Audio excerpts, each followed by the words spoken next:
Good afternoon. The Memphis and Shelby County Board of Adjustment is hereby called to order for its regularly scheduled meeting of January 26, 2022. My name is Tim Rainey. I'm chairman of the board. Mr. Brett Ragsdale serves as secretary of the board. Mr. Ragsdale, may I get a roll call, please? Yes, sir. Ms. Baker? Here. Mr. Claybrook? Here. Mr. Jackson? Here. Mr. Lazary? Here. Ms. Scarlett? Here. Vice Chair Savage Towns? Here. And Chair Rainey? Here. We have a quorum. Thank you, sir. The Memphis and Shelby County Board of Adjustment is the oldest appointed governmental body in Memphis and Shelby County. We were established in 1925. The board hears appeals from the administration of the zoning ordinance, requests for variances from the zoning ordinance, and other requests articulated by local zoning laws adopted pursuant to the enabling legislation.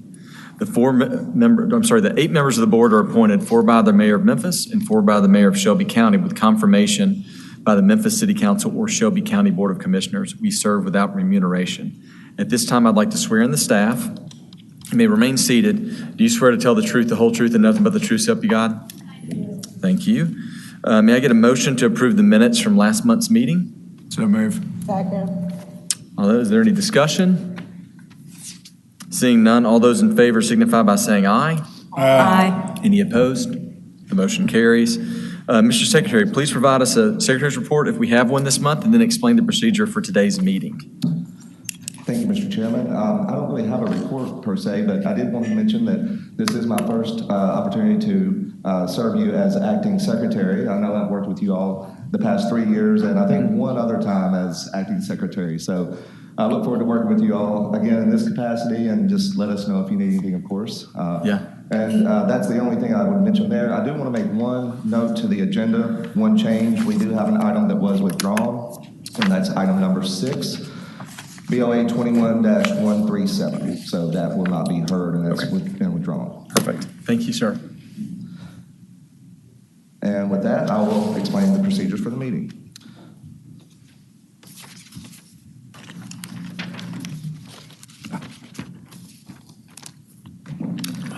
The procedure for this meeting will be as follows. I will introduce each case as listed on the agenda. Copies of the agenda are found on the front podium near the entrance doors. For each case, the staff of the Division of Planning and Development will give a presentation that will contain site plans, photographs, and maps of the subject property. At the conclusion of the staff presentation, the applicant will present his or her case. After the applicant's presentation, the board will hear first from those speakers in support of the application, then from those speakers in opposition to the application, and then finally, the applicant will have an opportunity to provide rebuttal. All parties who wish to provide testimony to the board will be sworn in by the chairman. If a member of the audience wishes to provide testimony in support or in opposition to a particular case on today's agenda, he or she will need to fill out a speaker's card for the record. Speaker's cards are available at the front podium. Once filled out, speaker's cards can be submitted to any DPD staff here at the left podium. We do not need speaker's cards from the applicants since their names are already part of the record. After all parties have been heard, the board will close the public hearing, make a motion, and then deliberate on the case. Pursuant to the board's rules of procedure, the time allotted for speakers will be as follows. The applicant has 5 minutes to present his or her case. The applicant may reserve unused time for his or her rebuttal. Those speakers in support of the application will have 5 minutes. This 5 minutes is the total time allotted for support testimony, regardless of the number of speakers. Those speaking in opposition to the application will have 10 minutes. This 10 minutes is the total time allotted for opposition testimony, regardless of the number of speakers. The applicant has 2 minutes for rebuttal, in addition to any unused time for his or her presentation time. These times do not include time for questions from or answers to the board members. The chairman may provide additional time provided both sides are given an equal amount of additional time. If the applicant or any speaker would like to be heard after the conclusion of the public hearing, or if a board member wishes to hear additional testimony from any party, a 2/3 vote is required to reopen the public hearing, pursuant to the board's rules of procedure. Please note that once a public hearing is reopened, both the applicant and opposition will be allowed to provide additional testimony and or rebuttal. All motions made by this board will be made in the affirmative.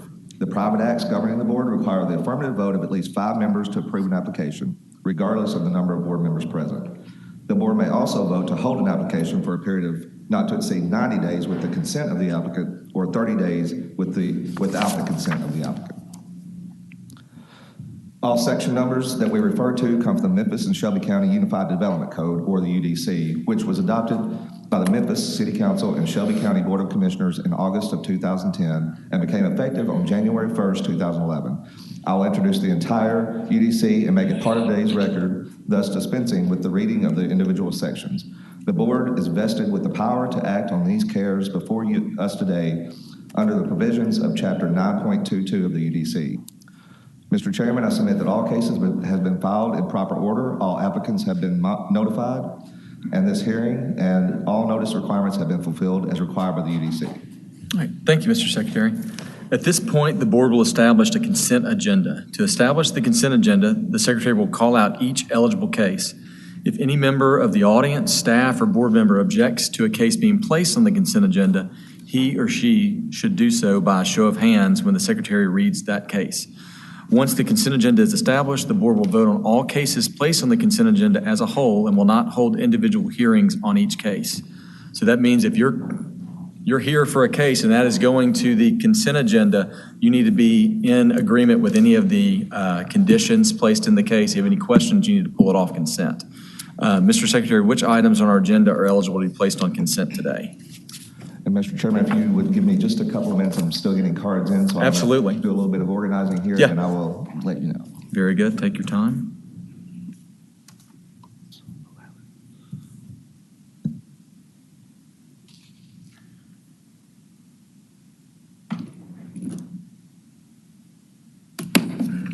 So just to explain again what Mr. Ragsdale is doing, if you're here to speak on a case, you should come to the front and get a speaker's card. And so he is going through those speaker cards to make sure there's no one here to speak on any of the cases he's going to call out for consent. So if you are here to speak, you can use this time to come down and get a card if that's what you're wanting to do.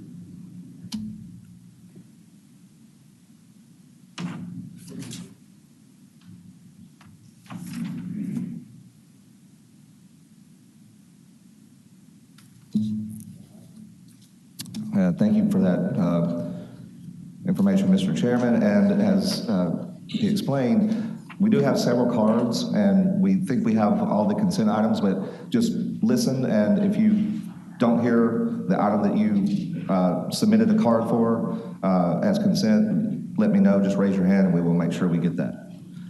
So, Mr. Chairman, the items eligible for the consent agenda are item number 1, BOA 21-117, 6847 Center College Road.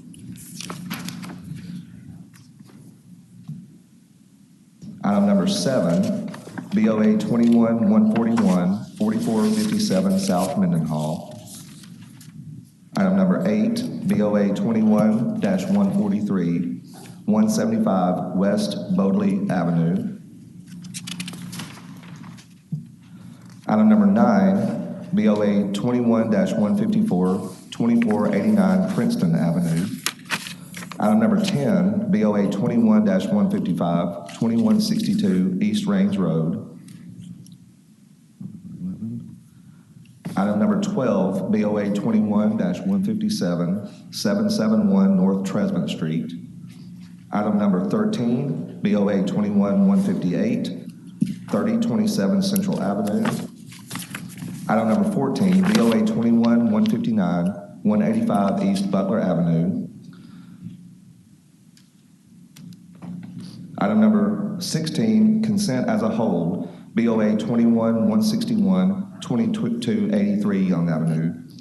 Item number 17, consent as a whole, BOA 21-162, and those are both 1 month holds. So item number 16 and 17, consent as 1 month hold.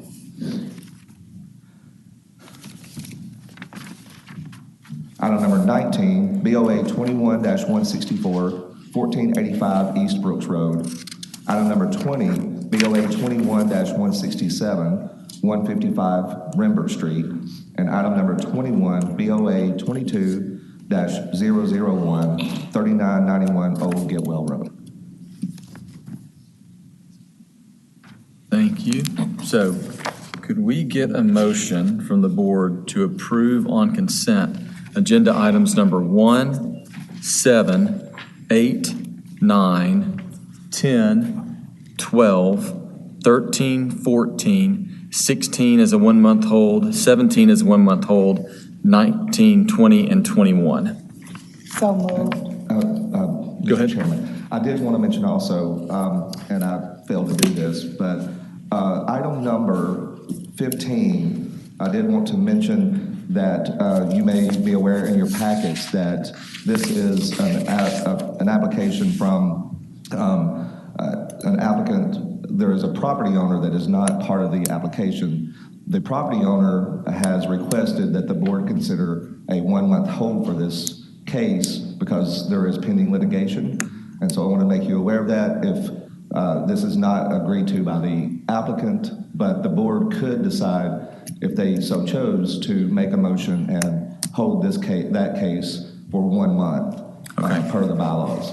And so if you wanted to entertain a motion and a second to add that to the consent agenda, this would be the time to do that. Does the board want to add that to consent agenda, or do we want to talk about a hold when it comes time to hear the case? I think we need to talk about it if the applicant, Yeah, okay, very good, thank you. So we're going to leave that one off of consent for now, but we may still do a hold later once we get into it. So again, that would be a motion for approval with conditions for 1, 7, 8, 9, 10, 12, 13, 14, 16 would be a 30-day hold, 17 a 30-day hold, and then 19, 20, and 21 would be approval as conditioned by staff. So moved. Being moved, is there a second? Second. Second. With that, yes, sir. Yes, sir. I'd like to recuse myself from item number 14, BOA 21-159. Okay. We are potentially a designer on the design team for that, so I'd like to show that as recuse myself. Very good. So Mr. Jackson. Mr. Chairman? 14. Yes, ma'am. I'd like to recuse myself from item number 4. 4 is not on the consent agenda, though. Oh, okay. But duly noted. We got you. We got you. So, right, make a note of that. Okay, any other comments before we vote? All right, before we vote, I'm going to remind everyone that by voting on the consent agenda, you affirm you have read the cases and that you agree with the staff on what they've said and the conditions. Mr. Secretary, may I get a roll call, please? Yes, sir. Ms. Baker? Yes. Mr. Jackson? Yes. Mr. Malazri? Yes. Ms. Scurlock? Yes. Ms. Vice Chair Savage Jones? Yes, I find that the standards of 9.22.6 of the UDC are being met and would not be unduly detrimental to the properties in the vicinity. Chair Raymond? Yes. The consent agenda passes. Okay. Thank you, sir. With that, would you call our first case on our regular agenda, please?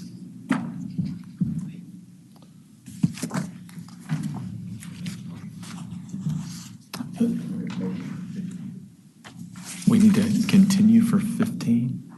Oh, we're gonna discuss it when it comes up, is what we were thinking.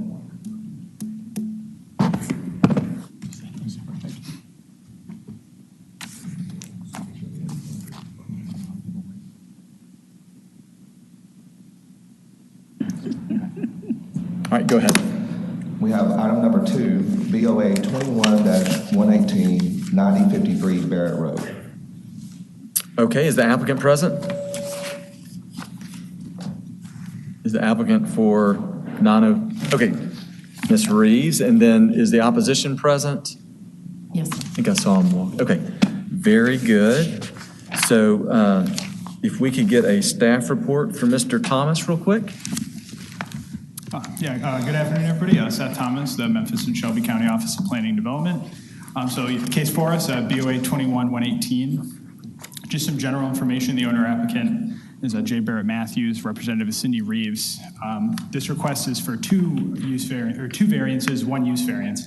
A use variance from section 2.5.2 to allow the expansion of an existing restaurant establishment, and then subitem 4.5.2C2E2 to allow off-site parking. on a 0.4 acre lot in the Conservation Agriculture District.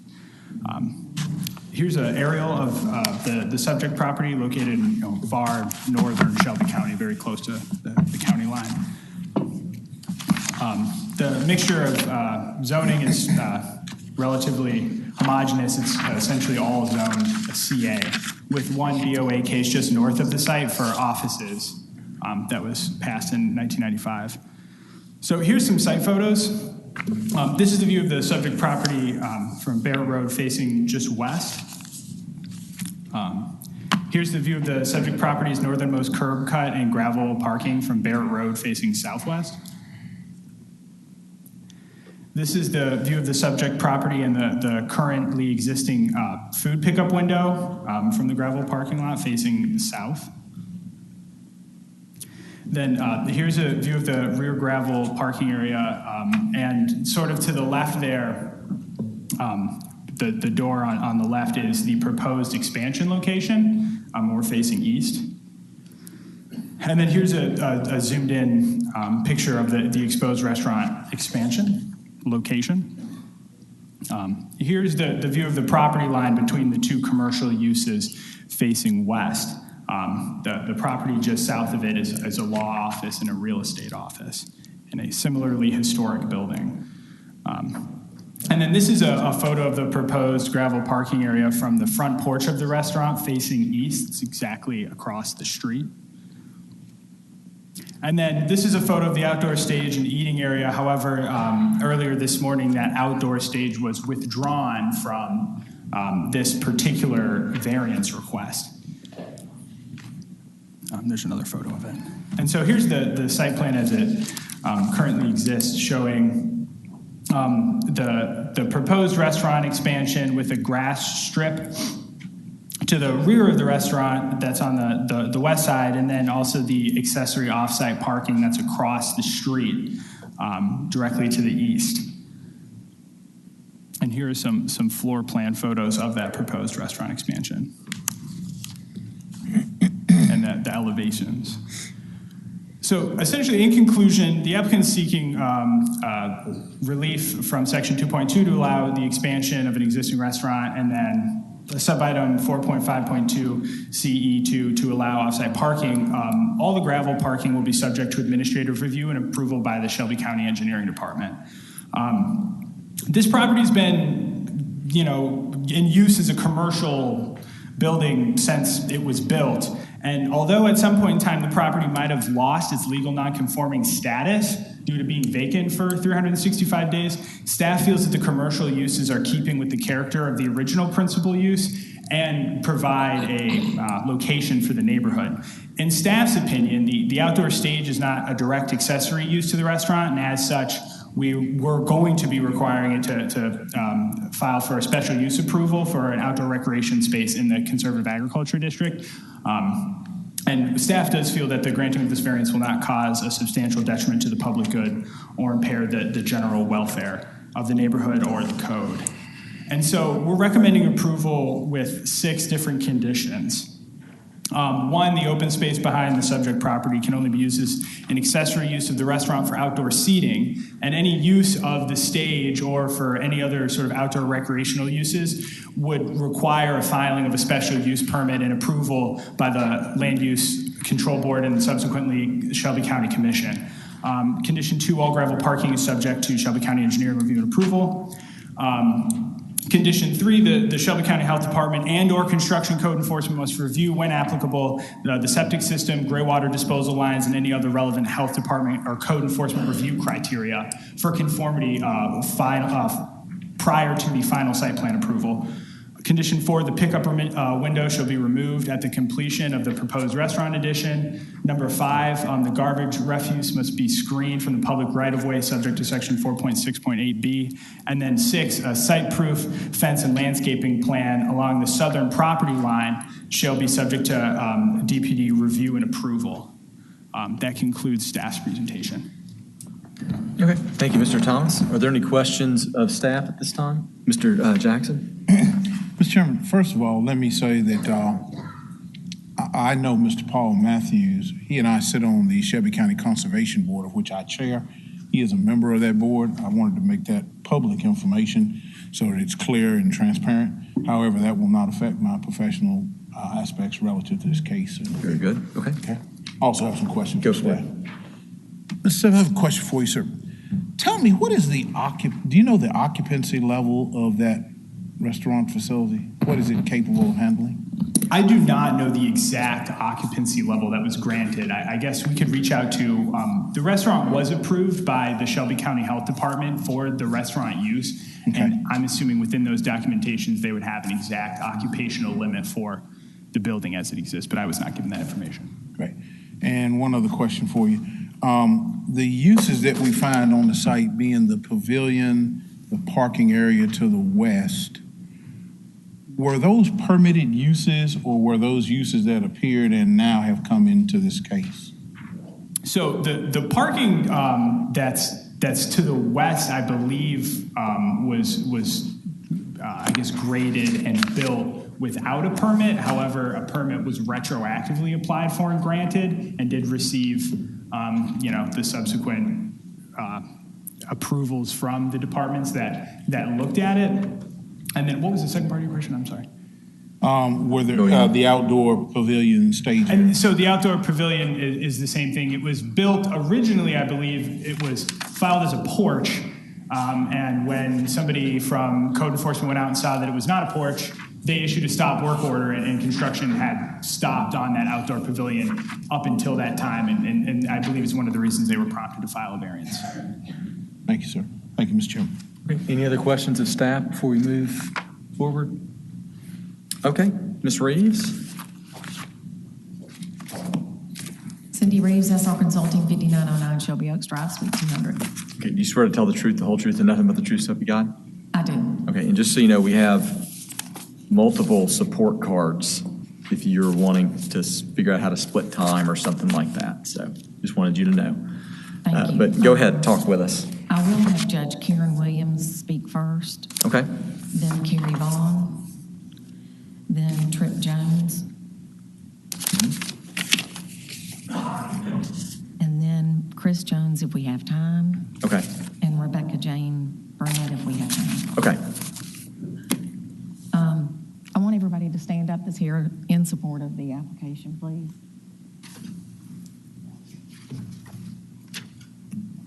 We also have a petition here with 841 signatures. Okay. Seth, can you go ahead and do my PowerPoint?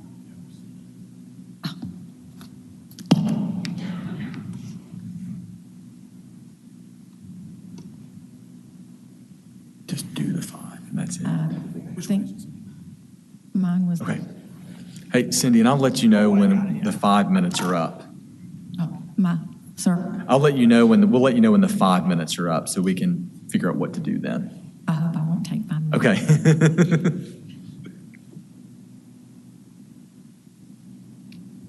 My video is only 1 minute, Okay. and then there's some photos after that.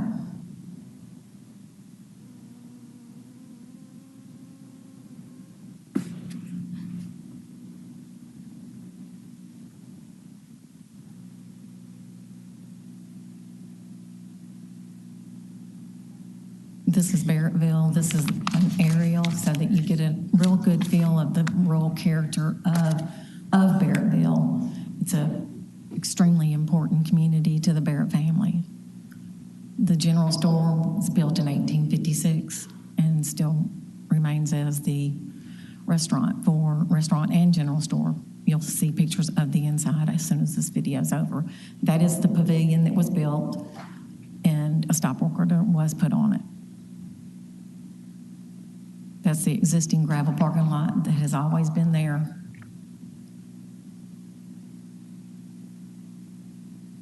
You see the picnic tables and just the rural character of the land. That's Mudville Road.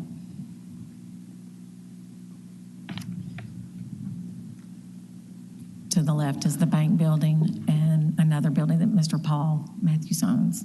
So we would just wanted to welcome you to Barrettville.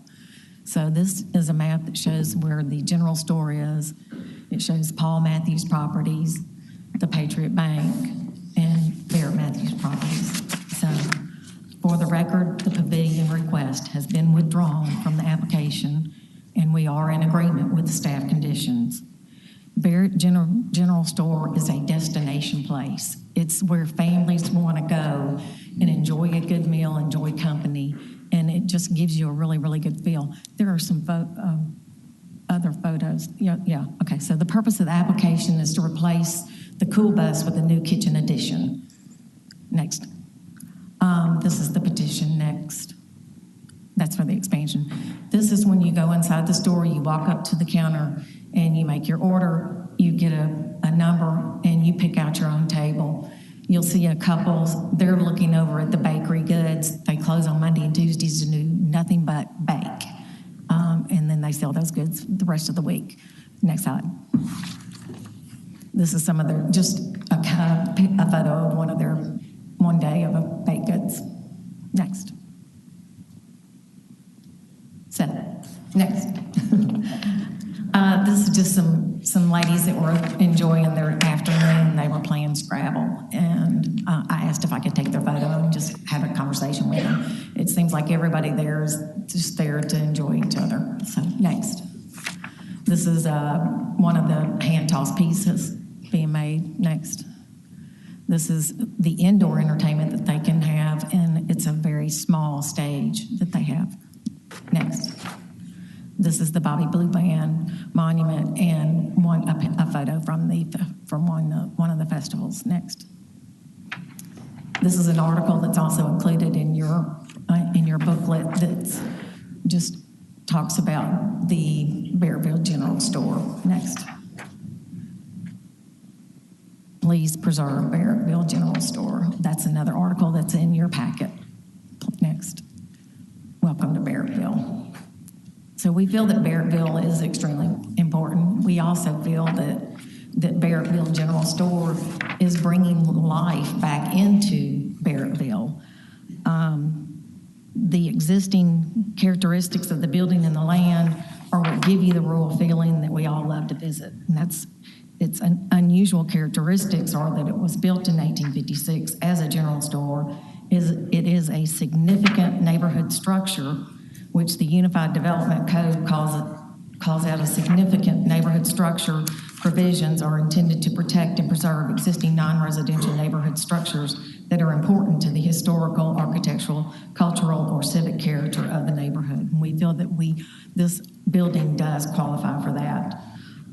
No other business in the CA district, except a winery, can easily move into this building. The other uses that are permitted won't be able to be inside the building. Most of the CA uses are outdoors. The Barrettville General Store cannot continue to operate under its current conditions. They have to have this kitchen expansion. Is extremely important to them in order to have that. So we would hope that you would vote for this kitchen expansion, and I'm going to hand it over to the judge. Okay.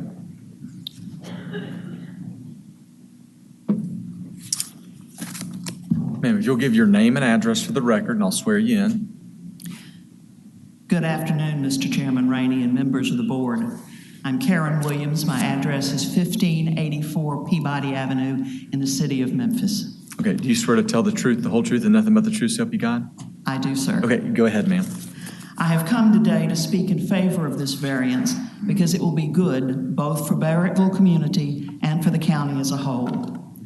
The building, located at 9053 Barrett Road, known today as the Barrettville General Store, first was used commercially in 1856. Businesses there have served the people of North Shelby County in 3 centuries, 19th, 20th, and 21st. In the 1940s, Bobby Blue Bland, who later would become a world-renowned blues artist, got the start of his music career singing on the front steps of that very building. For at least 8 generations, this part of Barrett Road, between Gregg Road and Mudville Road, has been a commercial area. There's been a barber shop and a beauty shop, a bank, a cotton gin, a store, and a restaurant. Neighbors have been gathering in this area to do business and to socialize, as long as Barrettville has existed. The difference now is that this restaurant has become a destination point that draws customers from the entire county and beyond. By approving this application, the store can build a bigger kitchen and some outdoor seating and handle the needs of its customers. We thank you for your consideration. All right, thank you. Are there any questions for Ms. Williams? Hearing none. Thank you, ma'am. Next, I have Carg Vaughn. Oh, Carrie Barr, sorry. If you'll give your name and address for the record for me. Kerry Vaughn, 8880 North Gregg Road, Millington, Tennessee. Okay, do you swear to tell the truth, the whole truth, and nothing but the truth, so help you God? I do. All right, go ahead, sir. I do. Thank you, Mr. Chairman and members of the board. Thank you for your time this afternoon. I, too, as Judge Williams, am coming forward in approval and in support of this variance. And I want to give you 3 reasons why. Number one, as we look back on the last 24 months with this pandemic, the Barrettville General Store really served as a solution for us as far as takeout, drive-through, and feeding the community. I would hate to think where we would have been the last several months without a mainstay in our community providing food and keeping the doors open so that people had a place to come through and pick up meals.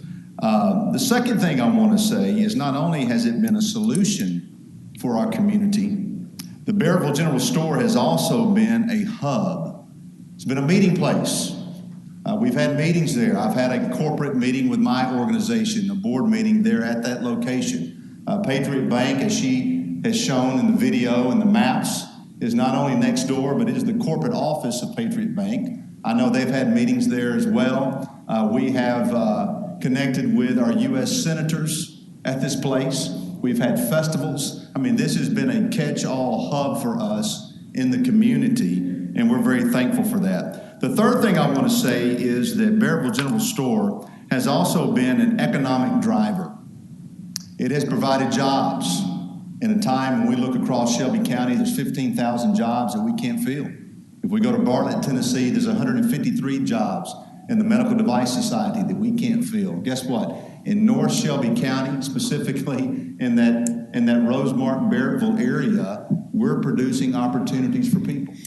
And we believe that a rising tide raises all ships. So I think with that store being in the center of that community in that area, it's providing jobs. It's also providing growth in an area that we need. We see many rooftops coming to that community, which will trigger more retail and more revenue for North Shelby. We see it as a quality way of life. We also see many opportunities from a historic standpoint. So some of us here today serve with historic archives of Rosemark and environs. We call it HARE. And that HARE organization is responsible for the historic preservation of all things in that area. Well, can I just say this? The Barrettville General Store is the centerpiece for everything we do from a history standpoint. And so I just want to say that as we look at the solution for our community, as we look at a hub for meeting places, but we also look at an economic driver through the store. And I would fully give my support for this variance and fully give my support that there could be more growth to come. Thank you so much. All right, thank you. Are there any questions for Mr. Vaughn? Seeing none. All right, thank you, sir. I have a card here for Trip Jones. We have very little time left for you, just so you know.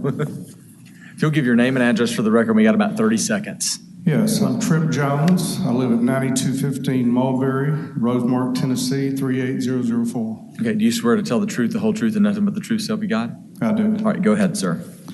Well, I'm here today to speak in favor of the variance that's being requested.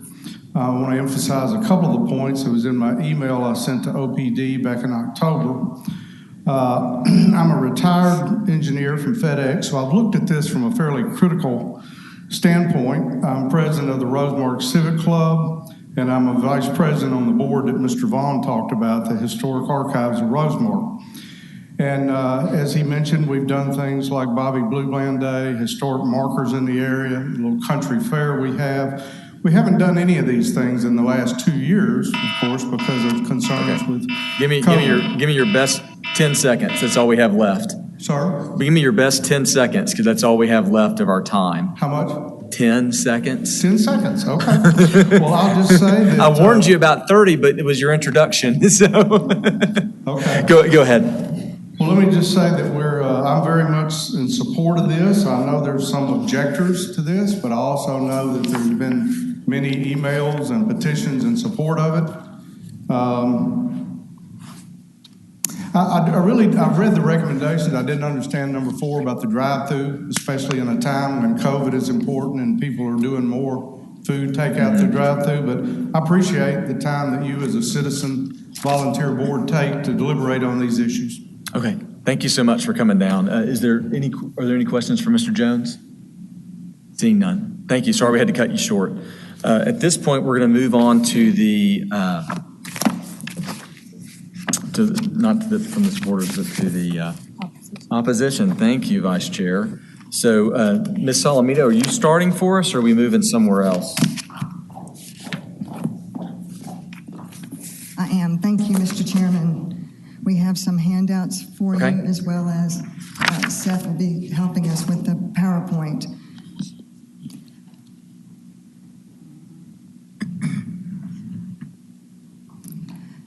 Again, Brenda Salamito, Baser, Salamito Land Planning, 1779 Kirby Parkway, Memphis. Okay, do you swear to tell the truth, the whole truth, and nothing but the truth, so help you God? I do. All right, go ahead, ma'am. Thank you. I want to introduce the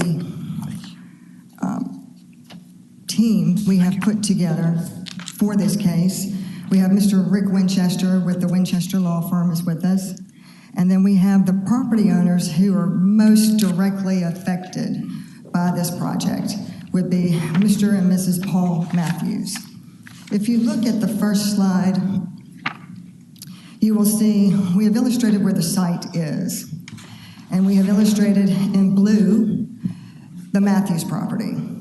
So with a lot of respect for everyone who spoke in support, no one is as directly affected by this project as the Matthews. Next slide. I would like to introduce Mr. Rick Winchester. It is the position of this team that we believe that this application is not necessarily appropriately before you.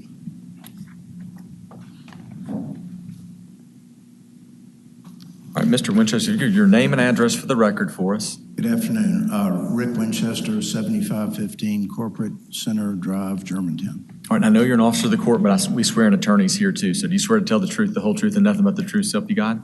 I do. All right, go ahead, sir.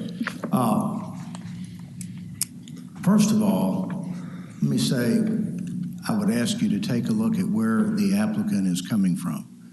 Right now, the property is being used illegally as a restaurant and a store. The application says it's an application to extend or enlarge the restaurant. The applicant has never been before you to ask for variance to allow it to even be used as a restaurant or a general store. Now, the second thing I would ask you to look at is the criteria for granting a variance. Those are very specific, set forth in section 9.22.6. They're in the application, they're in the staff report, and they're in the unified code. The very first one is unusual characteristics of the property. The property is unusual in that it exhibits at least one of the following exceptional physical features as compared to other properties. The staff report, the application, the applicant's presentation doesn't suggest anything about any unique physical aspects of the property. There are no creeks running through the middle, there are no cliffs, it's not abnormally thin or long, it simply doesn't exist. And then you go on, the third is the unusual characteristics found to apply in paragraph 1 is not the result of any deliberate action by the applicant. Well, the only unusual characteristics that's been mentioned, which is not a physical characteristic, is that it's being used as a store. And it's being used as a store by the applicant.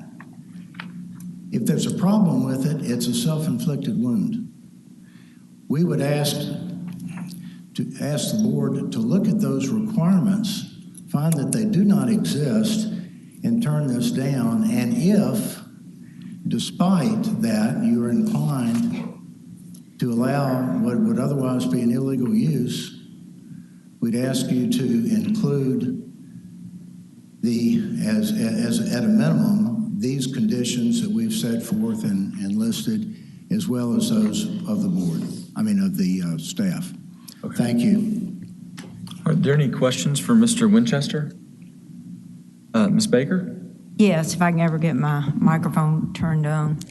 Mr. Winchester. Hello, Ms. Baker. Hey. My question is, there's a building on this site, and it's not a residential building. I don't think it ever was. And so I'm wondering if you know what it was built for and used for originally. Nothing from independent research. I understand it was built and used as a general store, that it burned down and it was rebuilt in 31. I think it's been used for a tea shop, a cideries, personal storage. I know it's not grandfathered in because of the year of, there was more than a year gap in the use. So it's not a grandfathered use. And it's not a legal use. Every day is a violation. This is a request to extend the violation. Make it bigger violation. Thank you. Thank you. Are there any other questions? Okay, Ms. Alameda. Thank you. I want to go through quickly, we can go through these other slides that we have provided. And to further on the physical history of the property, on the left-hand side, you will see an aerial photograph of the property in 2015.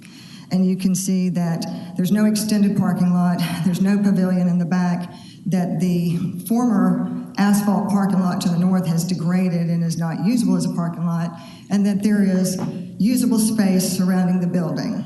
Then you go to this September of 2021, where you can see the pavilion has been built illegally, parking lot installed illegally, building additions installed illegally from a zoning standpoint. So I think that's the reason why we're here today. And the parking lot to the north, illegally. Next slide, please.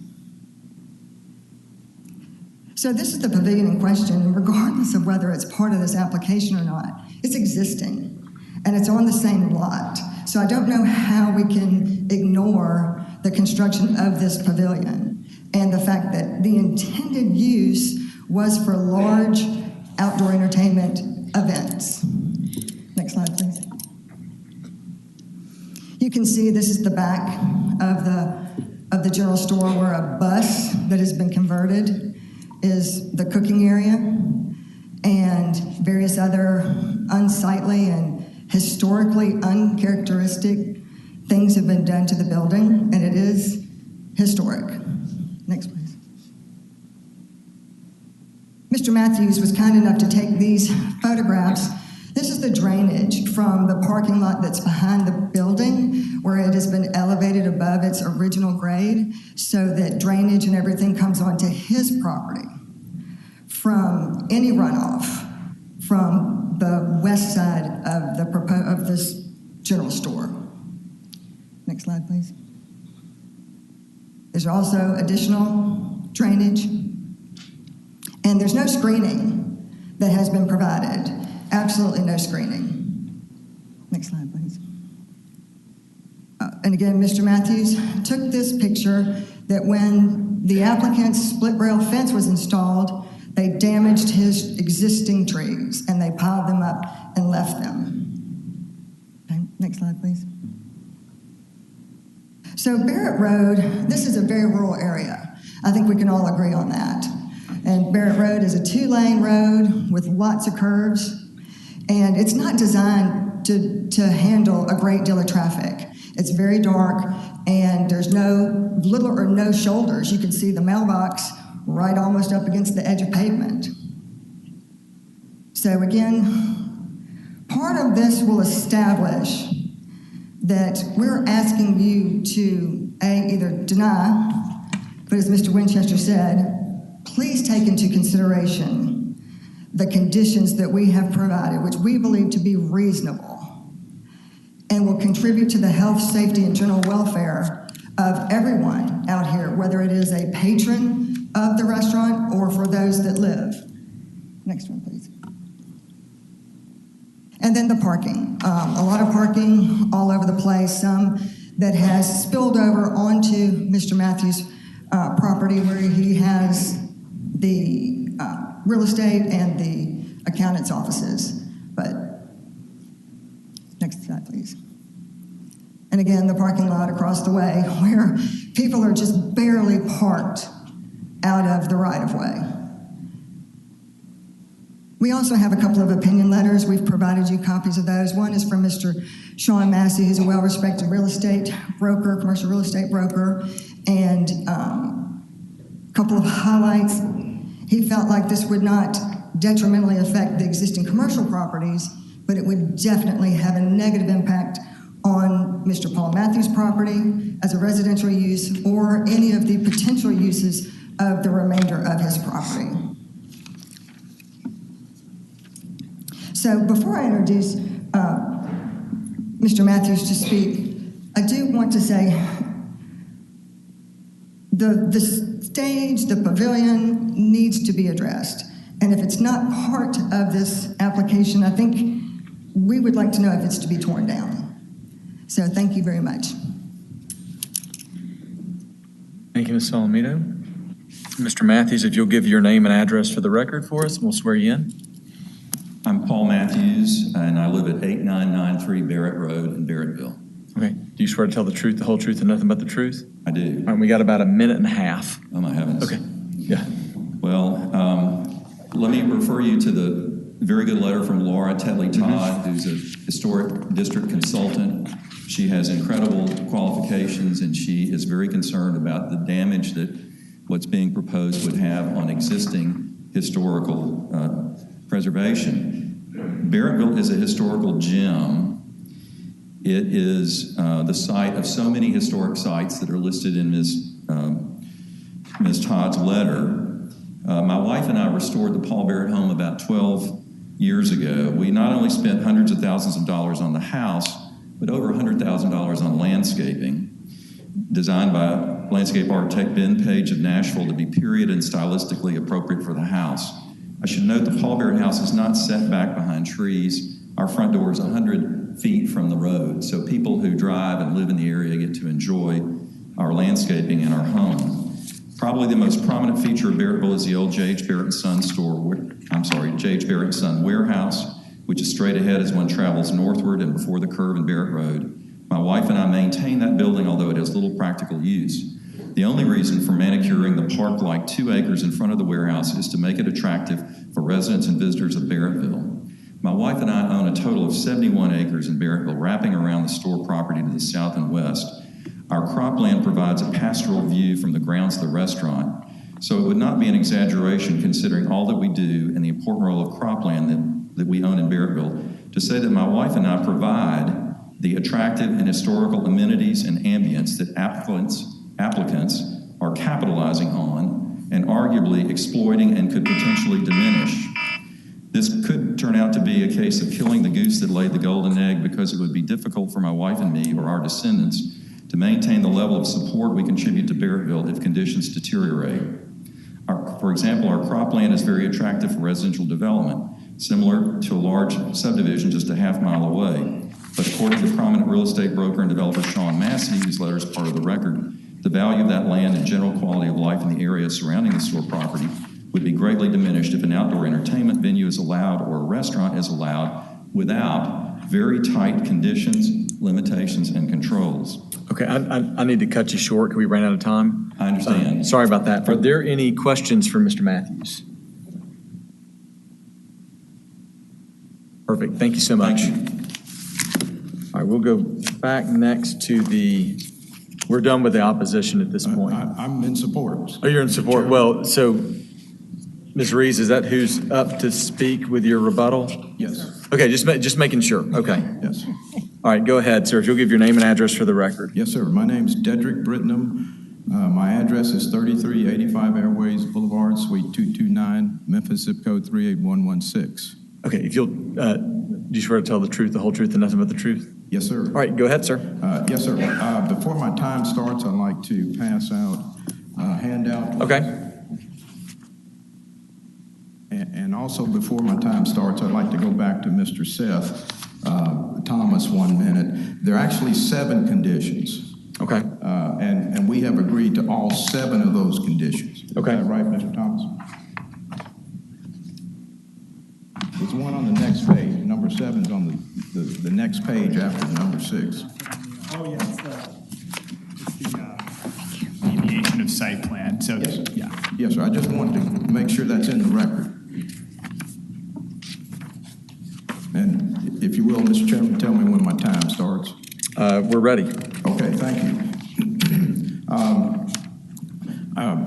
As to what Mr. Winchester is talking about, those are mere allegations. And he has presented nothing in the record to substantiate the allegations of illegal use. And I also want to point out the number 3 condition takes care of the issue about the health department. So that's taken care of. Now, what I've passed out to you is certain provisions from the UDC, particularly 7.3.13, which is titled Significant Neighborhood Structure Provisions.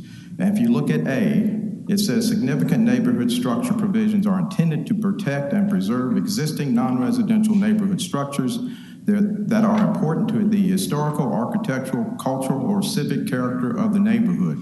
That fits this application to a T. It goes on to talk about permitted land uses. Now, Mr. Chairman, I have 2 minutes, correct? Yes, sir.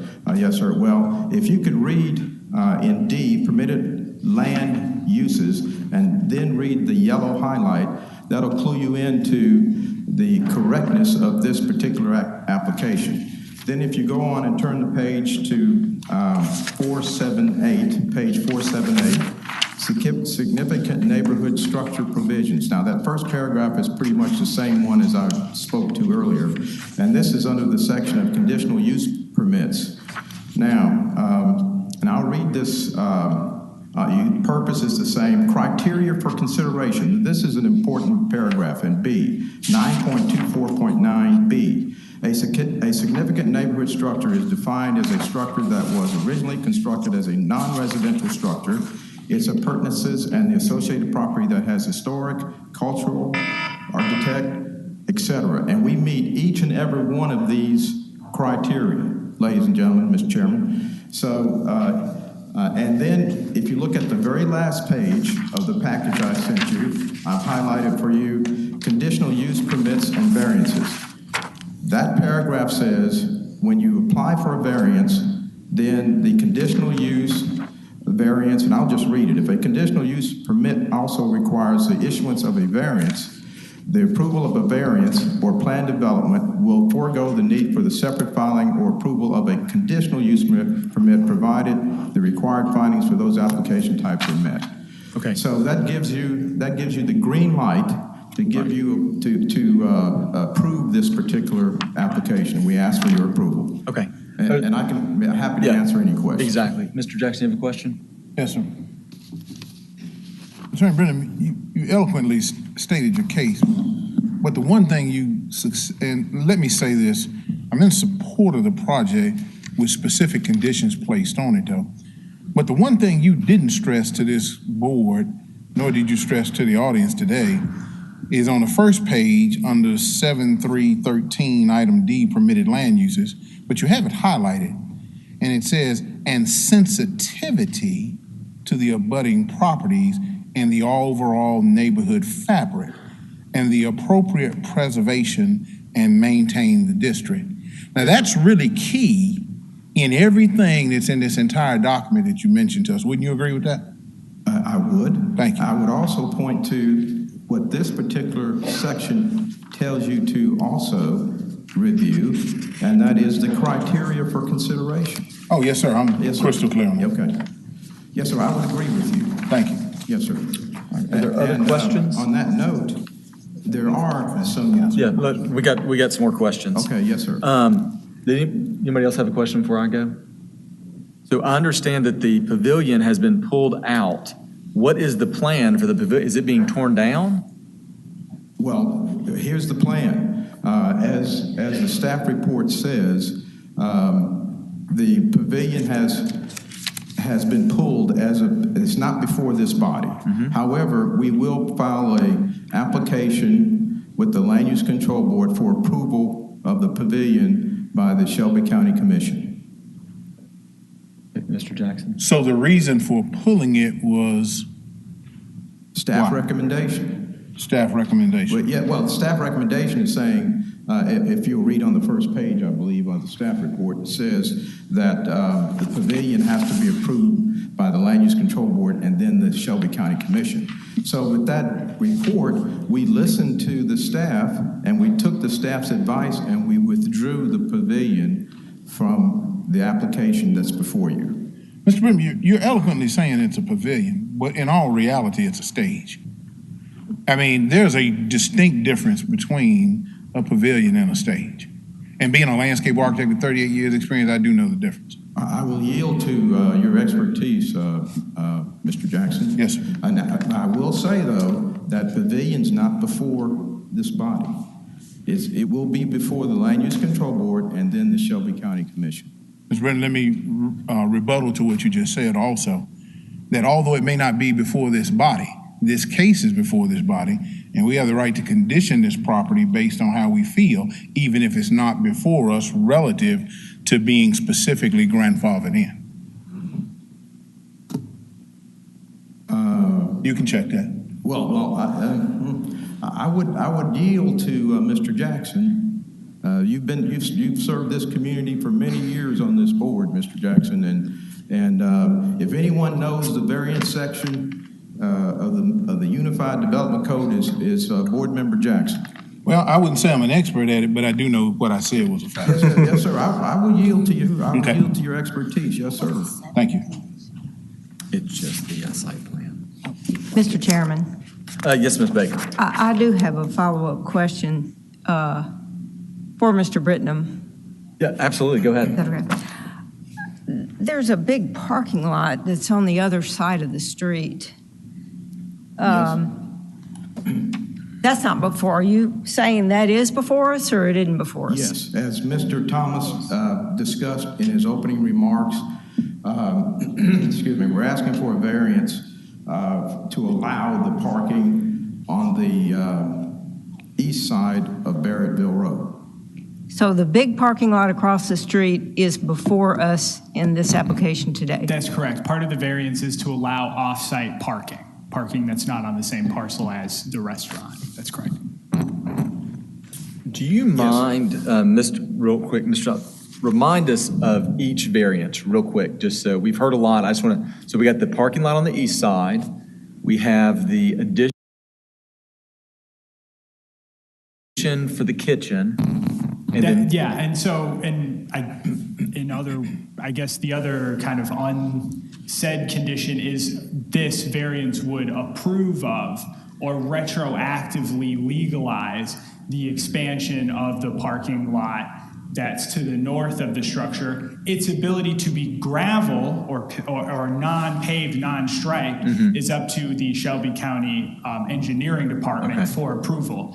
And so it's legalizing the previous expansions and proposed expansion of the restaurant and for it to continue to operate as a restaurant, as well as the off-site parking. Okay. I would agree with that, Mr. Board members. Mr. Jackson? Mr. Brown, can you tell me what is the maximum occupancy of the Barrettville General Store as a restaurant? What is code said that its maximum occupancy is? Because to me, that, of course, as you know, that dictates the number of needed spaces. Yes, Mr. Jackson. And I'm wondering, what is the need for the parking, as Ms. Baker said, to the east of Berryville Road when you have it on the north and you have it on the west? May I confer with my client, Mr. Jackson, please? Mr. Chairman. Yes. Yes, sir. The capacity is 80 inside. Yes, sir. But just Mr. Thomas, you can answer this by, we're not approving of those outdoor picnic tables that are in the field. Those are just allowed, correct? That's correct. So outdoor seating is an accessory use that's allowed for a restaurant. So legalizing the restaurant use would retroactively allow for the outdoor eating. The stage and the use of the stage for outdoor entertainment prompts the special use permit application, as outdoor entertainment cannot be an accessory use to a restaurant. Right, okay. And we would agree Hence with the that. need for more parking if they're using tables and stuff outside the building. So, Mr. Chairman, help me understand, or maybe Mr. Brennan, you can help me understand. If the occupancy is 80 and the outdoor eating area expands that, and that's what the additional parking is needed for? Yes, sir, that's correct. So how large an area are we talking about east of Berryville Road? Pardon? How large of a gravel area are we talking about east of Berryville Road? If we could go back, do you have it on the site plan? There it is. Let me get back here.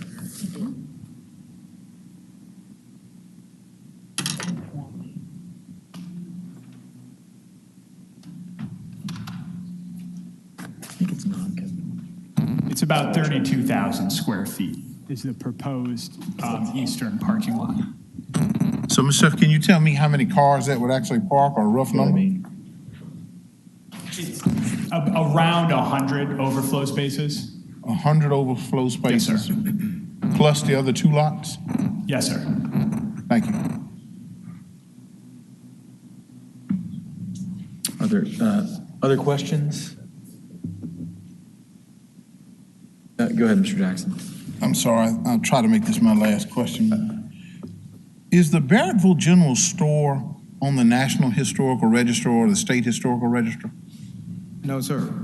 Okay. It is a cultural heritage site in this particular area since 1856. And the number of people employed at the Barrettville store? May I confer with my client? Yes, sir. Mr. Jackson? Yes, sir. 30, Your Honor. 30, Mr. Jackson. You almost got it. Thank you, sir. I appreciate it. All right, are there other questions? Did you have a question, Vice Chair Savage Towns? Just real quick for clarification. I know the statement is that it's non-conforming. Was it ever conforming, or was it just in use for a long time? So effectively, the issue with a historic building like this is it was built originally as a commercial use and operated as a myriad of commercial uses for a period of time. However, at some point in time before the current occupant started the restaurant, the building was vacant for 365 days, therefore moving it from a legal non-conforming grandfathered use into a illegal use, which is the reason for the use variance. Well, now, I would like to correct Mr. Thompson. One, there's no fact that it's been, what you call it, out of use for 365 days. There's no fact. There was no proof provided to me. Right, there's no proof as a of result, I have to assume that it isn't grandfathered anymore. Well, if that's the case, we can put on the record right now that it has been in continuous use since 1856 in some form or manner. If the board is willing to do that. However, that doesn't really matter because the significant neighborhood structure provisions take care of all that. Any issue about whether it's been 365 or 432, that provision takes care of any issue that may be brought up because of non-use for a period of time. And there's no evidence in the record of that. And that issue is not really before the board, again, because when you approve the variance, this is strictly a variance request.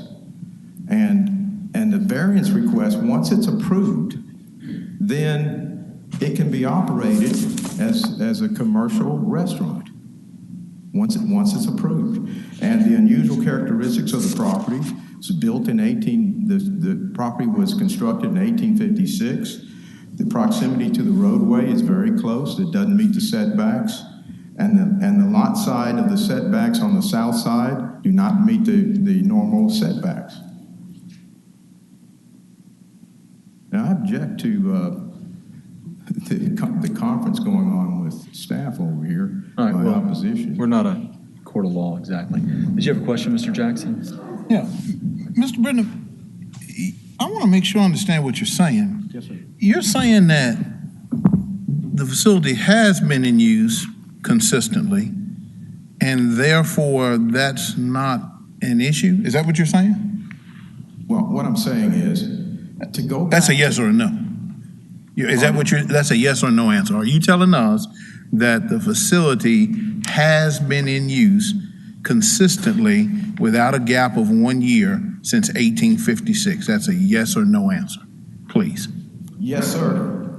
Emphatically, yes. And can you prove that, sir? Well, again... I mean, you made the statement, yes, so tell me how you prove it. I can put on the record the owner of the store, and he can go on record and tell you the history since 1856. Yes, sir. We can put that proof in the record. I'd like to have it. All right. Mr. Chairman, is that okay with you? We need to, do we need to reopen testimony to do that, Mr. Wright? Or because we're in questioning as opposed to testimony. We're still asking in the question phase, I think. So yeah, if you've asked the question, then they can Sure. speak to it. Yeah. Right. Thank you.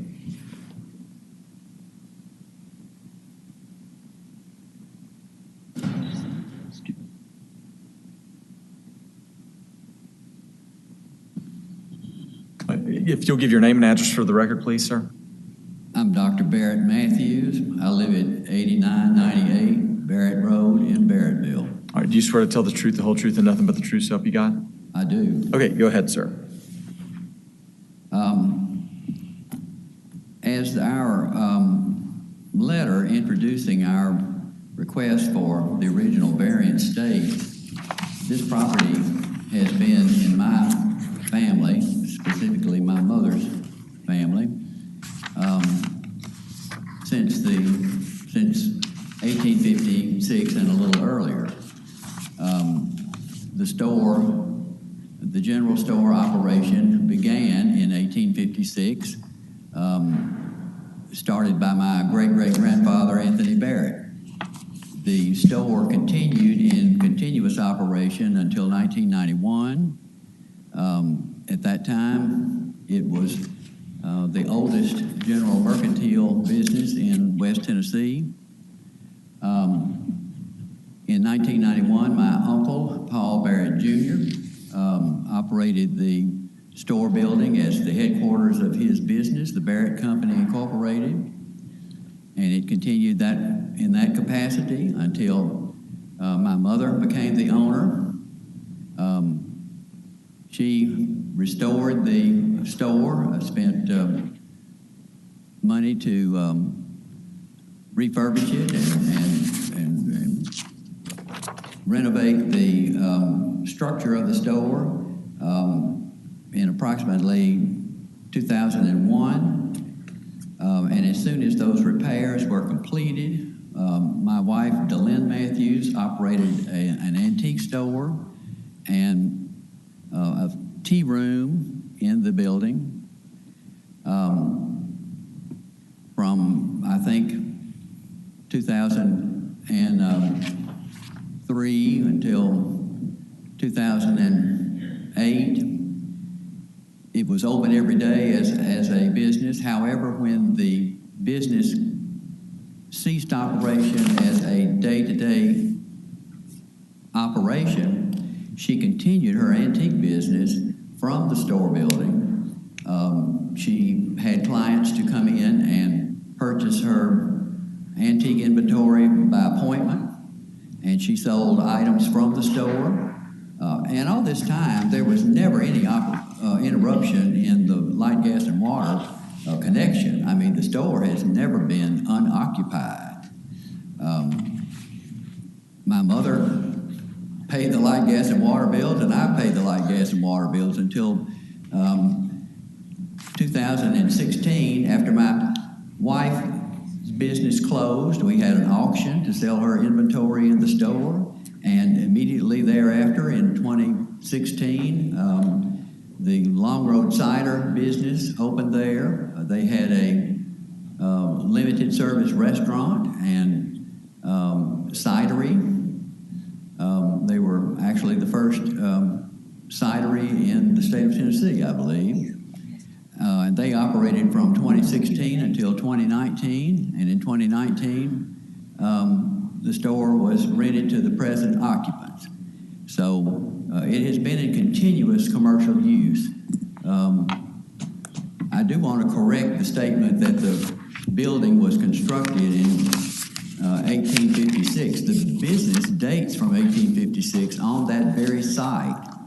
And when the building was burned in 1931 and reconstructed, it was built back on the same foundation in 1931. So the present building is a 1931 structure, but it has been in continuous use commercially since the business started in 1856. Thank you, sir. Are there any other questions? Chairman, I would like to follow up on that. Okay. If you look at 9.24.9, and the fourth line down, fourth line down, beginning with, while this situation does not pose a problem for previously existing non-conforming uses that are, quote, grandfathered in, close quote, comma, abandoned uses lose such status. These provisions give relief by allowing non-residential uses following certain criteria as a way to provide an economically viable means to preserve significant neighborhood structures. Mr. Chairman, I just wanted to point out, I know that there's a lot of deliberation, but this is the first time we're seeing this, but we're looking at this section. This is a use variance, so this section actually doesn't apply to this. This is for another provision altogether. Okay. Well, may I respond? This is for conditional use permits under 9.24. And that's why this is a defined. use Excuse me, please. No, sir. Well, I mean, he's. No, sir. Okay. Yes, sir. Mr. Ragsdale? Yeah, and this is for a use variance and not a conditional use permit? Yes, sir. No, I agree with that. That same section, though, if you look at, it has the provisions for 9.24.9, significant neighborhood structure provisions. And then you look at 9.24.11, saying if there's a variance that's requested, then the application for a conditional use permit is not required. Thank you, Mr. Chairman. We respectfully request that you approve this application. Thank you. Okay, I have a couple more questions. Yes, sir.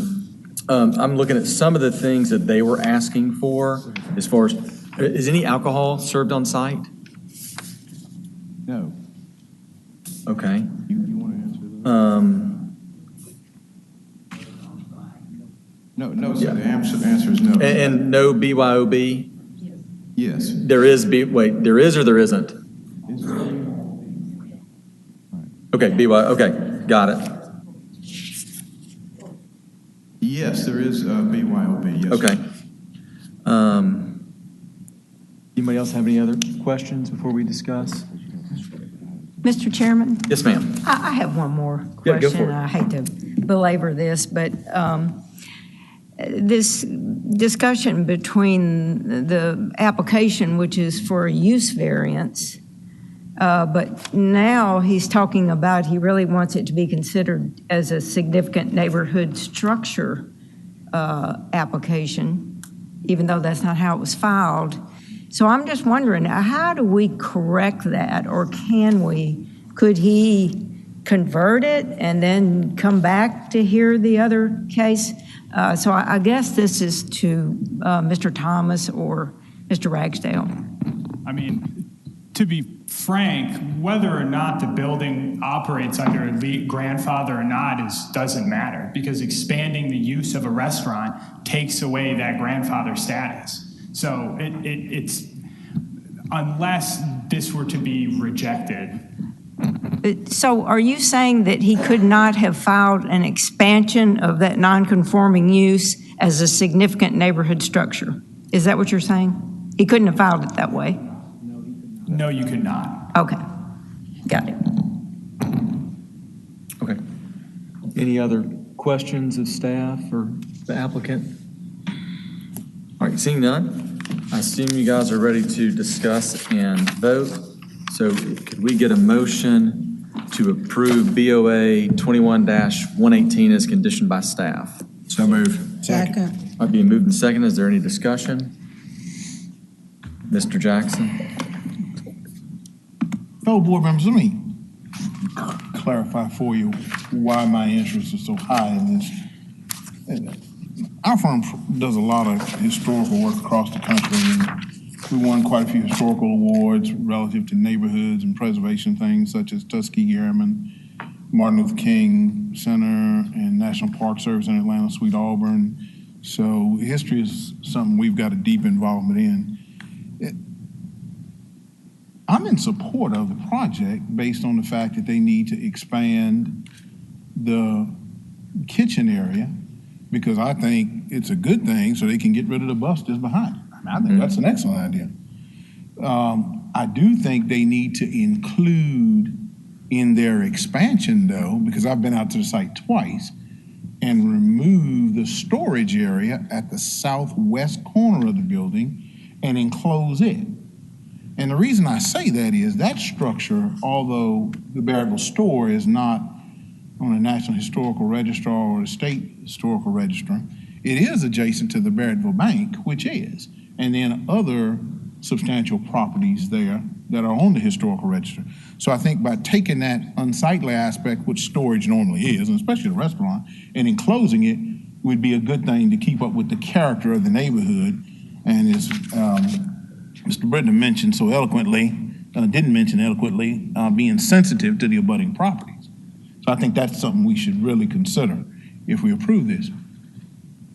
The parking lot to the west, when I looked at that parking lot, I was surprised to find that it's got to be some type of septic water. It's not drainage for the parking lot because it has an odor to it of a foul smell. It's a 10-inch size pipe that dumps water onto the southern property. I mean directly onto the property. And the fact that that western parking was not a permitted parking, I think the consideration should be not just to create a fence along the south property line, but only allow that parking to be limited to employee parking at the back and move all of the parking to the north side of the building. And I don't have an issue with it being gravel. I think the gravel context of it is a really good idea because it keeps in character with the historical aspects. And I think they could expand the parking on the north side and make it gravel, use some parking stays, or you can't mark it with paint, but you could mark it with parking bumpers and create all the parking there that they need. I think that the outdoor pavilion stage should be prohibited totally. And I think although they have removed it from the variance, we should condition the site that they cannot have outdoor entertainment, an outdoor event venue. Now, the outdoor eating aspect is part of the granting of the restaurant and use. I think that's acceptable. But to have outdoor entertainment, a stage and a venue in that historical area, I disagree with. The last thing I want to talk about is that parking lot to the east of Barrettville Road. If you look at the UDC and the number of spaces required, the maximum number of spaces required for an occupancy of, what they say, 40 people? 80 people would be 50 cars, 55, I think. Mr. Raggett, correct me if I'm wrong. So what is the need for 100 cars across the street? And I think that's totally out of character with the historic aspects. And I don't think we should even consider that and condition it as though that's not there and they can't do that. So in summary, yes to the expansion, yes to the use of a restaurant, enclose the storage area within the new addition, cut back the parking on the west to only employee parking, and I mean remove some of that gravel parking and use it on the northern area because it can be reused. Do something with that gray water. That gray water from a code perspective, especially from a commercial facility, should be placed within a septic tank facility. And to allow the health department to, one, determine if the existing septic tank system can handle the expansion. If not, expand the existing septic tank system and remove that line from dumping on the adjacent property. And I think we should not allow venue there, and we should not allow the expanded parking to the east of Barrettville Road. Now that accomplishes what I think the intent is of the petition. And the petition is to allow the expansion of the kitchen relative to the restaurant and provide the necessary aspects for that to continue operating as a restaurant. Okay. I have a question, Mr. Jackson, Yes, ma'am. on that comment. In retrospect to Mr. Matthews, the run back, will that resolve the septic resolution? Would that help resolve some of that rundown that the picture showed? Yeah, I think yes, definitely. Okay. Because that wet area coming out the pipe is a concentrated flow of unsanitary gray water that's really illegal by code, even in the county. You can't do that. Right. So by putting it into the septic tank where it should be, alleviates that wet area. Also, by removing some of that parking lot and gravel area and letting it only be nose-in parking off of the backside of the restaurant, okay, would help with the drainage aspect there as well. Okay. Thank you. Look at page 23 of the staff report, if you will, Mr. Jackson. Yes, sir. And that talks about the gray water, number 3. Yes. What would you like to change the way that reads to have it go into the septic system? Yes, definitely. So, and the septic system needs to be sized appropriately for the new kitchen expansion and the facility itself. I'm sure someone knows where that septic tank is because I know there's no sewer out there. So once they Mr. find Thomas, sorry. I forgot to mention this in my presentation, but there was a friendly amendment to that particular, to that condition, adding the and/or construction code enforcement must review when applicable. That's different than the staff report that was done just before the meeting, because specifically that's going to be those piping issues are going to be looked at by both the Shelby County Health Department, Shelby County Plumbing as well, which is a subsidiary of code enforcement, not the health department. Sure. So just note that's a friendly amendment. I think also the other conditions that staff has, the refuge be screened, yes. Site-proof fence with landscaping, yes. The gravel parking subject to the Shelby County engineer's review with what we just added to that.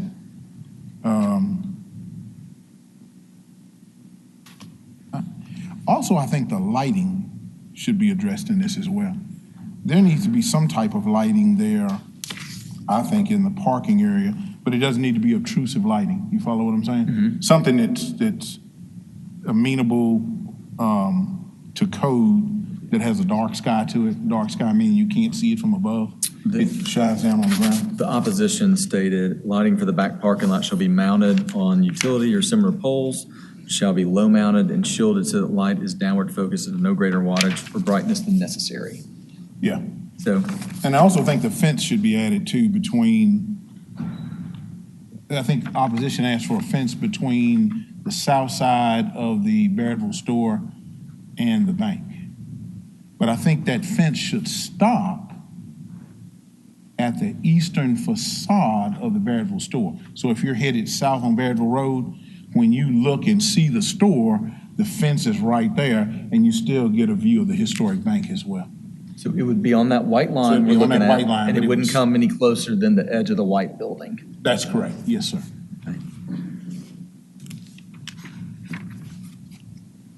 Yes. And I was just looking at the pictures, like when they have special outdoor events, and we're saying no outdoor events that at all, or do they have to get a special use for like a special event? I would think, I think the code allows them to have like 4 events a year but they have to file for some type of special permit. I mean, if they do that, then that's up to the granting entity to do that. But to be able to have outdoor entertainment or venue and stage, no. Yeah, I Yeah. understand. I was just trying to, as far as keeping in touch. Which would actually then necessitate the removal of that pavilion or Right. stage, yes. Okay. Yes, ma'am. Mr. Rags, I've got a question for you. Let's say we get rid of the all outdoor entertainment. Is it possible for them to later go to Land Use Control Board and just do a PD on this place to get whatever they want? But that would go through that process, correct? I mean, they could go through another process. They have requested that that be removed from this application. Right. And I think the intention was they were probably going to look at another avenue, either coming back here for some type of entitlement for that or possibly a PD. So Okay. I think that's the intention of removing that from this application at this point. So, Mr. Thomas? The condition of no outdoor entertainment would not allow for this property to file a special use permit and would make them go to a plan development because, of course, a plan development is its own set of outline plan laws that would supersede the zoning code. So taking away the outdoor entertainment would also take away the subsequent filing of the special use permit as it's mentioned in the staff report and would require then a plan development application. But they would, if they did a plan development, they have whatever gets approved in plan development. That's correct. Right? They could, any of our variances wouldn't matter at that point. That's correct. That's all I was, because which makes outline sense. plan, I'm just if making approved, sure. would supersede all other zoning entitlements granted on the property. Right, okay. Mr. Chairman, that was my intent, to force them, if they want to do that, That makes then they have to go okay. get a PUD. Okay. PD. All right. Any other comments before we drill down into some of these to make sure we have all the conditions? Okay, so let's run through them real quick, just to make sure. We got number 1. Number 2, on the all gravel parking subject to Shelby County engineering approval, do we want to add the employee only there? So it'd be limiting the gravel area that's the west parking lot. Right. To employees only and removing some of the material so that it's only a 90-degree parking off of the asphalt. So basically a 25-foot strip of gravel along the asphalt on the west side of the building. Okay. Okay? I would recommend adding that as a separate condition. Okay, separate condition for that. So that would be condition number 8. All right, condition number 3. Mr. Thomas, will you pull up that condition that you showed us, the revised number 3?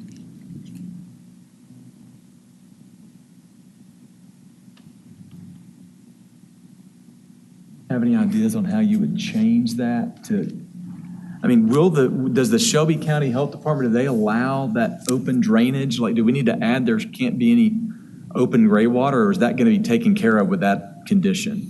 So I spoke to a woman in the public health department, and they said that they went out and looked at the site and didn't exactly know what was going on with that line, if it was running from the restaurant, Right. if it was gray water, that type of thing. And so what this condition essentially does would prompt them to do another review that would have to then be, they would basically have to sign off on it in order for me to approve the site plan and send a notice of disposition if approved. Mr. Chairman, here's my concern with that. I'm 99.9% sure it's gray water, but I mean, they should be able to tell us that. I think they know it as well. If it is, it should be put into a septic tank.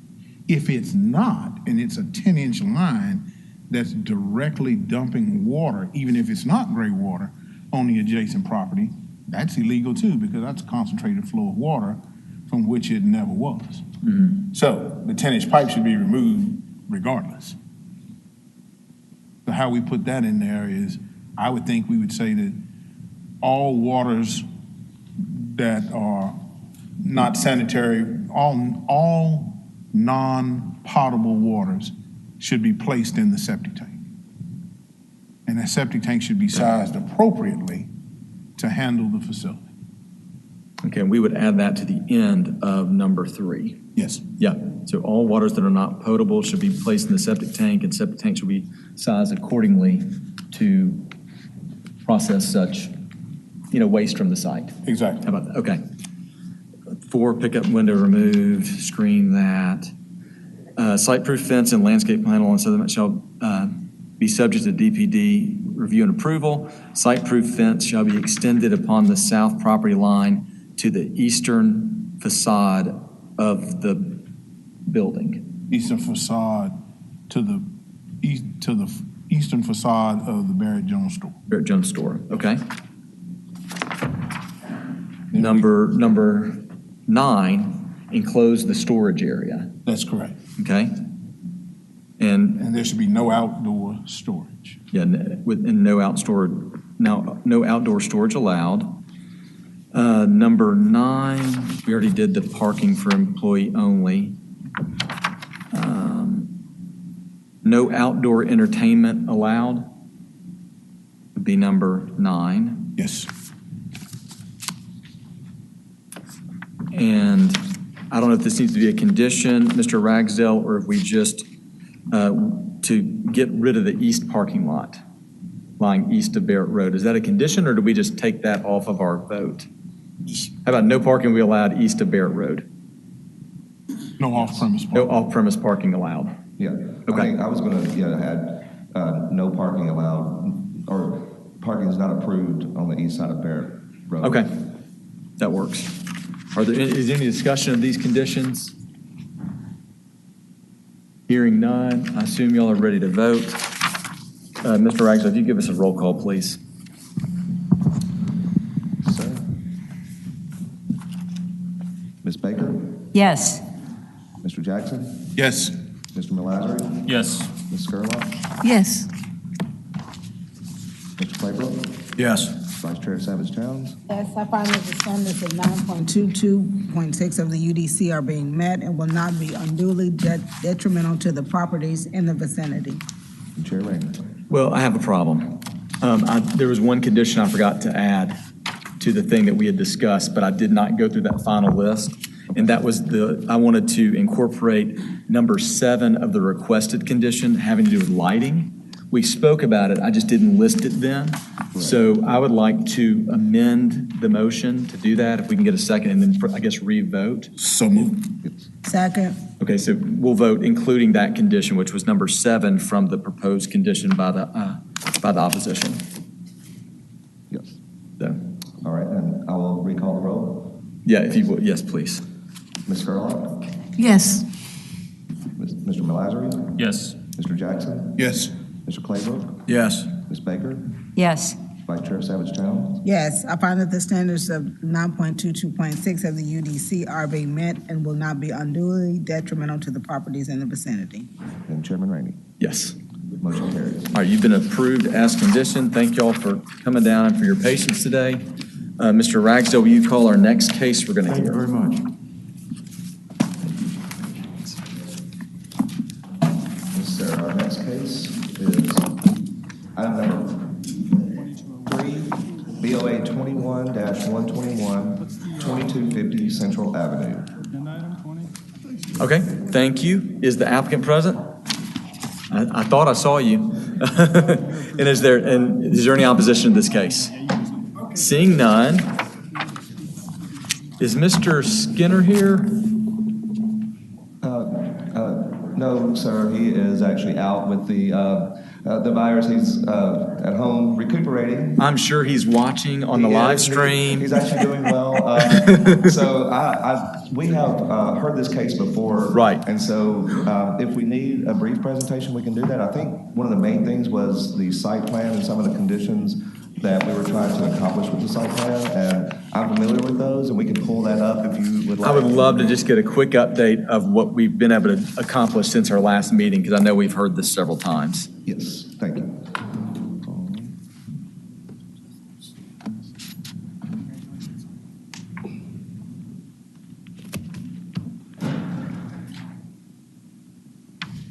And we don't have any speakers for this application, but the applicant is here.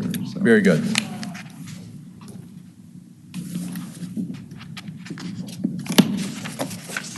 And of course, if you remember, we were recommending rejection, which we still have that, but if approved, there were certain conditions. This was discussed several times. So some of the conditions, if we go forward, Mr. Penzas, I believe we have, so this was, if we go back, this was a site plan that the applicant submitted recently, and so it shows some of the conditions that we were discussing. It's a little bit out of scale, and graphically, we did some additional work on a site plan. I believe it's in the application or the presentation. So maybe if we move forward, we'll see if it is in here. Maybe, okay. Well, that's okay. We can go back, and I think everybody remembers the project. If you go back one more, two more, please.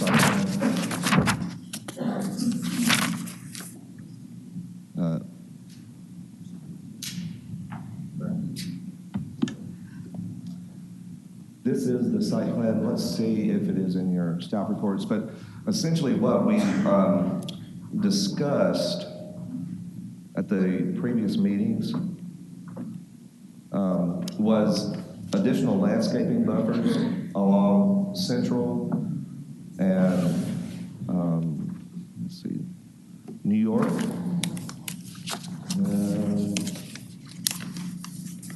That's what this site plan shows. So in your staff report, okay. Here, this is maybe a little clearer. Page 16 of the staff report.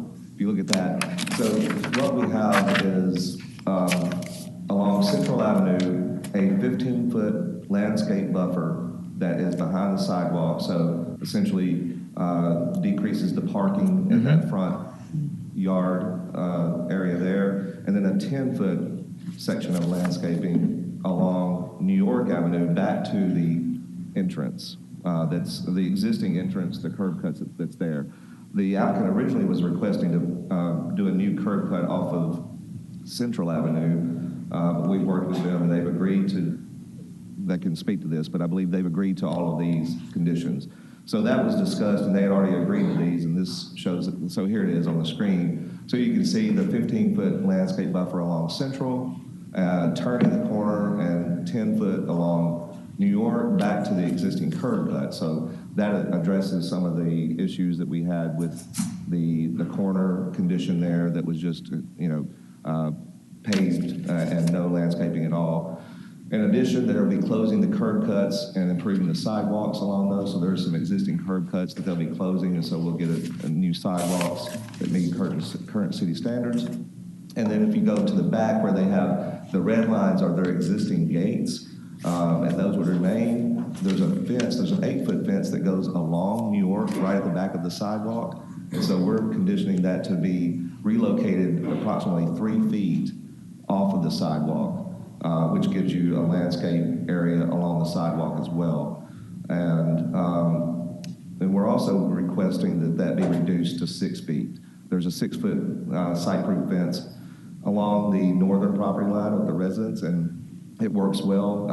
And I think that the intention of the 8-foot was to cut the sight lines down for the 3 shipping containers. That's what this request is for. But we believe the 6-foot is adequate to accomplish that. And then the other thing that we're showing on here is the relocating the dumpster to the rear area so that it is screened. So those were the things that we had discussed at the last meeting, and so we've conditioned it to accomplish these things. Okay, and the fence that separates the public parking from the back, that's a site-proof fence, isn't it? Correct. Okay. Are there any questions of staff? I have a question. Yes, ma'am. Mr. Chairman. I'm a little bit confused what we're approving here. I look at these conditions and had the way you went over them and everything, and it sounds a lot better to me, than what we had before. But then I saw that site plan that you showed before, and that wasn't 15 feet on the front, and it wasn't 10 on the side. And so are we approving this site plan? Are we approving the other site? What are we approving? These conditions and that? I'm just trying to make it clear so there's no mistake. Correct. Well, and I think that, there are a couple of different ways we can accomplish it. Site plans are obviously, visually, we're a lot of visual folks here that it helps us to kind of understand. But the conditions, do have these specific dimensions and actually we do have a condition, 15 feet. Let's see, I'm trying to read these. So it would be the site plan, this would be the site plan that we are approving. And that the other site plan doesn't graphically show that, but it does have the correct information, it's just not graphic. Could we just add like a number 8, any deviation from the site plan as shown on page 16 of the staff report? Or there shall be no deviation from the site. So we'll add that as number 8. Yeah, and it'll be very specific to what we're approving. Yeah. Very, very good point, Mary. I have one other question. Yeah, go for it. They're already there and they're using it. And so my question is, how long until they have to do this, before they would have to quit being there? But since they're already there, I mean, that's a question, Correct. Yeah. Well, I believe we would just need to follow up on that. They've been going through this process, obviously, trying to work through these issues. If they continued use without implementing these, they would be non-conforming, so that we could cite them for that and go through the process for, correcting it in that manner. So that's what we would need to do if they were not following through. If they are approved today, we don't really have a time frame. I mean, you could add a time frame that they would start or complete or, something of that nature. If you're concerned about that, of course, we would follow up and, if they were approved, then they have the entitlement in order to move forward. At this point, they don't, so. Okay, well, I forgot now where we are in our process, at which point we could ask them when would be a reasonable We've not time even spoken to them yet. I know. That's what I'm saying. So, yeah. So any other questions of staff, and then we can ask that question, Ms. Baker. Okay. All right, seeing none, if the applicant will come forward real quick, go ahead and give your name and address for the record again.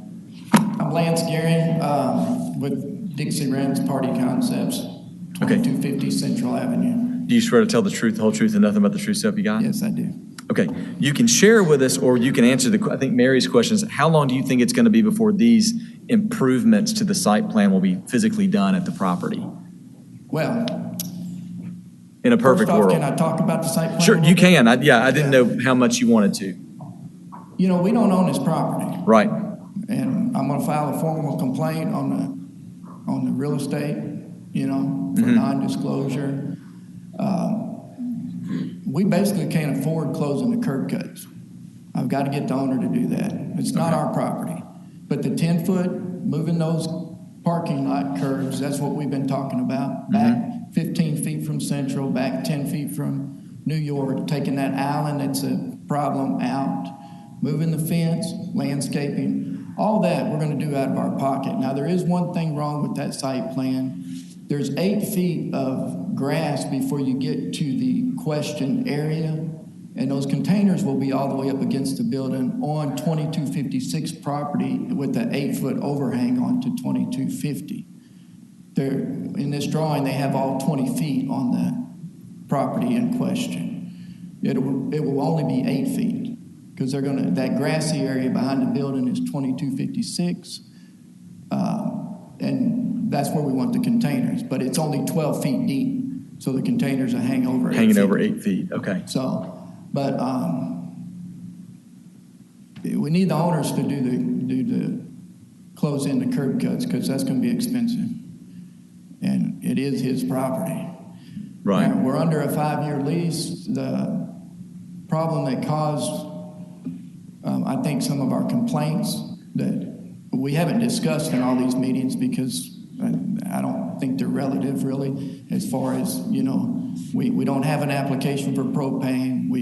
It's not in our use. We had no intentions. We've never tried to move propane. That was a hired person that caused that problem. All those other things, is the construction problem at our other warehouse that ran 4 months behind from when we were promised. So to your question, under normal circumstances, I would think we could have it done in 6 months, our part of it. But everything but the curb cut, from what I experienced from May until the end of October to do a 6-week job, that's how long that took.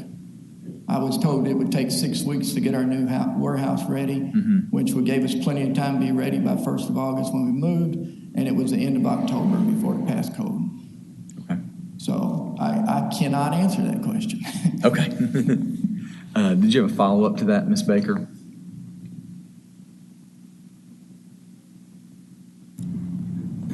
I'll be quick. The curb cut that you're talking about closing is where? On the front? Is there a curb cut on the front? I didn't remember that. Yeah, it's an old one that's been there 30, 40 years. It's just, the old... That goes out to Central? Yeah. It's, okay, I did not remember. The illegal parking lot that was poured has a curb there where you can't access that. And that's what we'll move back to the regulation 15 So you could feet. still put the landscaping in It's just where the without... sidewalk slants down and where there used to be an old entrance apparently onto that property. To put an actual curb cut in there and meet all that, that's an expensive project for a property we don't own. And we're stuck in a 5-year lease that they're not going to let us out. So. Okay. Any other questions or comments? Okay. Hearing none, is there anybody here in opposition? And you've said everything you needed to, correct? It's the same. Yeah. It's sad that you recognize me. Yeah. Even with a mask on, I recognized you when you walked in. Okay. At this point, let's get this where we can discuss it. If somebody will give us a motion to approve BOA 2021-121 as conditioned by staff. So move. Second. Is there any discussion?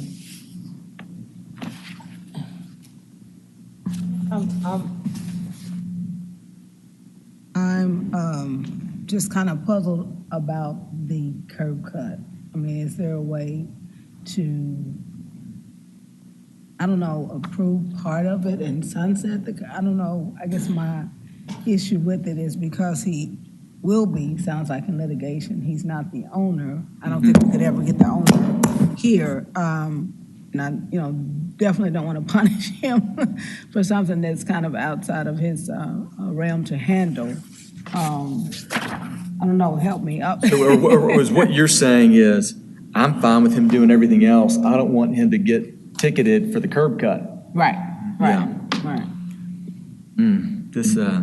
And to add to that, I think we should sunset all the variants as soon as his lease is up.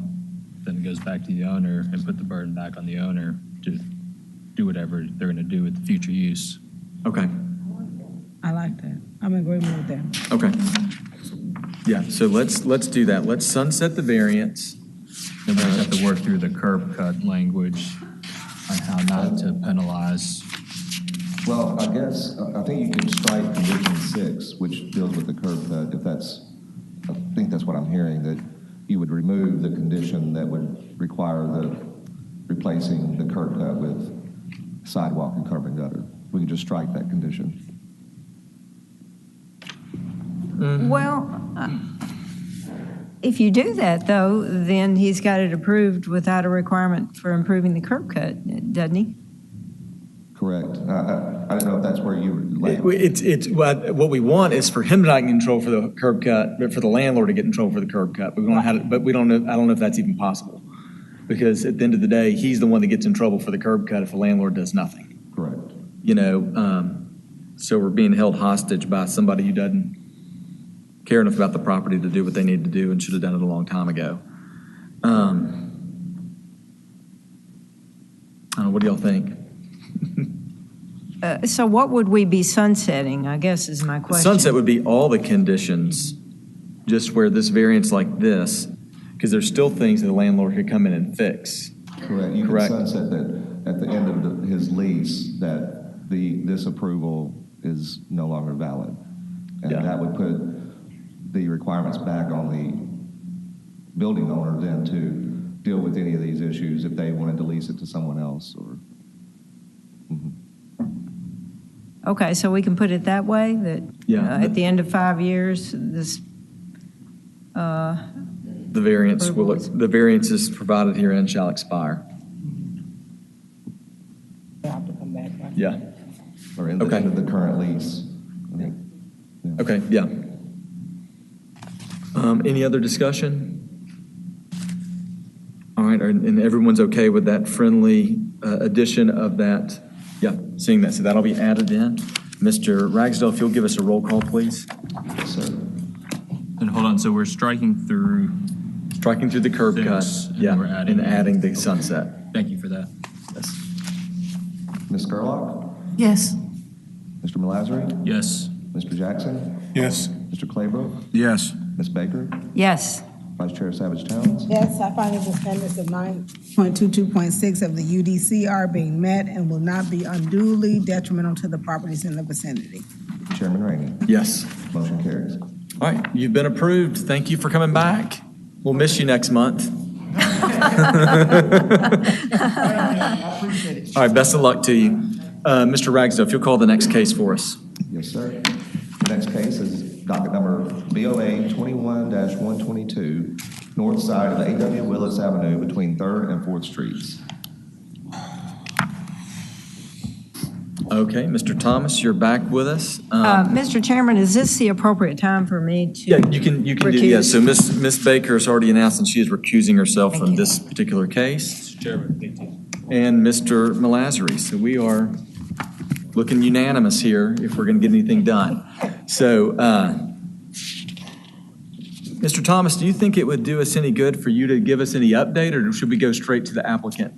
There really hasn't been any update sent to me, the same thing that was presented by St. Jude at the last meeting. Okay, very good. Okay, then we'll skip the staff report at this point.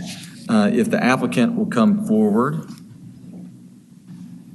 Good afternoon. Good afternoon. If you'll give your name and address for the record. My name is Sarah Hall, and I live at 4163 Mead Village Cove, Memphis, Tennessee, 38117. Okay, do you swear to tell the truth, the whole truth, and nothing but the truth, so help you God? I do. Okay, go ahead.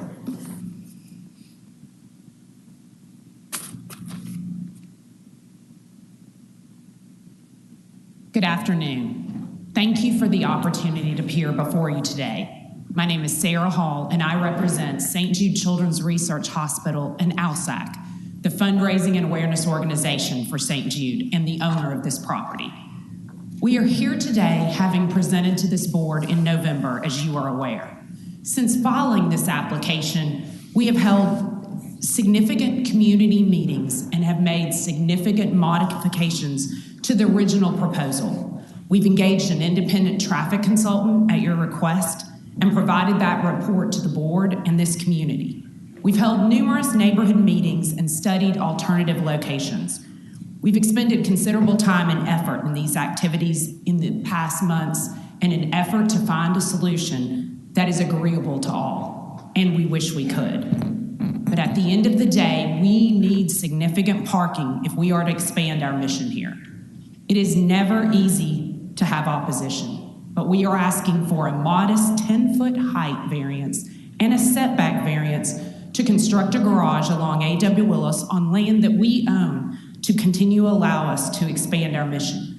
We could be anywhere in the world seeking an expansion of our mission, adding employees and jobs, but we are here in Memphis, and we are asking you today to approve this variance.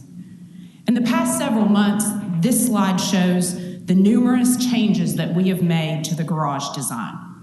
It is important to note that we reduced the original height from 89 feet to 55 feet, a 40% reduction. We changed the garage color and design to look more like the Bridges facility and the Bridges garage beside us. We added commercial space.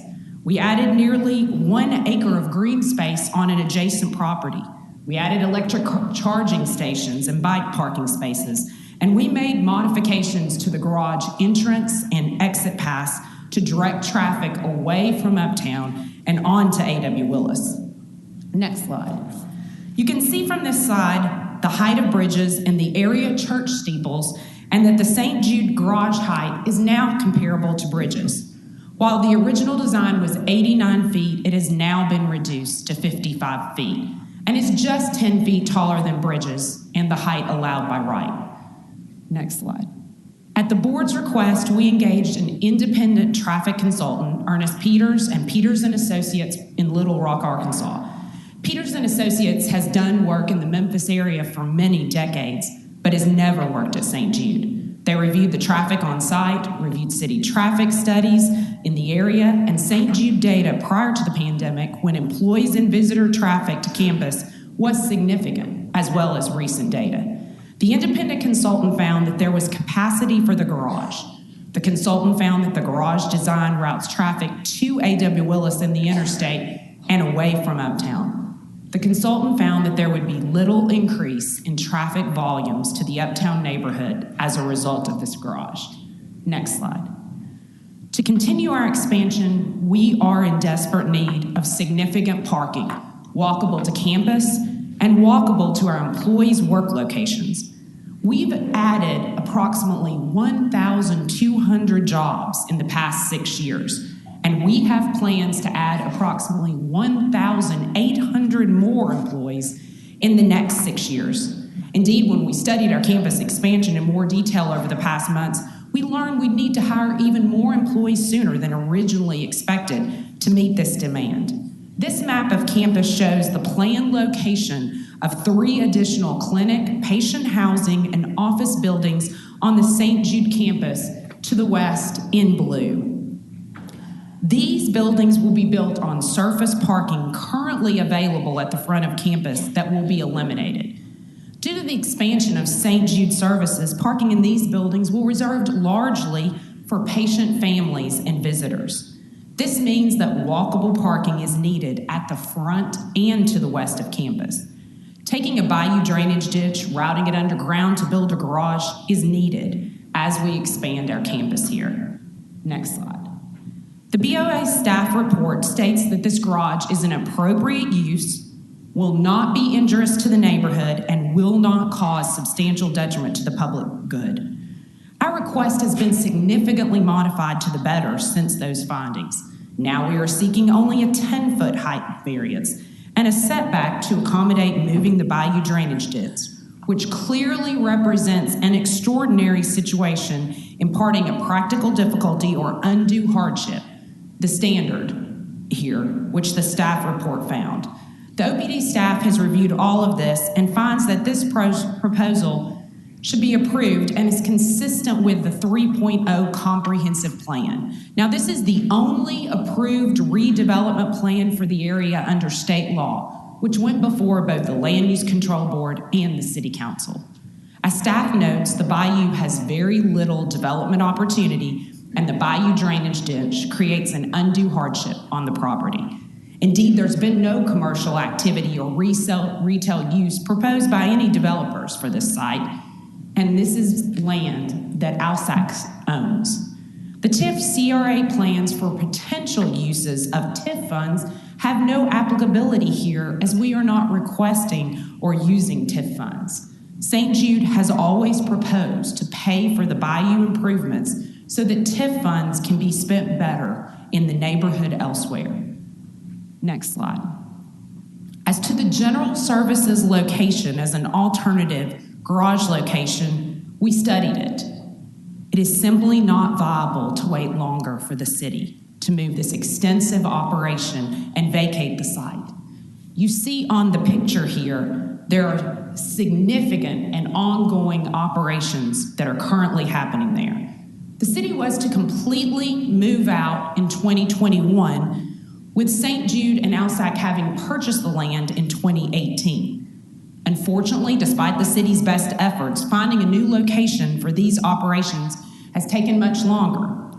You see from this picture the magnitude of the current operations. The city is actively operating 7 buildings and functions out of this location, including a large vehicle fueling station. Based on this and my experience as city attorney and your experiences, this will likely take the city 2 to 4 years to fully bid, fund, award, contract, construct, complete, and move out of these spaces and into a new location.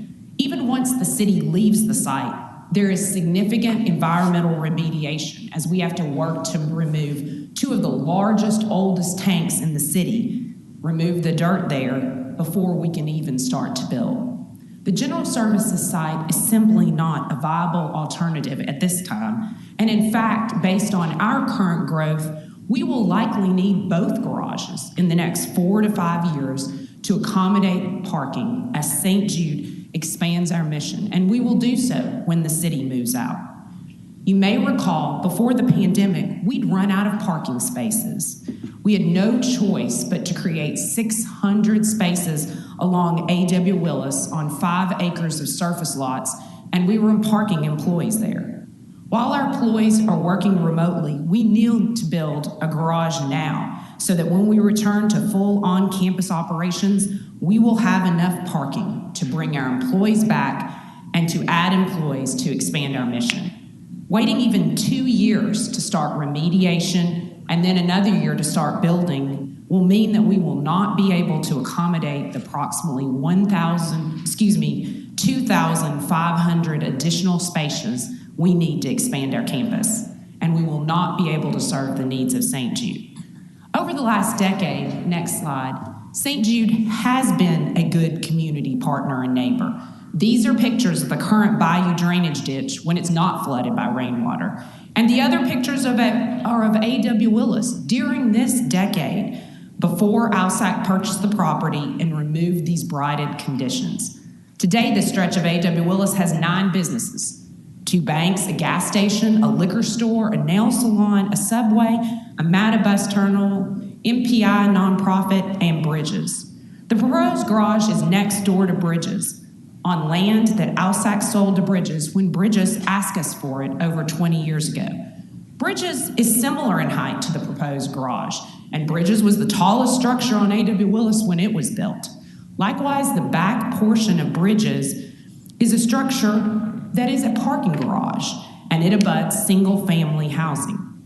Our garage does not abut single-family housing, and it is buffered by A.W. Willis, Bridges, the adjacent bayou, and 3rd Street. Just as Bridges students and visitors brought traffic over the years and have not harmed the neighborhood, neither will our employees and patients. We respect our neighbors' views, and we've made significant modifications to meet the neighbors where we could, even when it cost more money to do so. We're excited to finalize our plans to further expand the mission, a mission we all want to grow, where we treat children with cancer, sickle cell, and other diseases where parents never receive a bill.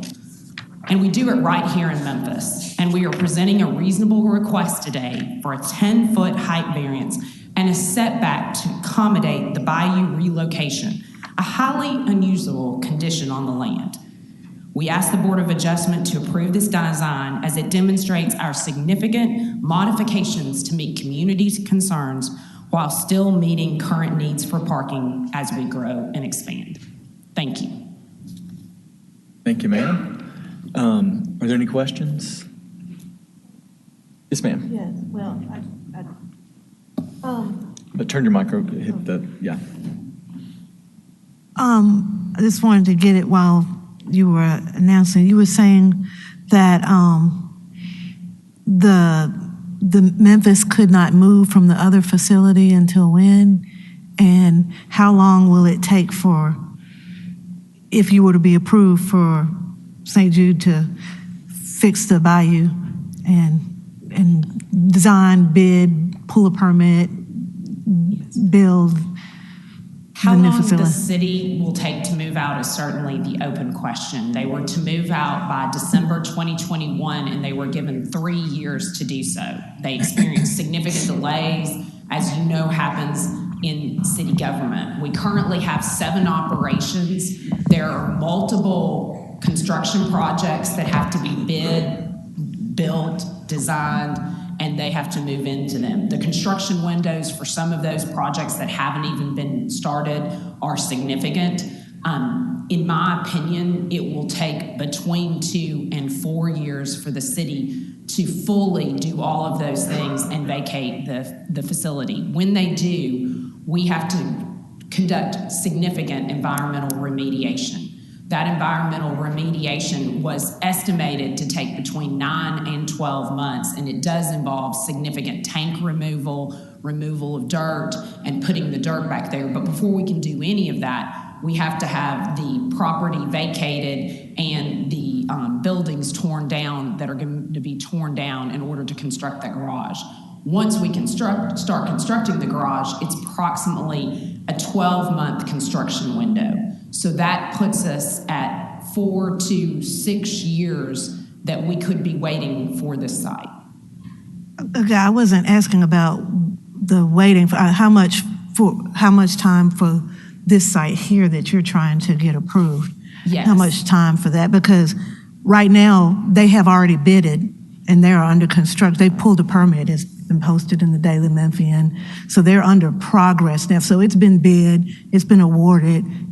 It is under construction right now, Night Arnold, So the new my facility. understanding is that there's the fueling and then there's 2 relocations, and that the Coke Center relocation design and modifications have yet to be bid. They've yet to be contracted for, and they've yet to begun. I think the fueling has been bid, but the bids came in higher, and I don't think that that's been rewarded yet. So we've still got at least 2 operations that are to be bid, but you are correct that there is one under construction. And how long for this project should it be awarded? Yes. So if this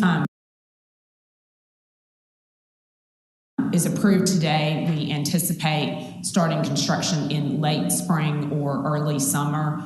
We added about 4 to 6 months to the time schedule by putting 2 floors underground, which puts us at about 18 months for construction. And that's including fixing the bayou? Yes. We were able to save some time on encapsulating the bayou underground and constructing the garage, because when we took the garage 2 floors underground, the bayou underground and the garage will share a wall, making that part of the construction not double time to some degree. That's my question. Other questions? Mr. Jackson? Oh, wait. Sorry. Vice Chair. Okay, and I'm trying to go back to your statement. I know you mentioned that you're anticipating, again, 2,500 employees. That's over, just want to confirm your statement, between a 2 to 5, what was that time frame that you said before So, those? are you asking about employees? Mm-hmm. We have added 1,200 employees in the past 6 years, and we will plan to add an additional 1,800 employees in the next 6 years. Okay, so the employee base is not yet confirmed to match the parking recommendation at this point? Our 6-year strategic plans have been approved by our board, as have our master plans and our construction plans. And so those plans call for adding, on average, about 300 employees a year as we continue to bring these new buildings up. And so we need parking for those employees. Okay, and is that inclusive of employees that may choose or the offering for virtual work? So we did take into account the pandemic for the next 2 years, but if we go to full operations on campus, we will need the majority of the employees that were on campus prior to the pandemic on campus. And prior to the pandemic, we were already parking on A.W. Willis, and then we will need those added employees on campus because we are adding clinical, inpatient, doctor's office spaces, as well as other operations to our campus. Thank you. Okay, Mr. Jackson? Attorney Hall, I have a series of questions to ask you. Can we go back to your slide where you showed the two proposed garages, one on the bayou and one on the city site? Yeah, that one right there. So the two brown orangish areas you show are proposed parking structures, correct? The one before you today is the one at the intersection of A.W. Willis and 3rd Street. We did put an orange block on the back of campus to show a potential future garage site. That is correct. When was the last campus master plan complete for St. Jude? I don't know the exact date, but I know it was within the last year or so. We just engaged in a very significant master planning site that had a number of locations on that plan. At the time, it had only the garage at the back of campus before we updated the plan. So what you're saying is your original master plan you had done did not show a garage north of A.W. Willis, correct? It showed the garage at the general services site, but at that time, it did not show a garage at any particular location, although it identified parking needs at the front of campus. So the answer to my question is no, right? It did not. Okay, great. The three buildings that you show blue on the west side of campus, those are proposed to go in existing surface parking lots, is that correct? That is correct. Can you give me an idea what the height of those buildings are going to be? The height of those buildings has not yet been determined. We believe they will be around 12 to 15 stories. We've added height, but there are some height limitations, as you are aware of. Sure. So were those buildings conceived in your campus master plan?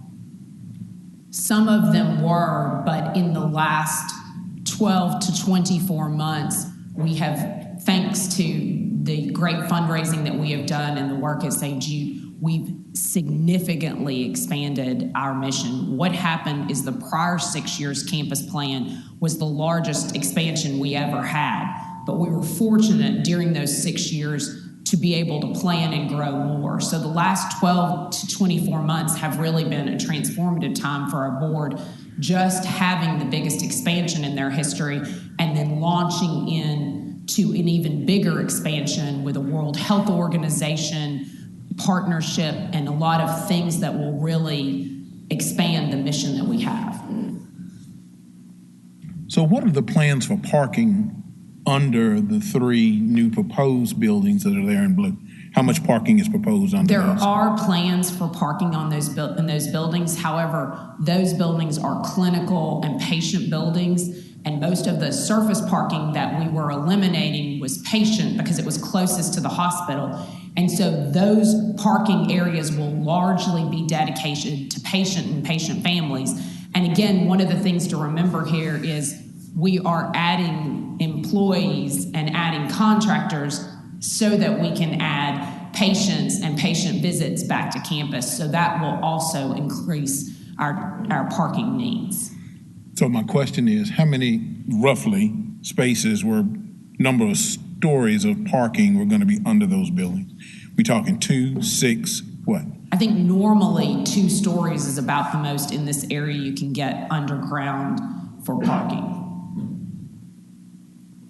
The footprint on the building east of Danny Thomas over on the city site, what size footprint is that relative to a parking structure? How many spaces? I Roughly. do not know if we have determined the size of that parking garage. I can tell you that by 2024, we will need an additional 1,000 to 1,500 spaces, even taking into account pandemic operations. By 2026, we will need between 2,500 and 3,000 spaces in order to complete our expansion and have parking for our employees, our patients, our visitors, and our guests.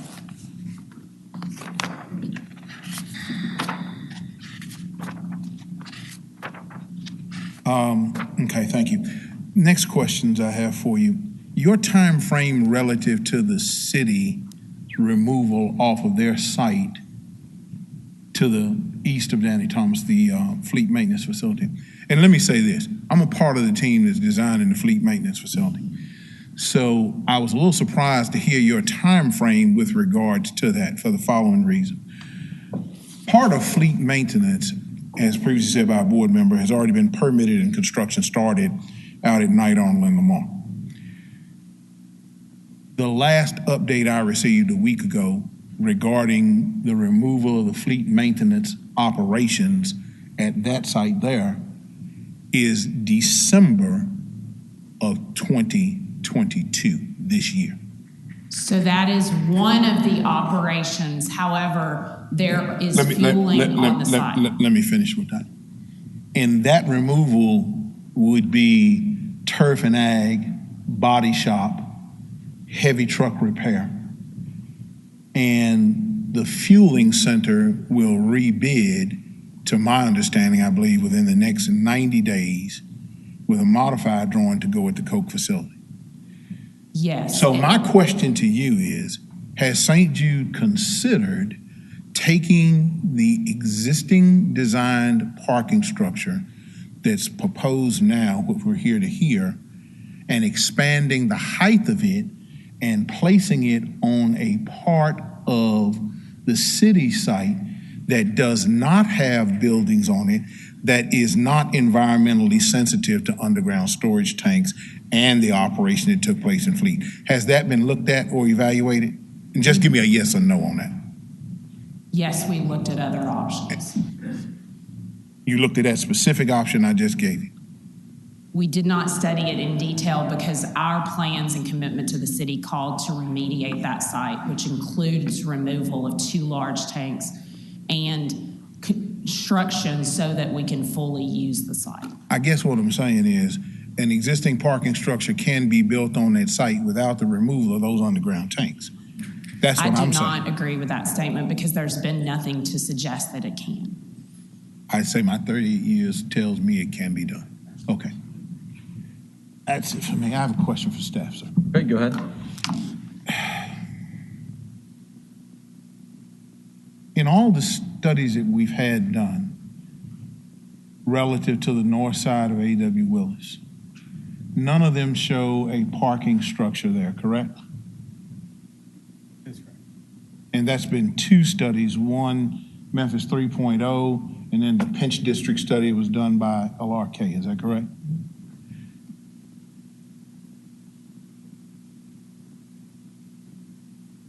No further questions. Thank you. I'm thinking.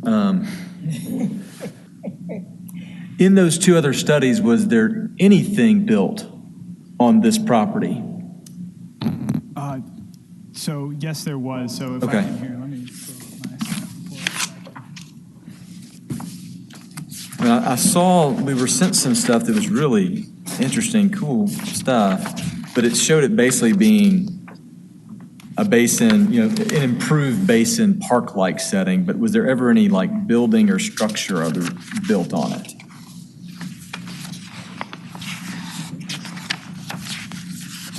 So this is the Pinch District version study, and the lot here. I'm assuming. The lot in question shows, I believe, what was proposed to be a multifamily building on the corner of A.W. Willis and 4th. That was originally a commercial structure until, I believe, 2016. Okay. So it was kind of below the arch of the bayou? That's correct. Okay. All right. Very good. Thank you. Mr. Jackson. Attorney Hall, can you tell me when St. Jude purchased the property north of A.W. Willis, the site we're looking at today? We purchased sections of that property over time. I believe the property has about 6 or 7 parcels, the majority of which have been acquired in the last 10 years, although some of the parcels were owned, I believe, prior to that. And one last question. Does any of your recent master plan updates show any St. Jude structures north of A.W. Willis, other than staff residence or intern housing. So if you're asking whether our campus plan contemplates expansion, it does. Where those buildings will be built on our property is certainly for the board to decide. To the west of 3rd Street, we are constructing a patient housing facility. I'm sorry, may I interrupt you? Only question I'm asking, I want to make sure I understand your answer. North of A.W. Willis, your entire northern limit, or not limit, but the entire area north of A.W. Willis from 3rd Street to Danny Thomas. Does your current master plan or updated master plans show any St. Jude facilities on the north side of A.W. Willis other than residential that supports St. Jude? Yes or no? My understanding is that it includes the garage now on the application. Other than the garage? No, it does not. Not other than housing. Thank you. All right, any other questions? All right, seeing none, I'm sure we'll talk again. We're going to move to the opposition, and so I have some cards here. Do y'all have an order you want to go, or would y'all like me to call people? On top was Jared Price, but I'm open to suggestions.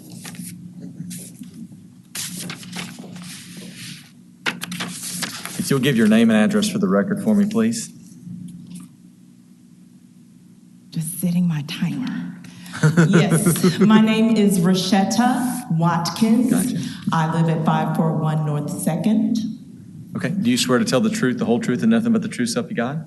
I will. All right, go ahead, Ms. Watkins.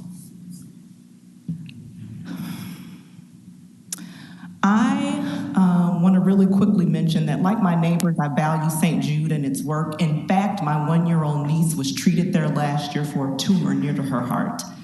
Still, that does not mean that I cannot raise my voice in order to oppose St. Jude's ALSAC's requested variance in case 21-122 to support the unwise decision to plop a 7-level parking garage in the front yard of my neighborhood.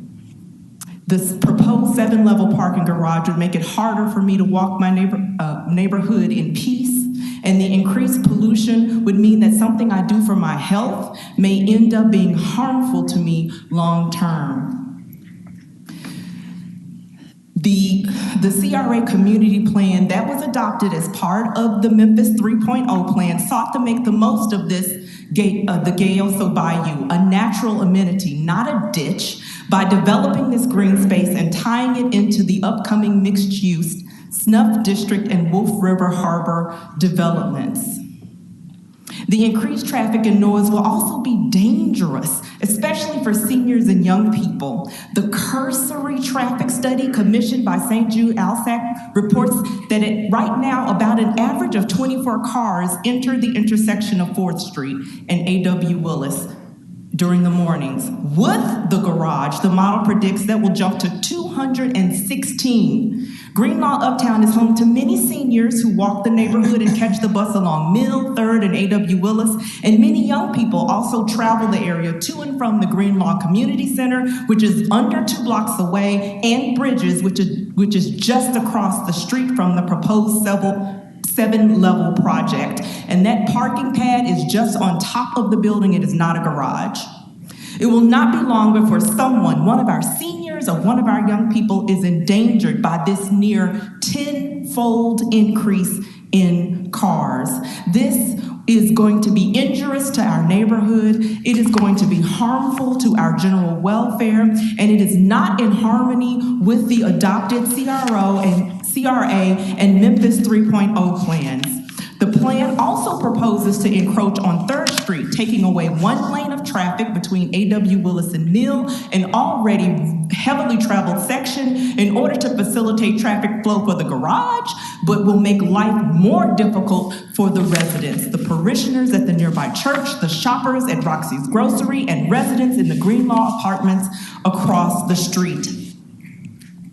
St. Jude ALSAC's supposed hardship is wholly manufactured by piecing together these parcels over the last 10 years with a recent transfer of the Gayoso Bayou parcel itself from the city of Memphis within the last year. It only came about because of this Frankensteinian patching together of parcels. to create parking for employees that have not even been hired yet. While we are still in the midst of a pandemic where most people are still working from home and most St. Jude Alsac employees are as well. And I might also add, while St. Jude Alsac calls itself an urban center, it might satisfy that designation by the letter of the law, but it is not by the spirit. It is surrounded by a fence with gated access and a proposed secured and closed walkway to funnel employees to the main campus. St. Jude is not a public entity with amenities that are available to the public by multiple modes, and improvements to St. Jude Alsac will not benefit the general welfare. It is absolutely still possible to develop the initial parcel in line with the community plan, with the Memphis 3.0 plan, in a way that will bring needed retail and market rate affordable housing while maintaining green space for us, the residents, to continue to enjoy. The real hardship will be to the community, allowing a development that does not benefit the greater good and creates harm, damages the character of the community, and only benefits St. Jude Alsac's corporate interests. Thank you. Are there any, hold on. Last time. Were there any questions for Ms. Watkins? Hearing none. Mr. Jones, will you give your name and address for the record for us? First, I'd just like to say, how do you follow that, all right? I wouldn't want to. My name is Andre Jones. My address is 598 North Main Street. Okay, do you swear to tell the truth, the whole truth, and nothing but the truth, so help you God? I do. All right, go ahead, Andre. Or Mr. Jones, sorry. The residents and the built environment of Uptown have evolved over the past 20 years. We know how a walkable, sustainable, equitable neighborhood should look and feel. We hope that Alsac and St. Jude would have evolved with us. I want to just read the first sentence of 7.3.1 of the Unified Development Code, which is the purpose of the Uptown Special District. The purpose of this section is to provide a carefully tailored zoning categories that will preserve and reinforce the Uptown Memphis area by encouraging rehabilitation and new construction that is sensitive to the existing urban form and reflects appropriate uses, scale, and character of the neighborhood. The garage is the antithesis of what I just read to you. At this point, I'd just like to give you 3 other reasons why the community is asking that you reject this proposal. Alsac builds the garage as a way of adding vibrancy to the neighborhood. The truth is St. Jude's employees will never set foot on our sidewalks because of the Sky Bridge. Unlike us, they will never have to navigate the hazards caused by the increased traffic they will create. That is unacceptable. Number 2, this is a permanent solution to a temporary problem. They have a better site for a garage. It may take a little longer before they can build, but the world of work has changed. Hundreds of apartments within walking distance are in the pipeline. There are less expensive short-term solutions to resolve their parking needs. Number 3, there is a plan to redevelop the Gayoso Bayou into a half-mile park and wetland area that stretches to the Snuff District. The garage would kill the whole plan. We are being asked to trade a half-mile of beautiful green space for a garage with traffic, air pollution, light pollution, and decreased pedestrian safety. In closing, many times we only grow when we experience failure or rejection. We are asking you to reject this request so that Alsac can learn from it and evolve with Uptown. Thank you. Hey, Mr. Jones, I got a couple questions for you. You mentioned that this would kill the plan.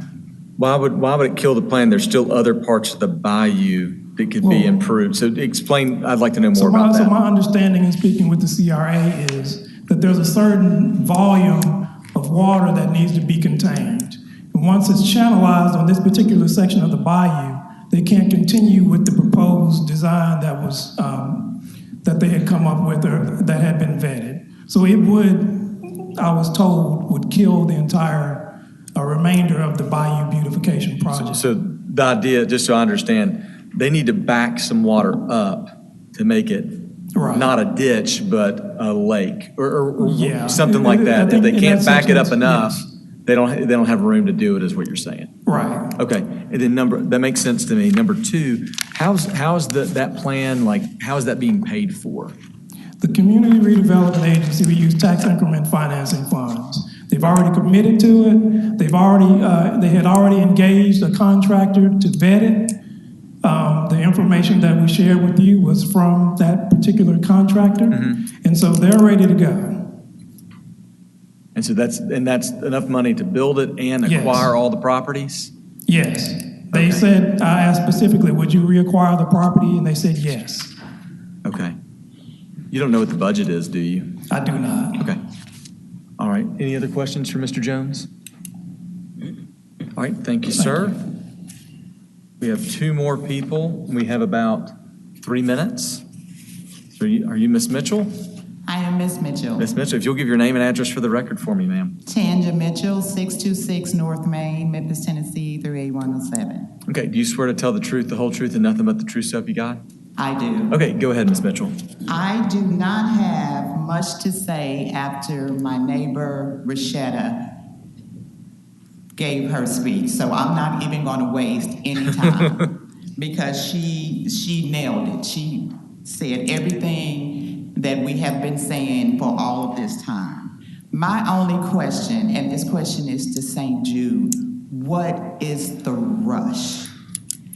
The city has already said it'll take them another year. St. Jude has said it might take about 6 years to get more employees there. We're still in the middle of COVID. It is not going away anytime soon. What is the rush?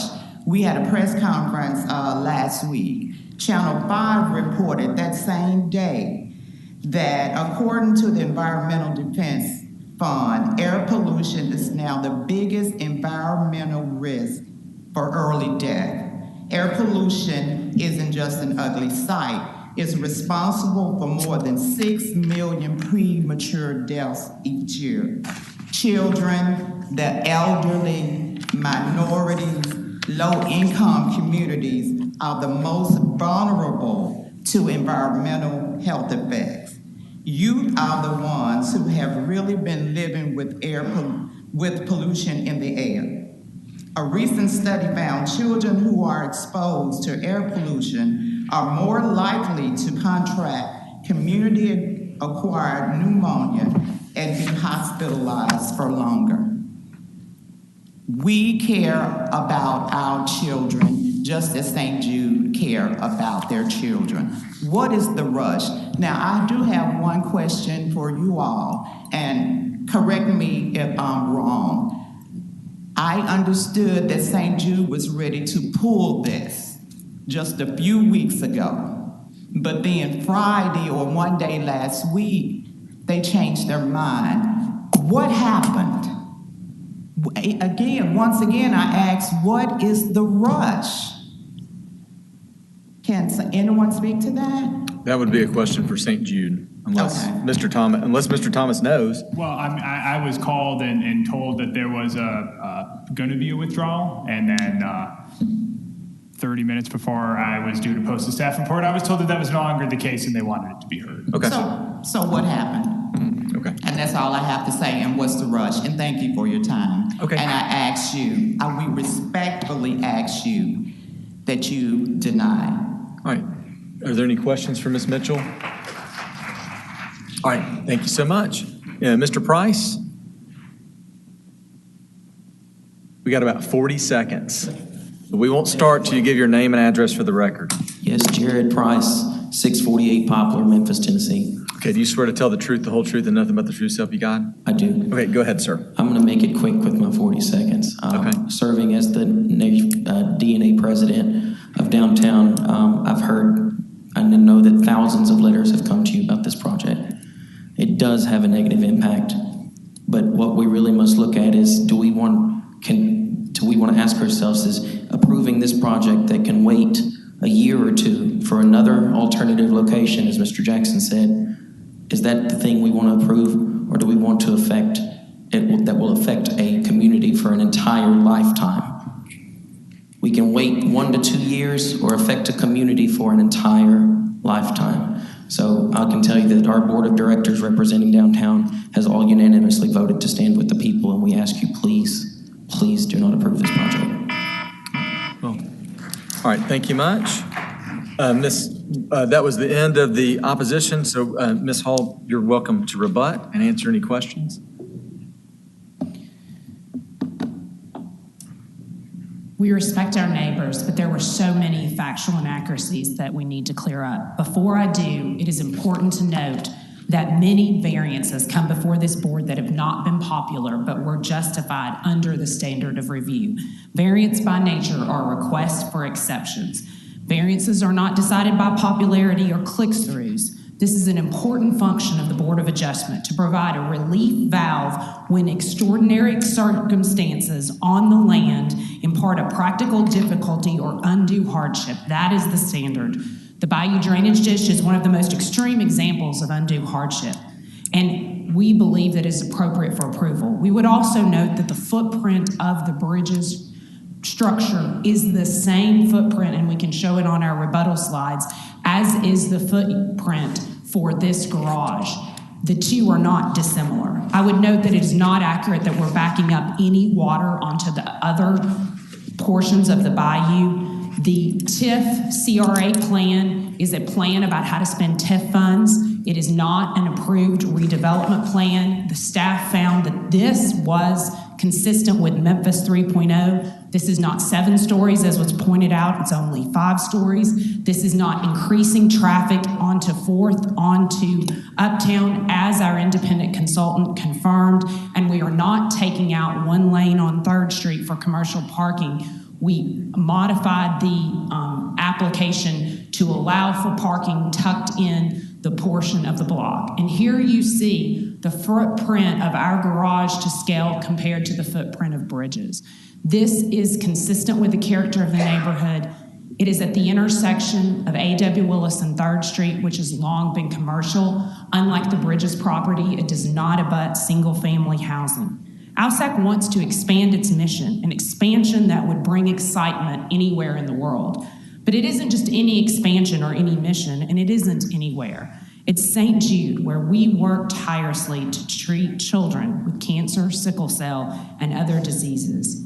We respectfully request your approval for this needed garage. All right. Mr. Jackson. Attorney Hall, maybe you can speak to this and maybe you can't. Can you tell us what the discussion was relative to pulling the case? We were at a community meeting in Bridges, and someone from the neighborhood said that the city had confirmed that they would be out of the property by December 2022. That was news to me because I could not get an answer or any kind of certainty, and that was right before the meetings. So we decided to continue the case and see if we could make the general services location work on the time frames we had, see if we could get assurances in looking at the various components of the operation that they could be out by December 2022. You saw that operation. It is massive and there are numerous components, and it's just not reasonable after having studied it to believe that they will be out on that time frame. It will likely be 2 more years before they're out and 2 more years before that garage is finished. And at that time, we will need 2,500 spaces in order to expand our mission. We will need a garage at the back of campus and at the front of campus. This is all on land we own, and the variance we have requested is minimal, 10 feet for height, and a setback to accommodate the bayou, the unusual condition on the lot. We regret that we are at odds with the neighbors, but this is an appropriate use for a variance. Thank you for your honesty.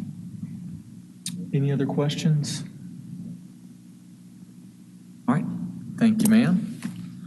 At this point, we're going to discuss, so if we can get a motion to approve BOA 21-122 as conditioned by staff? So moved. Second. All right, moved and second. Is there any discussion?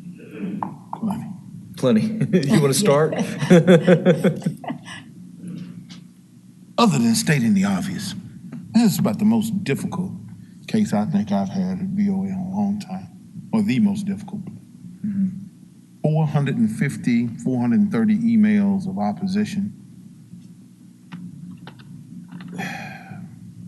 A piece of property that's almost unbuildable, to be very honest with you. A corporate client that services the needs of children, probably the most delicate thing that we as individuals probably on this earth inhabit, that we care about. The mission is unquestionable. Their commitment here to their campus and to Memphis is unquestionable. I believe it's a valid need for parking. I do have some questions about the time frame on the need for it, though, to be very frank.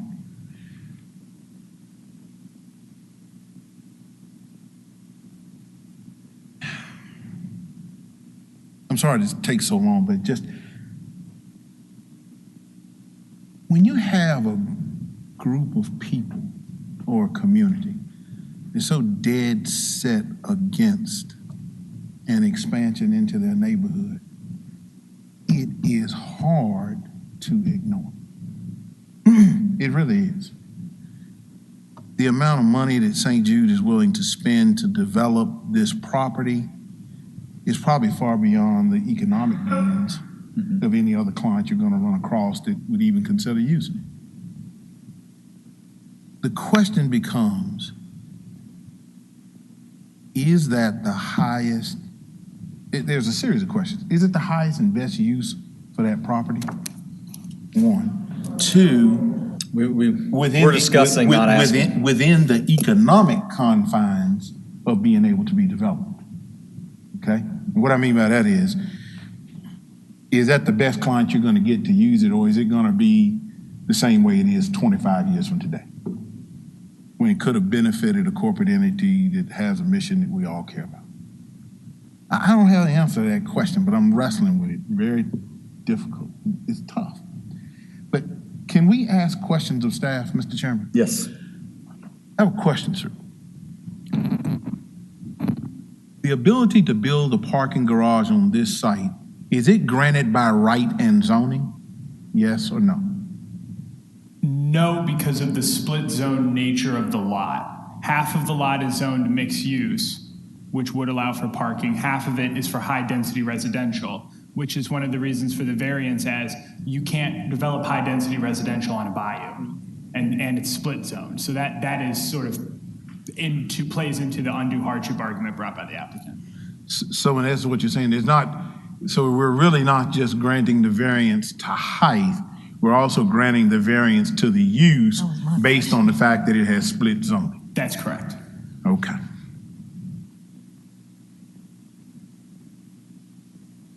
Board members, I don't have an answer for you on how I'm going to vote. I just ain't got it. But I've tried to state all the things that are key to this case. Thanks, Mr. Chairman. I was hoping you'd clear up more than that, because I'm still stuck on it as well. I'm looking at a project that, if it wasn't for having this plan of wanting to build this other park-like area, I don't know what else you'd ever put on this. And then I have the fact, well, this is owned by somebody, and I'm figuring out how they can use it, not how somebody else can direct somebody they want to use their property. And I have a problem with that. So that's kind of where I'm stuck on it. The pictures of the bayou and the waterways look great until they're full of trash, because there's a big park area that there's no money to keep it up. I worry about that. If it is built, will it look good in 3 years? I don't know. I know the St. Jude side will be clean. Just with how they keep their stuff. I'm personally not worried about traffic. I just don't think, I think the way it's designed, they're going to enter off of A.W. Willis. There'll be more traffic than there was, but I don't think it's just an extraordinary amount of traffic. And it's right there on A.W. Willis for the most part, not going through the neighborhood. Major arterial, yeah. Yeah, and so that's kind of where I'm sitting right now. Anybody else have any thoughts? I think I'm going to be probably in the middle of both you and Mr. Jackson, although I'm probably leaning more towards just the voice of the neighbors. My concern, or I could say my concern, is the fact that we're not giving credit to the neighbors. Granted, they need time to fulfill the plans that are being proposed. We're talking about estimated employees, and God knows life can happen because the pandemic has happened for over 2 years now. And in my thought process with that is so much has gone virtual, so much has gone, people working from home, even medical diagnosis is now more virtual. So the plan of the projected number of employees, patients, and all of that, when we do have a viable alternative, given time, if we're looking at the same time that it would take to fulfill 6 years for 2,500 employees, well, in that 6 years, we may have that property that is probably more conducive to what their needs are, as well as provide an alternative which would not infringe on the neighborhood and give the neighborhood time to put their project to fruition. I think we're giving them little credit and not empowering them. Because here we're showing them, you have someone else can use this land. But we're teaching them, okay, we're giving you your property. There's someone here to use it. But if you don't do it, somebody else will. So I think I just want to say, I don't know. I'm just really leaning on giving the neighborhood uptown their option or opportunity to develop it. So that's just kind of where I'm. Okay, here'd be my rebuttal to that. And just so you know, I like everybody here. There's a lot of people with signs. I don't want y'all mad at me for giving my opinion. That's what we got to do on this board. Right. But when you're looking at tentative plans, I think the tentative plans at St. Jude are less tentative. I agree. I agree. I think I had something else I used to think, but I must have forgotten what it was that you were talking about. But I don't know that what I'm saying changes anybody's mind. Oh, I know. On that. But I wish I could remember the last point. I was scared that people were going to hit me too much for what I'm saying. I'm sure it's probably. Go ahead. If there's other thoughts, go ahead. And if I come back to it, I will on that. I'm sorry about that. I agree. In fact, Mr. Jackson's initial question about the variance, was a parking garage allowed by right? That was my initial question, because I was thinking that because of St. Jude's plans and the growth plans, the tentative that are harder tentative plans, and even with moving to the former city of Memphis site, that there will be a need for parking, just not at that height. But it still has to be in coordination with where they and the residents live. Them and the neighbor, that's a long-term investment for both the neighbors who've purchased homes in good faith of an actively growing area, and St. Jude, who has actively invested in long-term growth in the area. So I too understand the issues that are underlying, and they own, this is their property right now. Currently, St. Jude owns that property. They may be willing to sell it, but right now, it's theirs. The time issue is a question to me, like surely there can be more worked out between St. Jude and the neighborhood.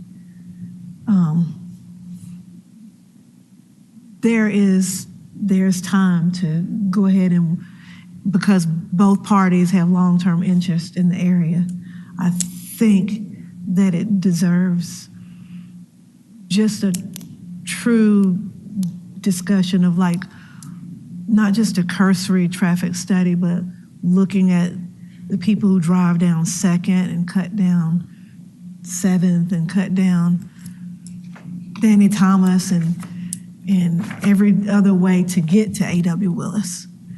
And I think the implications are a little bit great for rushing into a decision. That's just my thought. Carson, do you want to go or just or sit? You don't have. I mean, you don't have to say anything. No, I'm just torn like everybody else. I mean, I reiterate everything that Mr. Jackson has said, about St. Jude, but you also see all these neighbors that showed up, and my phone's been pinging all week, just like everybody else that's sitting up here with letters of opposition. So, I wish we had a crystal ball to know what the city was going to do. I think we did get a little more information from Ms. Skurlock and Mr. Jackson that seemed to be involved in those projects, which, somehow has skewed my opinion a little bit. But yeah, reiterate, torn between two places on this. Okay. Mr. Chairman, if I may say one last thing in my closing of it. I'm going to put myself in St. Jude's shoes for 1 minute. And this is just me talking. I think this project would have been a lot more acceptable if it was a true mixed-use facility that had a lot of parking in it. 600 square feet of commercial or retail space is not a lot in a facility this size. When staff made the comment and I asked a question about can you build it by right, and he said half of it is mixed use and the other half could be. To me, if I'd have been St. Jude, I would have came in with a plan that had more mixed use, residential, commercial, or whatever, and gone 3 or 4 stories on the west side of it and made the parking garage maybe as high as they made it beginning and put some underground as well so I could get my parking out of it that I needed, but try to satisfy the neighborhood more. If I were him, I would withdraw this case and come back with another one. That's just me. Thanks. Any other comments before we vote? I would have to say Mr. Jackson, that type of proposal, I probably could buy in. I could probably buy in. Thank you. All right, so I'm gonna let St. Jude know, based on what I do this sometimes. Based on what I'm hearing, we got to get 5 yes votes to get approved. I don't think we're going to have them. I didn't know if you want to withdraw, or if you want us just to vote it. I don't know what people are going to do, but I think it's going to get voted down. And so I know sometimes withdrawing is better than a denial. Is that right, Mr. Ragsdale? As far as coming up with a different plan, or would a different plan just be a different plan? A different plan would be a different plan, and I think you're aware, but this is the third. We have held it 3 times. We can't hold it. So yes, your option to withdraw would be an option, or they could just come back. But if they're coming back with something different, it's something different. Okay, then we'll just go ahead and vote. If you'll give us a roll call, please, sir. Mr. Claybrook? No. Mr. Jackson? No. Ms. Skurlock? No. Vice Chair Savage Towns? No, I find that the standards of 9.22.6 of UDC are not being met, and this property will be unduly detrimental to the properties in the vicinity. And Chairman Rainey? I was a yes, but the motion fails. Thank you all for coming down. Thank you for being cordial. All right. You can... All right, we got to move on. Y'all can celebrate outside. Mr. Ragsdale, will you call our next case? Yes, Mr. Chairman, and I need to apologize. Due to a medical condition, we received. If y'all could, please celebrate or whatever you want to do. Could you do it outside so we can move on? Thank you. We received a request from item number 11, BOA 21-156, from the representatives that they're not able to be here due to medical condition, so they would request a hold, and I apologize, we weren't able to get that on the consent. We did have 2 speakers in opposition, so I apologize for that. Timing, if the board wanted. Are we on to that? Is that where we are now? Or? Oh, I'm sorry. Okay. I think we're on number 5. Yes, you're right. I skipped over that one. Okay. Thank you. Well, actually, can we go ahead and do number 11? Just sure. You started calling it. You're the secretary. You brought it up. Well, if the board so choose to hold, it was requested by the applicant to hold. So if there is a motion to hold, we can go ahead and at least do that before the next case. Then will somebody make a motion to hold and then we can discuss? So moved. Second. Is there any discussion on a hold for medical emergency reasons? No. Seeing none, assume you're ready to vote. All those in favor of a hold on case 11 signify by saying aye. Aye. Any opposed? Hearing none, case 11 is held for 30 days. There were some opposition, so we need to let them know that It's been held. Okay, thank you. Yes. So, next item is item number 5, BOA 21-135, 2681 Mount Moriah Road. Enterprise. Okay, and so this one we've heard a couple times. Is the applicant here? Yes, Mr. Chairman. Hey, do you have any, we can hear, do you want to hear a case report? Or, well, I guess give me your name and address for the record. We'll do that first. Corey Brady, 9967 Bentwood Creek Cove, Collierville, Tennessee. Do you want to hear a case report or just give us an update of anything? If we could get the brief summary from the staff report just to remind everybody what we're talking about. Yeah, this is the billboard at the Enterprise. And I have the owner here, Mr. Chris Anderson. He'll be able to answer a lot of the questions regarding the contract. You want to just give us a little bit of background, Mr. Thomas? Yeah, so to be aware, 135, effectively, the applicant is seeking relief from paragraphs 3.1.4B1 and 4.9.8A and subsection 10.2.3 of the Unified Development Code to allow the expansion of a vehicle rental facility on a site with an existing permanent off-premise sign, AKA a billboard. So I believe this has been held in multiple times to try to figure out how long the billboard lease is, and if there was a availability by Enterprise as a company to remove the billboard in order to be granted the variance. Okay, very good. All right, Mr. Brady? Briefly, though, I do want to recall that we are improving the site. That this is received by request to make site plan improvements to the facility.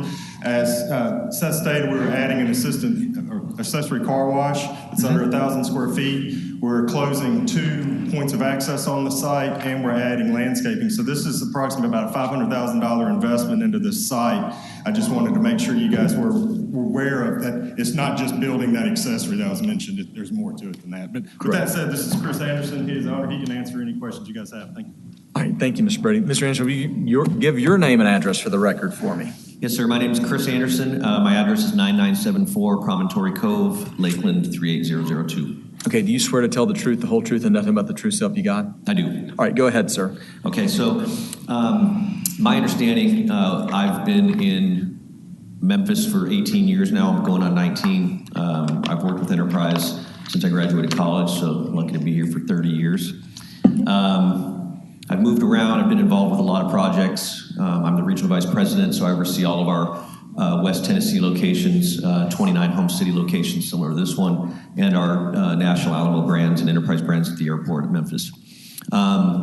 This is a unique site. This is a site we've been at for 24 years. It's one of our first offices we put here when Enterprise was founded in Tennessee. Still a privately held company. We own the property. We inherited the billboard. Billboard's been there forever. We have a new lease on the billboard. Over the course of the lease, it's going to generate about $135,000, almost $140,000. It takes about $75,000 to take the billboard down. My understanding is we don't have to take it down. There was an ask from the board to say, can we do that? We're expecting to spend at least $500,000 in this neighborhood. We continue to invest in this neighborhood for 24 years, and we have another 20 on the docket that says we're going to be there for that long. 61 local referral accounts rely on our services. We're an essential business. We've been open during the pandemic, obviously, to help first responders and the individuals and businesses within our communities. So this is one office. It's about 5 or 10 minute drive one way is roughly their pickup area, the area that they serve. We have another office on Winchester. We have another office on Poplar. So there's areas that each one of our offices operate within what we call a marketing area. So there's 61 additional businesses, dealerships, body shops, business rentals, business customers that rent from us. We would wish to stay here. I think we're making it safer. We all know Mount Moriah's fast. We're closing off 2 entry points. We're adding landscape, and what I'd really like to do is tear down the building and build a new one, but according to all the rules and regulations that we have here, not able to do that. So we would like to make it better for our customers. That's one of our main reasons we're trying to do this, as well as for our employees. Our employees don't work from home. Our employees actually work in their offices, and we've been doing that for the 2 years we've been going through the pandemic. And I've worked in 4 operating groups with Enterprise from San Diego to British Columbia to Tucson to here. And so I've been involved with a lot of these projects. We're willing to be reasonable, but I'm here to find out what that reasonable is and to answer any of your questions. Okay, I got questions. How much longer, we talked about this, how much longer is left on the lease of the billboard? 2000, you ready? 43. 2043, so 22 years. Or 21, wow. 21. And then the specific question we gave was could we explore a way to shorten that 21 years? Were there talks with the billboard company about doing that, of buying out that billboard to get rid of it? That was specifically the reason for the holes. Yes, sir. And I didn't hear that answer. So I'm here to tell you that I'm willing to do, Enterprise is always willing to bend for whatever's best for the community and best for the business. And I can't do it immediately, but I think that there's a way to get out of that lease earlier than 2043. I think I can do it within, what I'd like to propose is allow our office, because each office operates separately as its own entity, even though it's under an umbrella of Enterprise Holdings, it's a family-owned business, but each branch is its own profit center. So to take on losing the $135,000 on the revenue side of it and the initial tear down, cap off the electricity, all the stuff that we have to do that I'm not a billboard takedowner, but that's what I understand we're supposed to do. It's going to cost $75,000.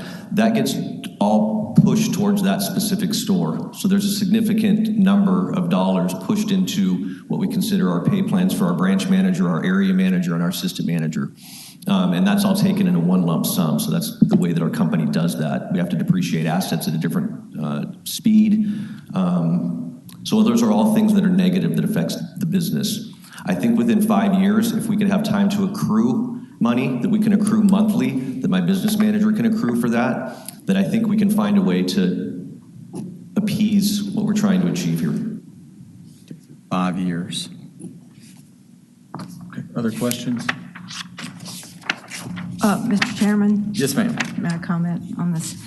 Well, I'm sitting here looking at a condition that I was going to propose for 3 years, just to get a starting point, because I didn't think you would come close to 5 years, but...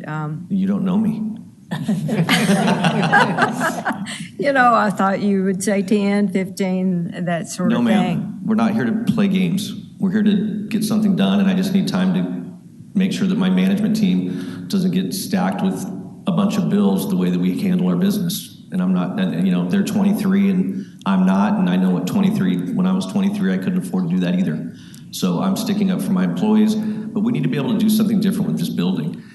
It's old. We're not going to be able to make it into the Taj Mahal, but we are going to make it better. And, you know, you can go down Mount Moriah and see who's been committed to Mount Moriah for 24 years. I'm pretty sure I'm in a small bucket. Well, can I? Yeah. That just leads me to a question for staff, and maybe some others should be involved in this. Of how would it be a sunset? I mean, how would we get to that point where it would come back to us and it would be done? Correct, yes. The approval of this would be for 5 years, and then they would either need to remove the billboard, and we would have that. Or come back and ask for additional. And you know, at that point, you may just want to not have the variance on you, because why would you want a set of conditions if you can just be there under the zoning? So it's just something to think about. Yeah, I think that if we, I think that's kind of my direction that I would be willing to go, is that if I do that, then I can do whatever I want with that property. At that time, you can just revoke the variance and you'll be good. And if that's in writing, Ms. Baker, then we got a deal. Well, it is on the record. All right, so what do we need to do then? Are there any other questions before we start talking about the conditions? All right. Thank you, sir. Thank you very much. Appreciate it. All right. So, we'll just get to discussion, I think. So we can get a motion to approve BOA 21-135 as conditioned by staff. So moved. Second. All right, and so let's look at really condition 1, which is on page 15, and figure out what we need to change on that to get to our 5 years.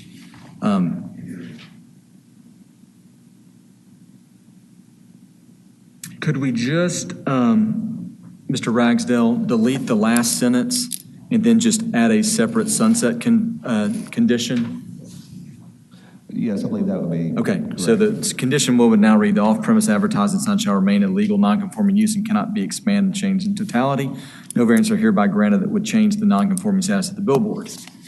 And then number 6 would be these variances shall... The approval of this variance is valid for a period of 5 years. Okay, yeah. Yep, that works for me. Any other discussion on that? Looks good. Okay. I assume y'all are ready to vote. Mr. Ragsdale, if you'll give us a roll call, please. Ms. Baker? Yes. Mr. Claybrook? Yes. Mr. Jackson? Yes. Mr. Malazari? Yes. Ms. Scurlock? Yes. Vice Chair Established Towns? Yes, I find that the standards of 9.22.6 are being met and will not be unduly detrimental to the properties in the vicinity. And Chairman Rainey? Yes. Motion carries. All right, you've been approved. Thank you, gentlemen. Thank you. Thank you so much. Yeah. Mr. Rags, will you call the next case for us? She might be, yeah. Thank you, sir. Okay, if I'm following this correctly, I'm trying to read. Item number 15. That's what Okay. you guys have. And that is BOA 21-160-531 South Yates Road. Okay. And is the applicant present? Okay, and then the opposition is here as well, I think. All right, Mr. Penzis, if you'll give us a staff report on this appeal.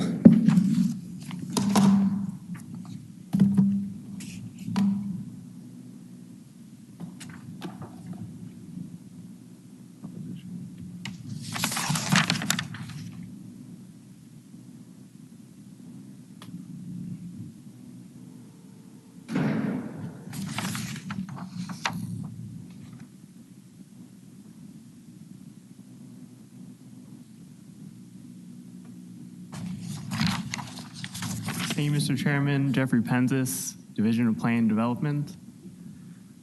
So this is an appeal of the zoning administrator's decision for the western fence setback and no parking fire lane signage between 516 and 532 Melody Lane.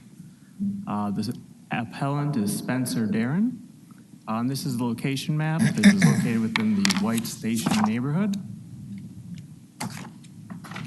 So this site is zoned residential single family 10, and essentially it is surrounded completely by single family residential, and the site itself is a place of worship.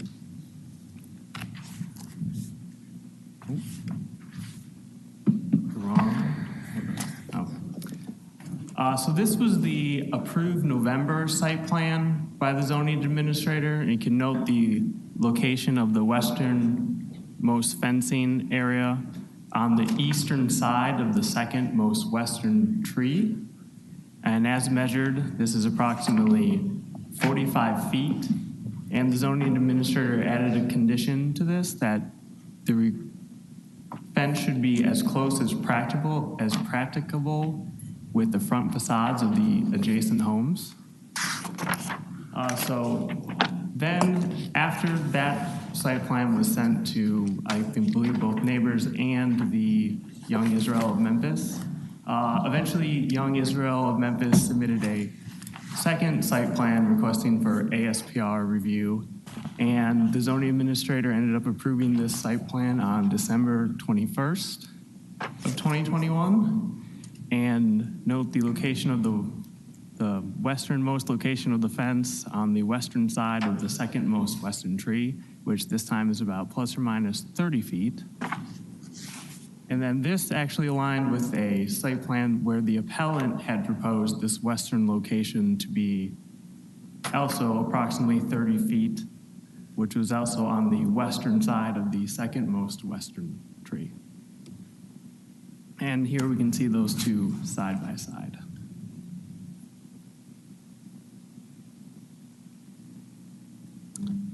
So here are site photos now of the actual fence, although no part of the fence has been painted black at this point, which we noticed on a site visit on this past Monday.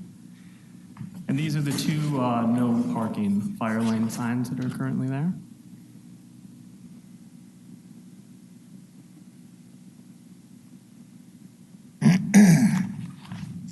And so I kind of went over this already about the westernmost fence between the differences in the two site plans, two site plans that were approved and the one proposed by the appellant.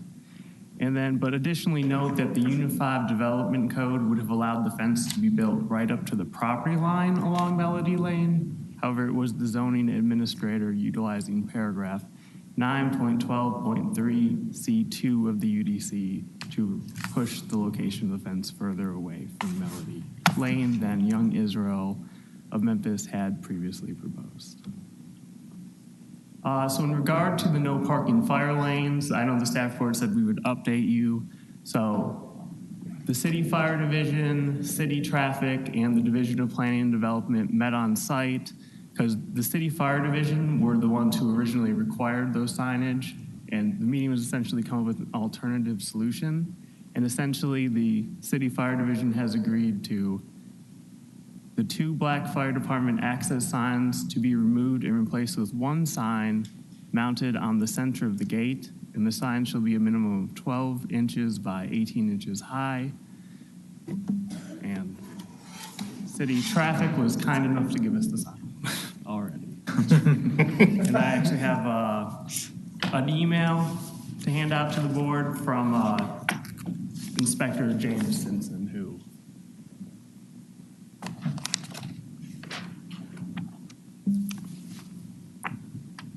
and note the fire department in that email does have two other things that they wanted to address for the changes for the site. They were not related to the sign issue specifically.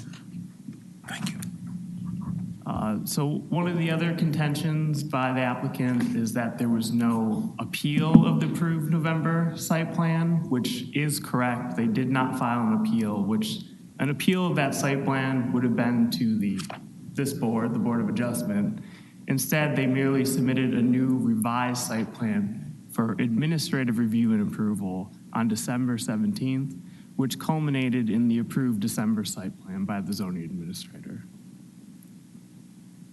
And then the approved November versus December site plan, again, the appellant asserts that because the site plans are not the same, the December site plan is invalid due to the relocation of the fence, addition of the no parking fire lane signs, and a playground area. But note that Young Israel was not required to appeal that to this body. They instead chose to submit an alternative site plan for review administratively.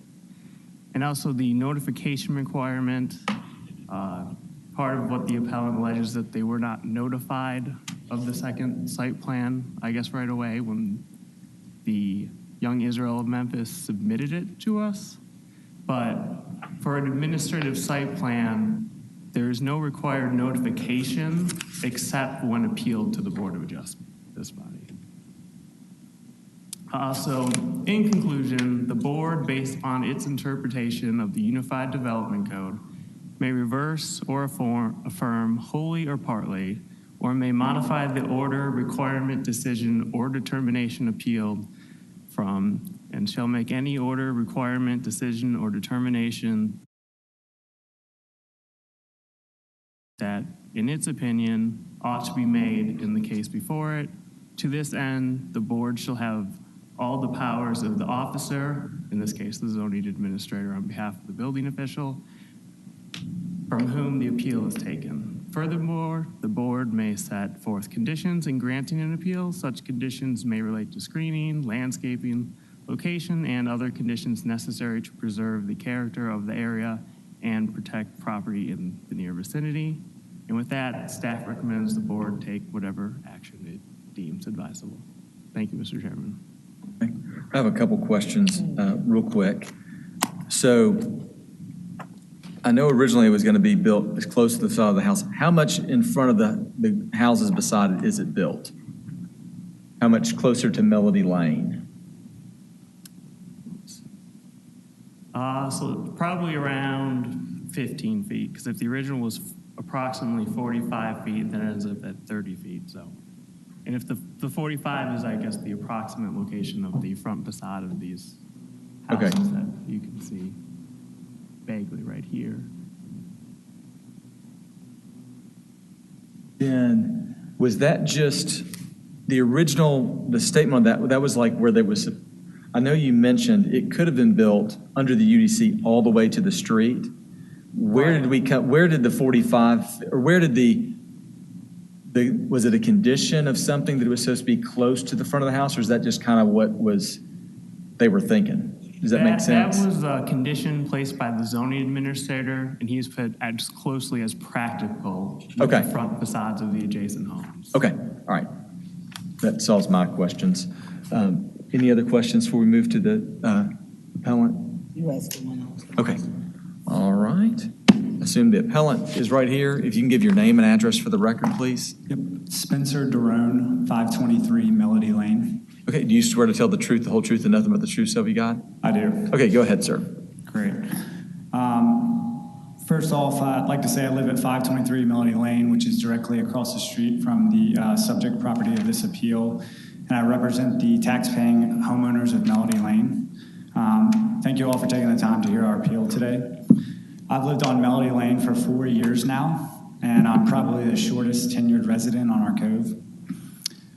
This is the first home I've actually ever purchased, and I never imagined I would be in front of a governmental body with some prepared remarks from my neighbors appealing the decisions and actions of another governmental body. But I guess I can chalk that up to one of the many joys of home ownership. I'm not a lawyer and I don't have a real estate background, so forgive me for clarifying my understanding of the purpose of why we're here today and what one of your functions as a board is. Stated simply, it's to hear our appeal of how the Division of Planning and Development interpreted and administered the Unified Development Code as it relates to the final site plan for the 524 Melody Lane lot. If that's true, then this isn't about what we as the residents said versus what the leadership of Young Israel said, and it's not about where squiggly red lines were manually drawn on digital images. It's solely about the DPD's interpretation and administration of the UDC regarding an appeal timeline of an administrative site plan decision. Per section 923(1) subsection C1 of the UDC, an appeal of an administrative decision shall be filed with the Secretary of the Board of Adjustments within 5 days of receipt of the decision. In our case, the leadership of Young Israel did not appeal an approved site plan dated November 5th provided by Josh Whitehead of DPD within the appropriate time frame. This was evidenced in emails from the DPD director himself, John Zena, who said, and I quote, "Mr. Whitehead's authority on the matter is final unless appealed to the Board of Adjustment within 5 days of receipt," end quote. And later, on November 16th, again, I quote, "I confirmed with staff this morning that an appeal was not filed," end quote. It is even stated explicitly in the staff report for today's hearing on page 18. Again, I quote, "It is correct that Young Israel did not file an appeal of the approved November site plan to the Board of Adjustments." So removing any and all emotions, subjectivity, and morality surrounding our case before you, it is evident to the residents of Melody Lane that DPD did not properly administer the UDC by allowing the leadership of Young Israel to submit a revised site plan dated December 21st, over a month and a half after Young Israel failed to submit an appeal to the earlier approved November 5th site plan from DPD. What's the point of having these rules and regulations if certain individuals or parties aren't made to follow them? What are future individuals or parties, especially residential property owners like ourselves who don't have the UDC memorized, expected to turn to if they can't rely on these rules and regulations or the appropriate city and county governmental bodies? Isn't this one of the reasons why the UDC was created and why this type of hearing exists? Therefore, we, the residents of Melody Lane, are appealing that the later site plan dated 12/21, again, which was divulged to the residents a month and a half after the leadership of Young Israel missed their appeal window, should be nullified and revoked, and the November 5th site plan should be taken as the final site plan, including all elements of said site plan, such as the distance of the fencing setback being aligned with as closely as practicable to the front facades of adjacent homes, removal of the post-mounted fire lane signs right next to the street, and the removal of a commercial playground structure on the Melody Lane lot, which I want to stress was never included in any prior site plan shared with the residents. Additionally, it was stated multiple times by counsel for Young Israel that if a playground were to be erected, it would be on the Yates property and not on the Melody Lane property. I'd like to share with the board a list of signatures of tax-paying Melody Lane property owners, all of whom object to what has occurred on the 524 Melody Lane lot, and how this process has been handled by certain parties over the course of the past year plus.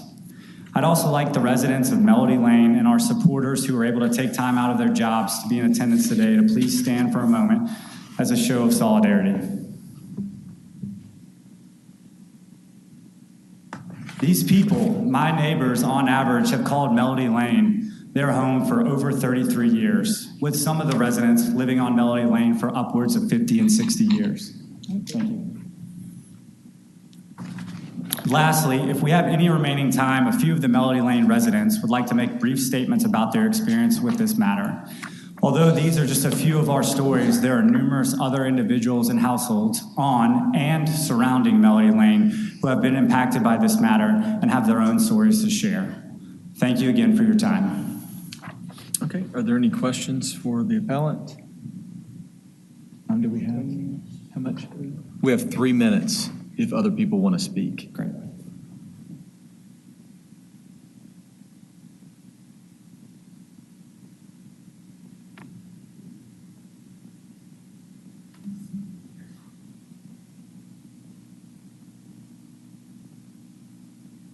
All right, if you'll give your name and address for the record. Excuse me. My name is Sheila Balton, and I live at 532 Melody Lane. Okay, do you swear to tell the truth, the whole truth, nothing but the truth, so help you God? I do. All right, go ahead, Ms. Balton. I wanted this to change. That's my home right there, and then the towers and the fence are there beside it. So I just want to share with you what it's been like. Just clear. You're the one that, like, with the white, we can really see. The white Not the one trim. past, but in front of the playground. Yes, okay. Right there. Yes, Very sir. good. Go ahead. My name is Sheila Bolton, and I'm speaking on behalf of my husband Mark and myself. We live at 532 Melody Lane, adjacent to and south of Young Israel. We bought our home in January of 2013. At the time, the young rabbi and his family lived next door at 524 Melody Lane. They were sweet, kind neighbors. Once they moved, the outside was not kept up very well at all. A playground was erected in that property's backyard, which included 2 towers that towered over our backyard, even with an 8-foot fence. We were spoken to many times from those towers. Our door was knocked on at various times to retrieve balls that had landed in our backyard.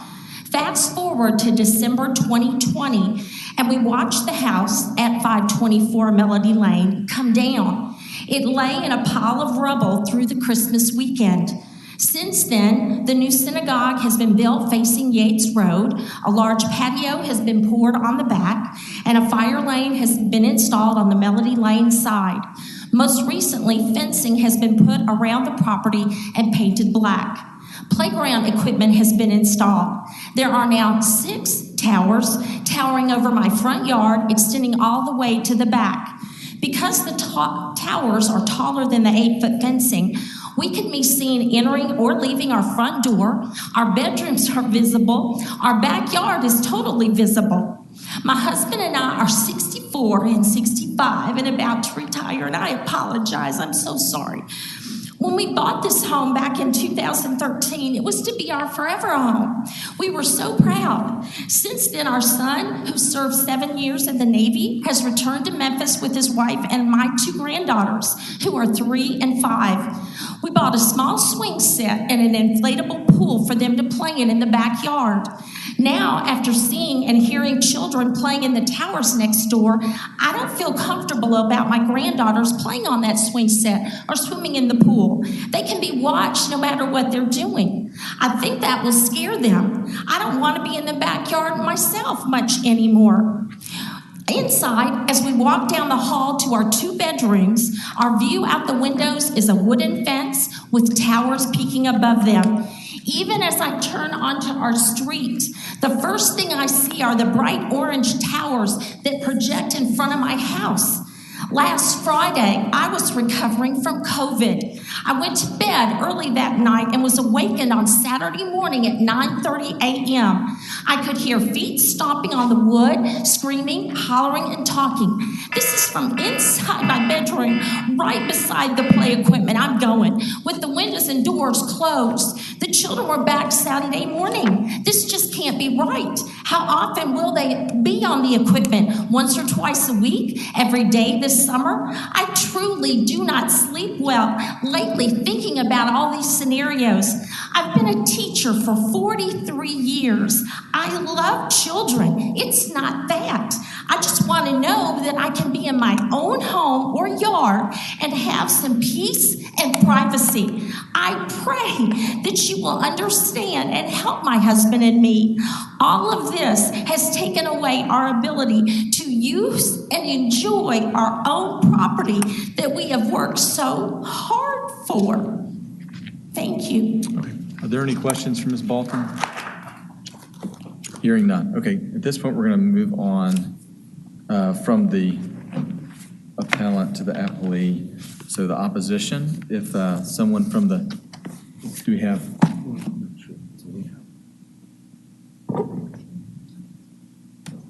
Well, we're done with time.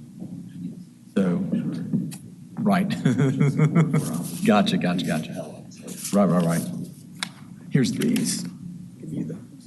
So is there somebody from Young Israel here that would want to? Okay, Brenda, you've already been sworn in, so we'll consider you sworn as well. Certainly. Thank you, Mr. Chairman. Brenda Salamito Baser, Salamito Land Planning, 1779 Kirby Parkway.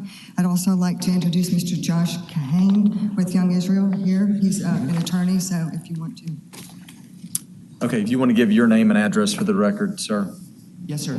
Josh Kahane, 5669 Vantage Point, Memphis. Okay, do you swear to tell the truth, the whole truth, and nothing but the truth, so help you God? Yes, sir, I do. Okay, go ahead.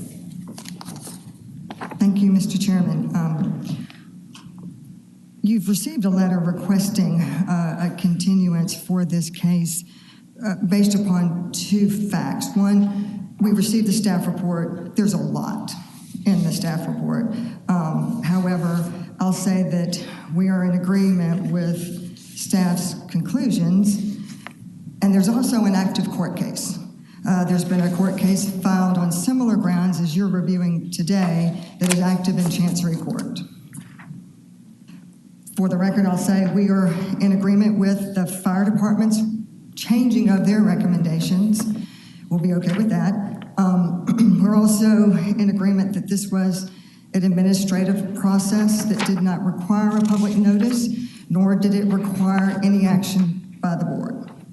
And then the other was, I guess, notification and then process. So I think that is it. If we want for Young Israel to be able to prepare a full rebuttal, if the board wishes to see that, we're up to the will of the board. We would like a continuance to be able to prepare for that. I think staff's conclusions, we are in agreement that we have adequately and lawfully followed the UDC. Okay. Are there any questions for Mrs. Solomita Baser? I have one quick question. All right, Vice Chair. Quick question. I know you said that there's an current lawsuit in Chancery. What are the premises for that lawsuit? What are the claims on that lawsuit? Josh can speak to that. Hello, Mr. Josh. Good afternoon, thank you. The lawsuit was filed this past week by the same residents who are here today, asserting similar causes of action and seeking virtually identical relief. We have not taken, as the synagogue, any action against any of the neighbors, but now that they have sought to litigate, and I use that word loosely, but litigate this matter both before the board and before the Chancery Court, we believe that the Chancery Court is probably the best place to handle that. They'll certainly have the opportunity there to express anything they need. As I indicated in the letter that I submitted, we have 128 families who make up Young Israel of Memphis, well over 300 men, women, and children, all of whom would have been here today to show their support in an effort not to inconvenience the board or to inconvenience security outside or them. I had submitted the request for the extension of time of the administrative hold in advance of coming today. If there are questions that need to be answered, I'm certainly happy to do so, but I just want to make it as meaningful as possible without us creating conflicts between the thoughts of various entities so that we can try to bring this matter to conclusion as quickly and in as peaceful manner as possible. Sure. Thank you. No further questions. Any other questions? Ms. Baker? This is a procedural question. What we're voting on right now, we're just voting on whether or not we hold it for a month. Is that right? No, we're not. Someone could make a motion to hold it for a month, but we are hearing the case on whether or not, basically, was it proper the way the fence was redrawn or where it was drawn and built by when the zoning administrator at that time allowed the revised. Was the revised site plan allowable? So but that's still, we wouldn't necessarily be looking at the site again to form our own opinion of, where that fence should have been and all of that. That's my question. Yeah, this was never up for a variance, correct? Everything that was done was allowed by right. A site plan was submitted, just like any time someone does a site plan. And then and the neighbors had seen that site plan and stuff, and then they asked for a revision of the site plan, which they were, y'all are saying they were allowed to do under code, and they got it, and this is what we were left with. That's correct. Okay, yeah, so variance request or anything. Right. So whether or not only voting on whether or not they followed the regulations in the handling of the site plan that's correct. Okay. Yeah. Mr. Chairman, I'm sorry. Just one small point of clarification. Sure. But although it's a small point, I believe it's an overarching issue. The two site plans that have been discussed this afternoon, the November 5th and then the second one, the November 5th site plan was never submitted by the Young Israel of Memphis, by Ms. Salamito, by Grinder Tabor Grinder, or by Archmania. That was not submitted. I don't know whether it was submitted by the neighbors on behalf of Young Israel. I don't know whether it was submitted by Councilman Canali. I don't know why it was submitted. Just perhaps some type of thing fell through the crack. The only site plan that was submitted since construction began was the December site plan, which was appropriately provided and approved.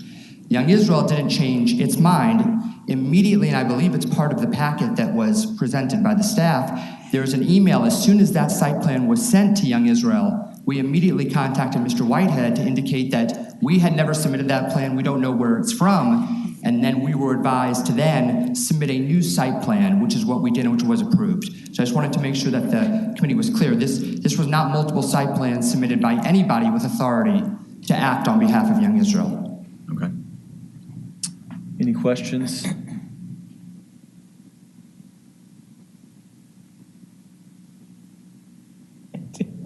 You want to ask staff a question? Yes. Okay. I'm confused. Help me out.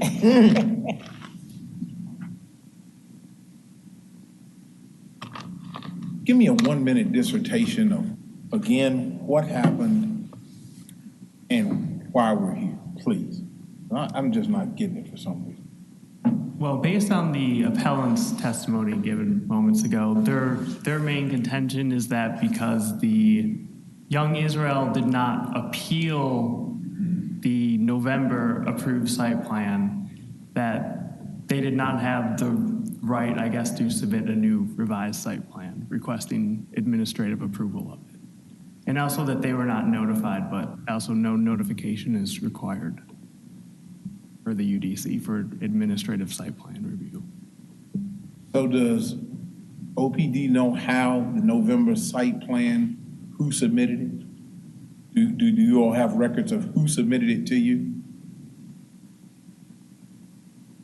I do not know offhand, and former zoning administrator, Mr. Whitehead, is not here.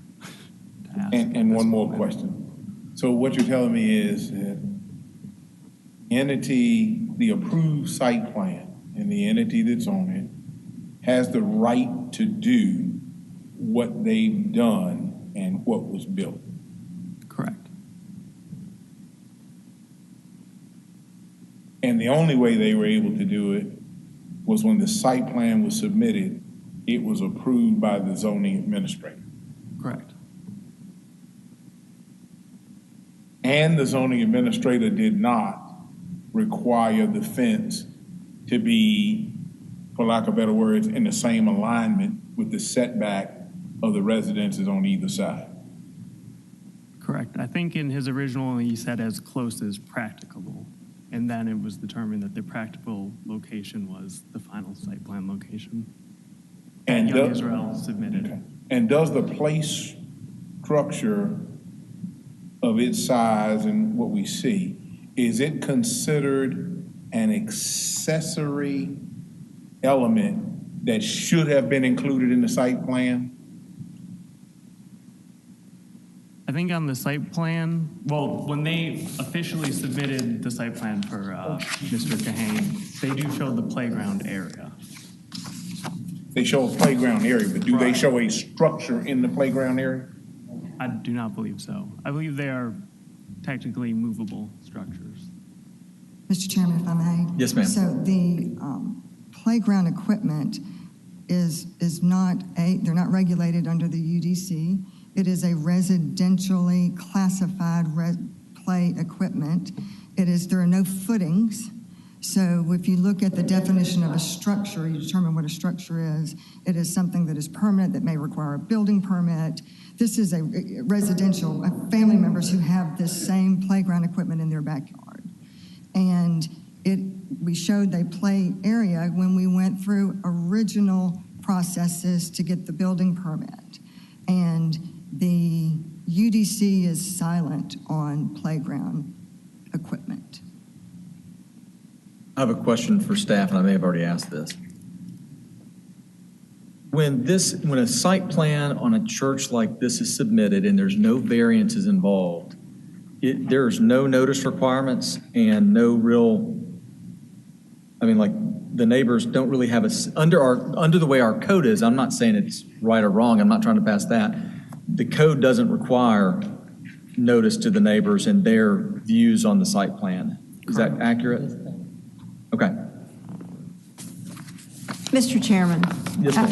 I'm just going to try this to see, you can tell me, no, you can't ask that, if you want to. But I'm just going to ask Mr. Penzies to tell us where are the front and rear yards of this parcel, of this property? Are there two front yards, or are there? Are you considering Melody Lane a rear yard? Well, it is a double frontage lot, so I guess it does have two required front setbacks. But I don't believe anything is within the required front setback that is not allowed to be. So you can have accessory playground equipment in the front yard? I thought that had to be in the backyard.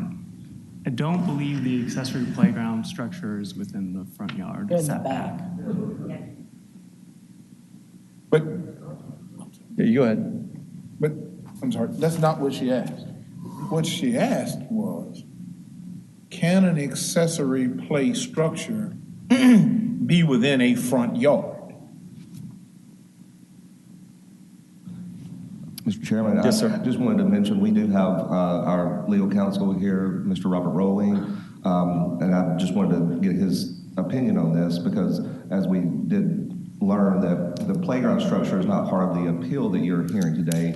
However, it is potentially part of the litigation that is being heard. So I would say that we may want to hear from him or, yes. Yes, that's correct, Robert Rowling, County Attorney's Office. You're obviously free to ask the questions you want, but the playground equipment is no part of this appeal.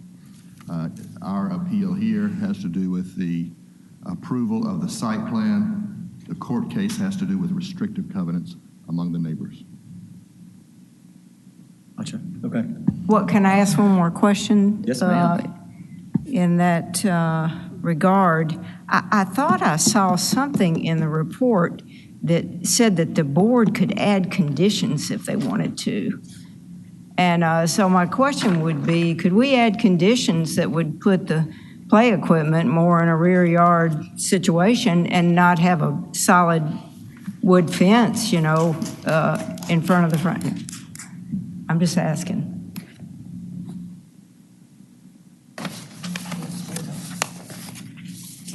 The board can add conditions to this variance request, absolutely. But I thought this wasn't a variance. I apologize. Okay. I think, Mr. Penzies, you did have one of your conclusions. If you can read that, that the board, I think it was the last one. Yeah, I think that's what Mary was. Yeah. You can read that and just, yeah.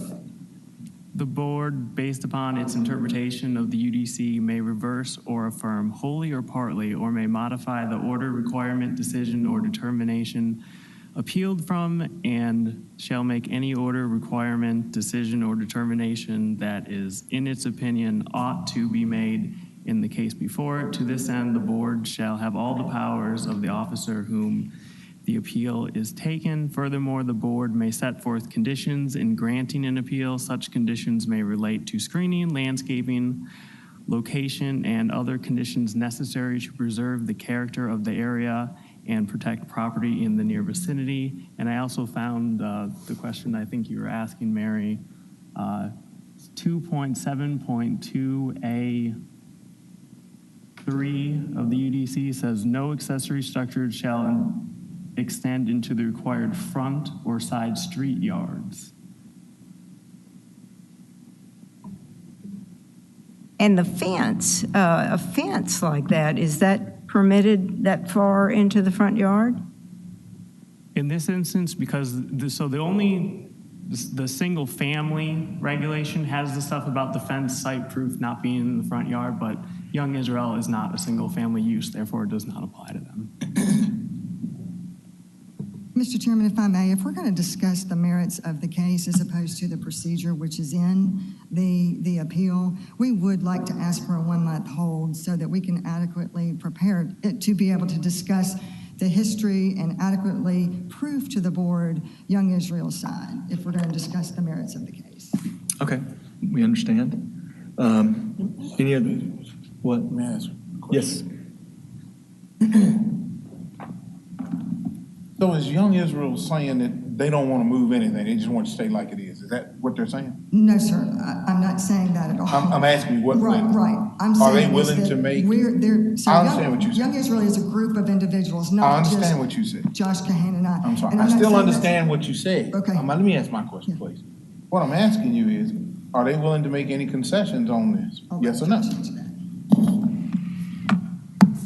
Mr. Jackson, we would, as we have been for the past year, we'd welcome any opportunity to find a way to maintain the needs and to satisfy the needs of the congregation and its children who are there for 3 hours on Saturday morning each week, and that's it. As long as we can satisfy those needs within the very limited area that we have, and that's why we've worked so carefully with planning and development and everyone else to make sure that whatever was approved was put up, and nothing was put up, nothing was constructed without first getting prior approval.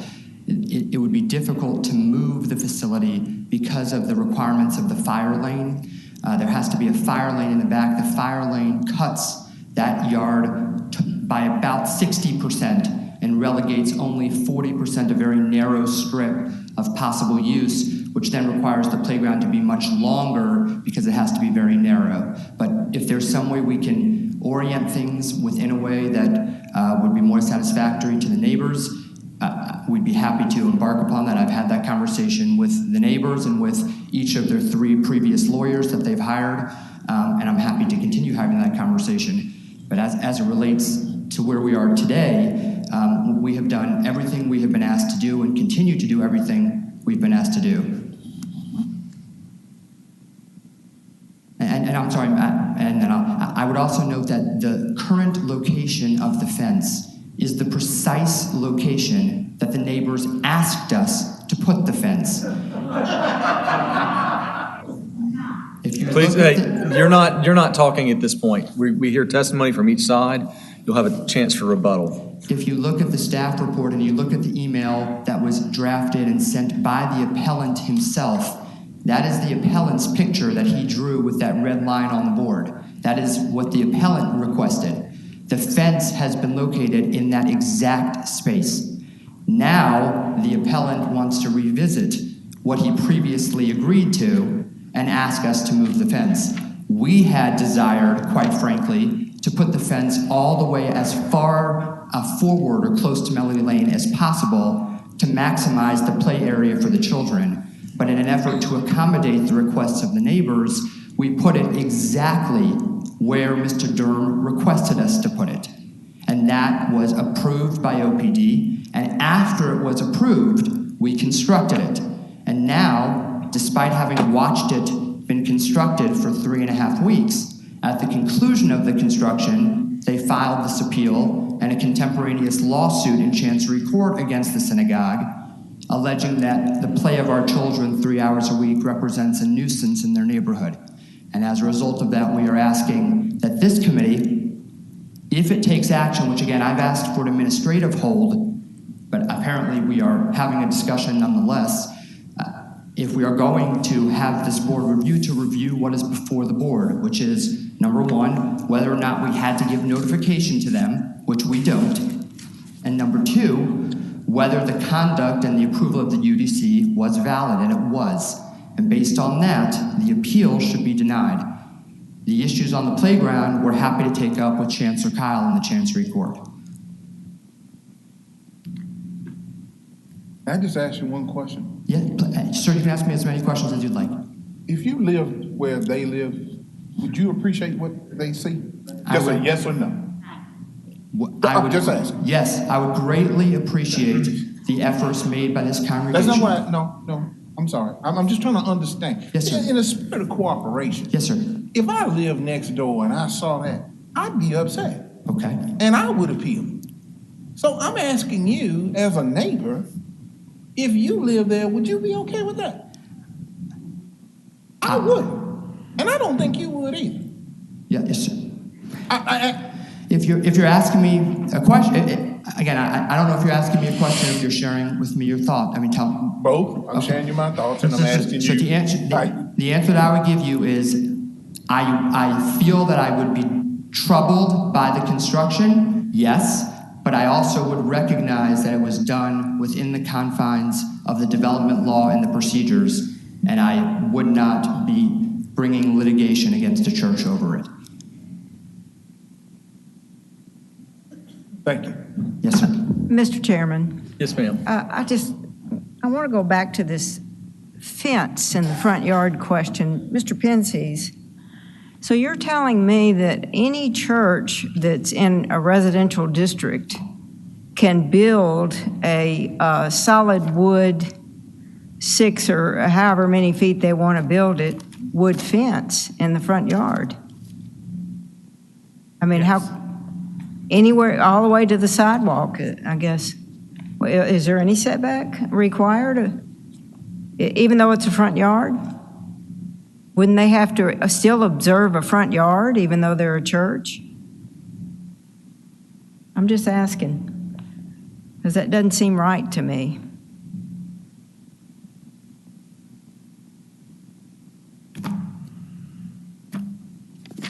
So I'm just finding the correct section.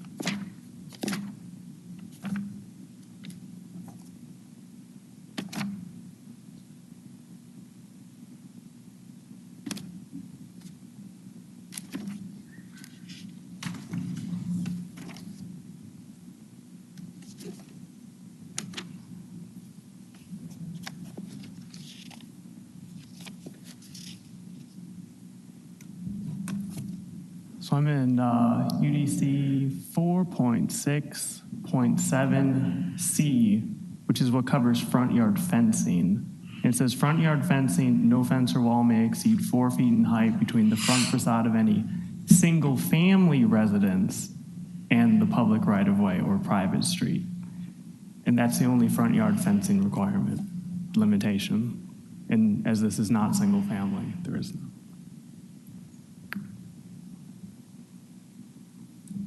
Go ahead, sir. Mr. Chairman, I'm sorry. Mr. Chairman, I think that we should bring this to a conclusion, and I think we should bring this to a conclusion by saying the following: that since this board has the right to go back and revisit the zoning administrator's approval, and we have the right to condition it, fence, location, and landscaping. And obviously, from looking at it, it's not right. I don't care what decision was made, we all make mistakes. So with that, we should condition it where we think it should be. We should ask them to move or tell them to move the play structure back as far as they can within reason, and put landscaping on each side to screen the play structure from the adjacent neighbors, and do what the fire department asks. Period. End of story. And then let them take the Chancery Court if they want to fight it out, and at least Chancery Court has our decision as to what we think is the right thing to do, if we think that's the right thing to do. Okay. What I would say first is, I think we would need to move back for rebuttal. Decide, and you're saying, let's make the decision to be done with them, then they're already in court, they can fight about, they can bring in us as well if they need to. If they need to, yes. Let them fight it there, and we can only do so much here. Sure. Okay, I think we need to go back to rebuttal if there is any, and then get to discussion and discuss that. So is there any, unless there's other questions of the opposition? Seeing none. Okay, we got 2 minutes for rebuttal. Sure. In terms of the timing, I would like to say after receiving the 1221 site plan 4 days before Christmas, we, the residents, followed the rules of the UDC and submitted an appeal on time on 12/28/21. So this has given council a month to prepare already, so I don't know why we need to extend this out another month. If they tried to do everything that they wanted in terms of the playground and making it, conducive to the neighborhood, then why are there small swing rockers in the very back of the property that don't tower over the fence? And why is the commercial playground structure in the very front of the yard? When asked explicitly, when my neighbor Greg Spilliers and I asked Young Israel's council explicitly in person at a Cove meeting with Ford Canale on October 16th if he would want to live next to or across the street from this development, he actually did say no. And then in the 1105 site plan approval, we were brought into discussions because we asked Ford Canale to mediate for us because we had had no luck spending money out of our pockets on multiple different attorneys to try and come up with a mutual agreement, amicable solution, whatever you want to call it. So Ford got in touch with DPD, and we were brought in, and they basically said, have a discussion, see if you can figure out where the appropriate fence setback would be. And on November 5th, Josh Whitehead actually sent the 11.5 site plan out and said, this is final, please have this superimposed on top of the plan. Therefore, per the UDC, I would think that they had 5 days to appeal that, and they chose not to. And what Josh Whitehead referenced was UDC section 912.3C2. The approving entity may recommend improvements to the site plan to impose conditions to minimize adverse effects on the neighborhood and to ensure compatibility of the proposed development with surrounding properties. And then lastly, in terms of the 1221 site plan, Young Israel's council referencing my email about the fencing setback and that they built it, within 3 feet off of the second to last tree line. That is also false because I was out there just yesterday on my hands and knees measuring it. And from either the front base of the mulch or the tree itself, the tree line to the fencing setback is at least 5 to 7 feet in front of the second to last tree line, not 3 feet as they said it is. Thank you again for your time. Any questions of the appellant? All right. Any questions of staff? Are you ready to move to discussion? All right. Do we have a motion to approve BOA 2021-160? So, second. All right. Is there any discussion? I think you've already spoken once. Is there any other thoughts on this? Yeah, Chairman, I'm in line with Mr. Jackson. I mean, clearly from these pictures and the drone pictures, our goal when we're here is to, find some common space between the neighbors and, the developer. And I don't know what happened here, but I would not be excited if I was living next door with an 8-foot wall next to my house or the towering equipment. So I'm with Mr. Jackson. I feel like we need to make our decision and kind of let the courts handle it. I think I agree with you all, but I think I'm on the opposite side of it. okay. Like, I kind of want it to be decided where they can fight it out in court, but from my understanding of the case, notice wasn't required. They had OPD had authority to set where the fence was. It set further back than it had to be, and I think what they did was proper. Now, would I want to live next to it? Heck no. Do I like the way the fence looks? Not at all. It creates an eyesore on that street to have that sticking out like that, but I think it's allowed by code.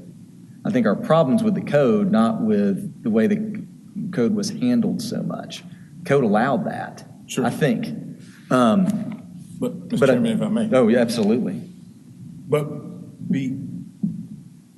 if they have the right to appeal the decision of the zoning administrator to us, then it doesn't matter whether the code was right or wrong. It's now up to us to say, do we agree that we can make it better, or is it okay as is? Yeah.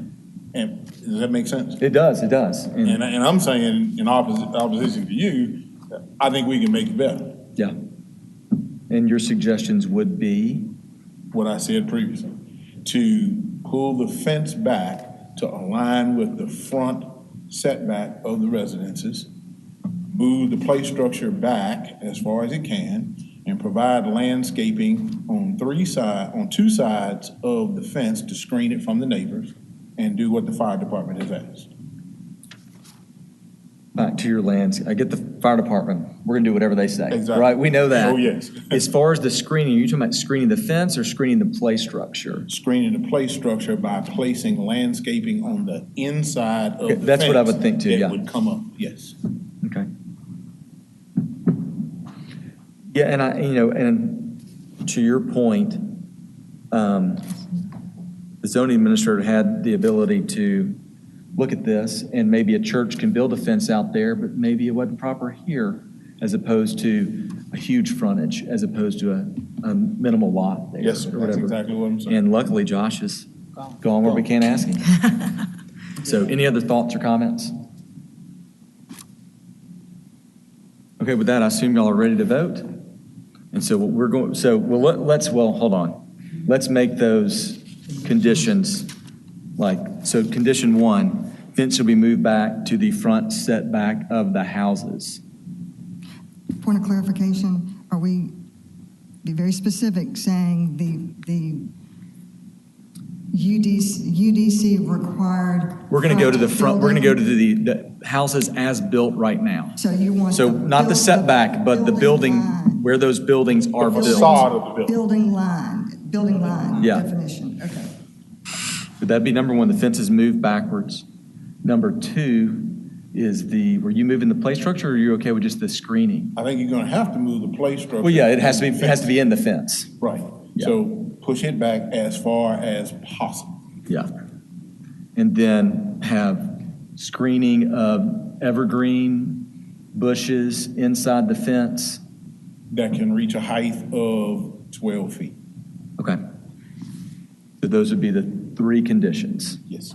Fence back. Also for clarification, we've illustrated just that, evergreen plantings that will reach that height. Okay, so those aren't existing now, correct? No, That's no, okay. That's part of the approval. That's part of Young Okay. Israel's requirement. So that's already on the approved site plan. So if that is adequate, that may meet the intent of your condition. Those are what, Foster's Holly? And what's the spacing on those? Can you tell me? Typically, those are, maybe 8 or so feet apart. I mean, they do get big, but they look good when they grow together. I would say a maximum of They're 8 feet. about 8 feet apart. So I think that's the intent. Great. I wouldn't mind seeing some sort of screening on the Melody Lane side to break up, where you're not just seeing a wall of fence. And Mr. Jackson, Sure. No, being the landscape architect, I'm gonna let you. I agree with you. I think that we could run the Fosters on the front side of that. How high is the fence? The fence is 8 foot, 6 foot? It's 8 foot, and Mr. Jackson, we agree. We asked at the request, we agreed with the neighbors. We asked to put the trees along the whole front side of Melody Lane as well. It was the county, what was the gentleman's name, the landscaping? Burke Renner. Burke Renner, who rejected our request, but we would welcome running the trees along the front also to both provide shielding for the residents of Melody Lane and to provide shielding for the synagogue. So That's great. I think that would work out. we requested that, we're denied that, and we're happy to do it again. Great. I think we'll make that as one of the recommendations. Okay. So the Foster's Holly is on 8-foot centers inside the fence and 8-foot centers on the outside of the fence facing Melody Lane. Yes. Okay. Anything else? So also one point of clarification on the specific text. The play structure, is that as far back as possible? Is that the verbiage? Because it's sort of already up against the building. You're screening it at the place. Wait, now, you're saying that play structure, the big one, is up against the back of the building? It's a sidewalk and then the building. Mr. Jackson, there's a patio there, and there's also, in order to make sure that the children are safe, there is a rubber ground, a rubber porn play. Safety services. And so the playground was moved pursuant to code because there's a slide. Our understanding is there's a code setback of 13 to 16 feet. I could be wrong. So when you take the 13 to 16 feet back from the building sidewalk, that's where the pour and play was applied, and the playground equipment was set on top of that. So there is no way to move it back without moving it too close to the sidewalk for when the children come off. And also, there's no pour and play back. The pour and play is on the front. So we're talking about not only a practical impossibility is a strong word, but extreme difficulty.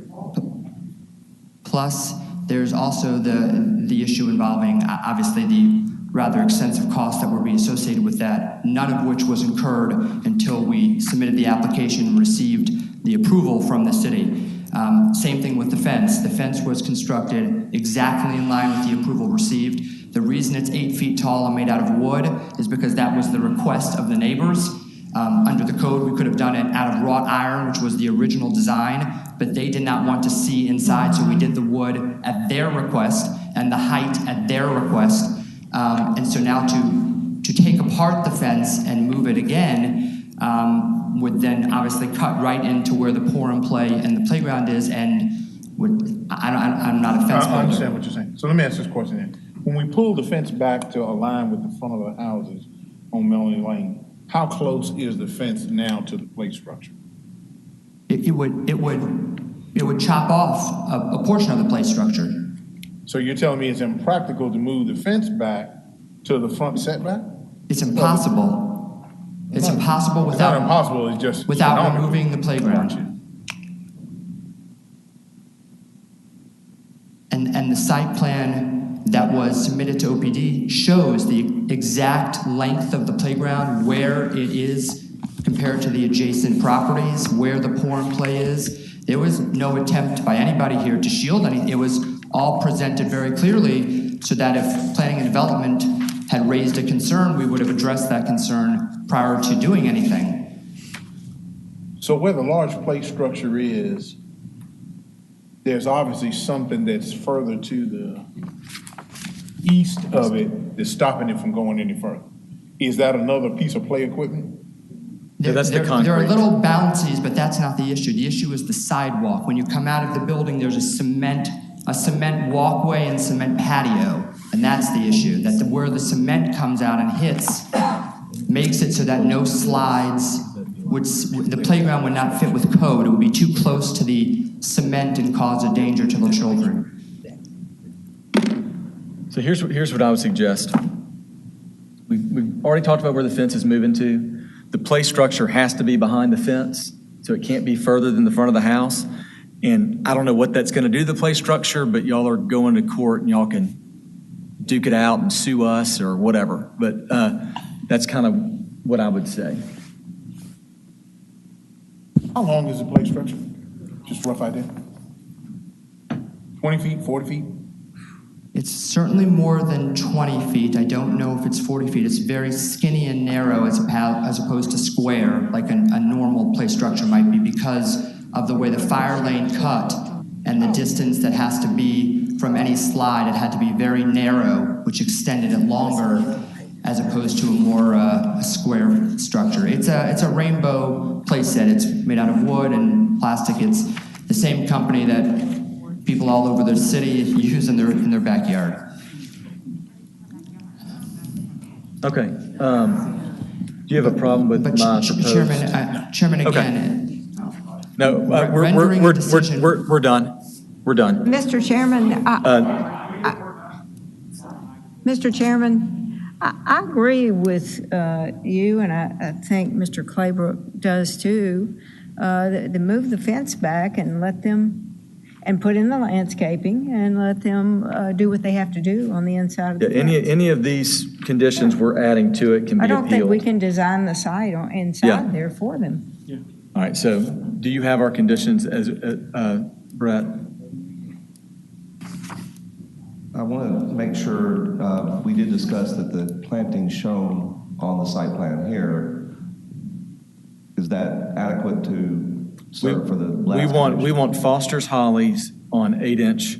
8 foot. 8 foot, sorry, no, not 8-inch. 8-foot centers along the inside of the north or the south part of the fence and north part of the fence, and then also on the west side of the fence, as allowed. Leaving room for the fire trucks. We can't, of course. Correct. Okay, I do have moved the fence to the east to align with the front of the houses. And I don't know if we're getting into relocating the play structure. I think that's not part of the. It just has to be located in the backyard or located inside the fence. They can figure the rest out and duke it out as needed. Okay. All right. Mr. Chairman, just one question regarding Yes, sir. the fire signs, because I know they agree. Fire they agreed signs to as- keep it as- on the fence, but if we're moving the fence back, I'm just not sure. The fire signs are going to be whatever's required by the fire department. We have that. Yeah, it is possible that they may want them, if the fence is moved back, they may want them moved closer, so they may. Whatever's, yeah, it's just whatever the fire department requires. All right, any other discussion? All right, I assume you're ready to vote. Mr. Ragsdale, will you give us a roll call, please? Ms. Gerlach? We're voting So- to vote yes for the Voting to conditions. yes with those conditions. Yes. Mr. Malazar? Yes. Mr. Jackson? Yes. Mr. Claybrook? Yes. Ms. Baker? Yes. Vice Chair Savage Towns? Yes, I find that the standards of the UDC of 9.22.6 are being met and will not be unduly detrimental to the properties in the vicinity. Chairman Rainey? Yes. All right, the appeal has been approved as conditioned. Good luck to all the people involved and hopefully come to a good decision as y'all further litigate. Mr. Ragsdale, will you call the next case for us? Yes, Mr. Chairman, our last case is BOA 21-163, 562 South Edgewood Street. All right, is the applicant present? Is the applicant on Edgewood present? Okay, very good, okay. And then I do have some cards in opposition, so you could give us a staff report, please.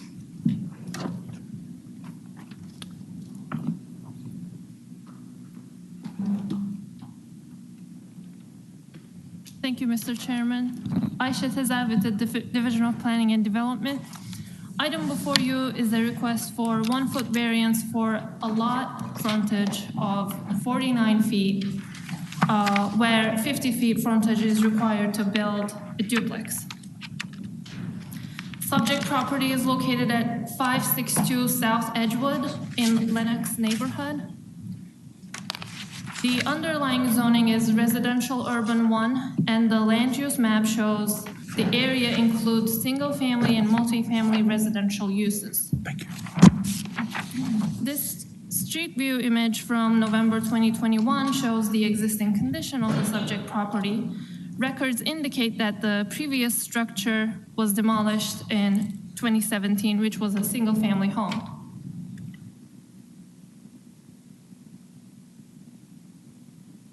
The applicant is requesting 1-foot variance for the lot frontage of 49 feet to build a duplex at the site, where 50 feet frontage is required to build a duplex in the zoning district.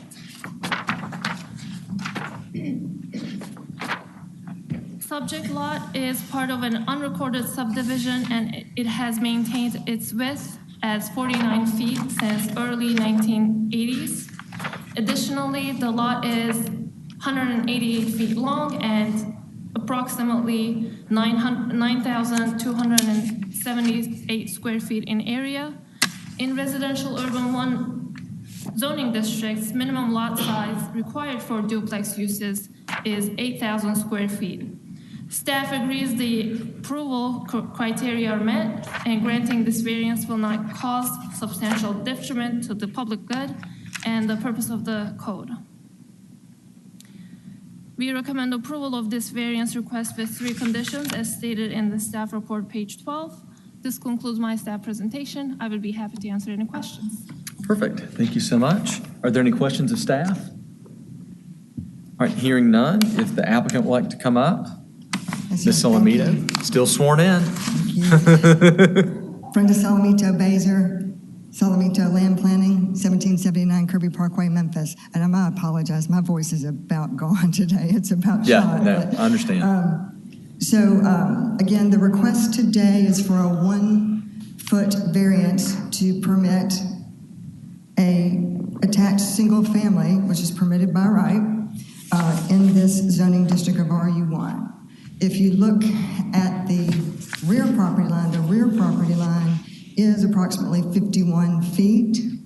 And this lot has been a result of sort of chopping up in the unrecorded subdivision process. So, which is not the fault of the current property owner and the applicant. And we have provided a lot of renderings, floor plans, everything, and have abided by all the district regulations. And Mr. Alfredo Serpos, the applicant and property owner, has talked with and spoken to the opposition on the case, and it's my understanding from Mr. Serpa that one of the concerns is they do not want an attached single family in their neighborhood. And the exhibit we've handed out establishes that just adjacent to this property to the north and to the east, you have a planned development of attached single family. You have condominiums, you have townhouses everywhere, as on the handout that I've provided. And these are either adjacent or literally within 300 feet. If you go to the block that is south of Benton, that is where you will have predominantly single-family homes.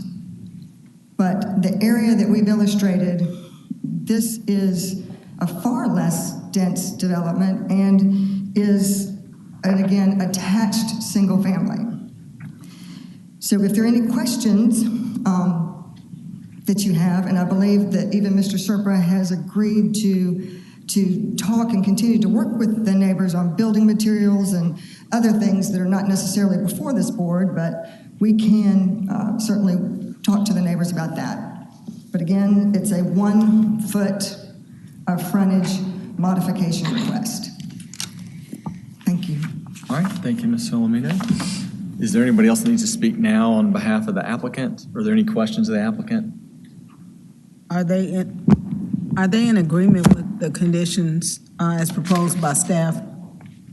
Yes, ma'am, we're in agreement. Okay, thank you. Okay, we'll move. We've reserved a lot of time here, 7.5 minutes, but we're going to move to the opposition. And so, I don't know. Very good. If you'll come and give your name and address for the record.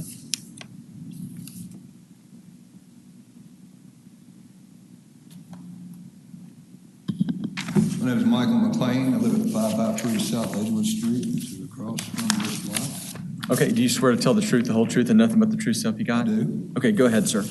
The opposition that the neighbors have is not that we don't want to see a development. We just don't want to see a large structure that appears to be too large for that lot.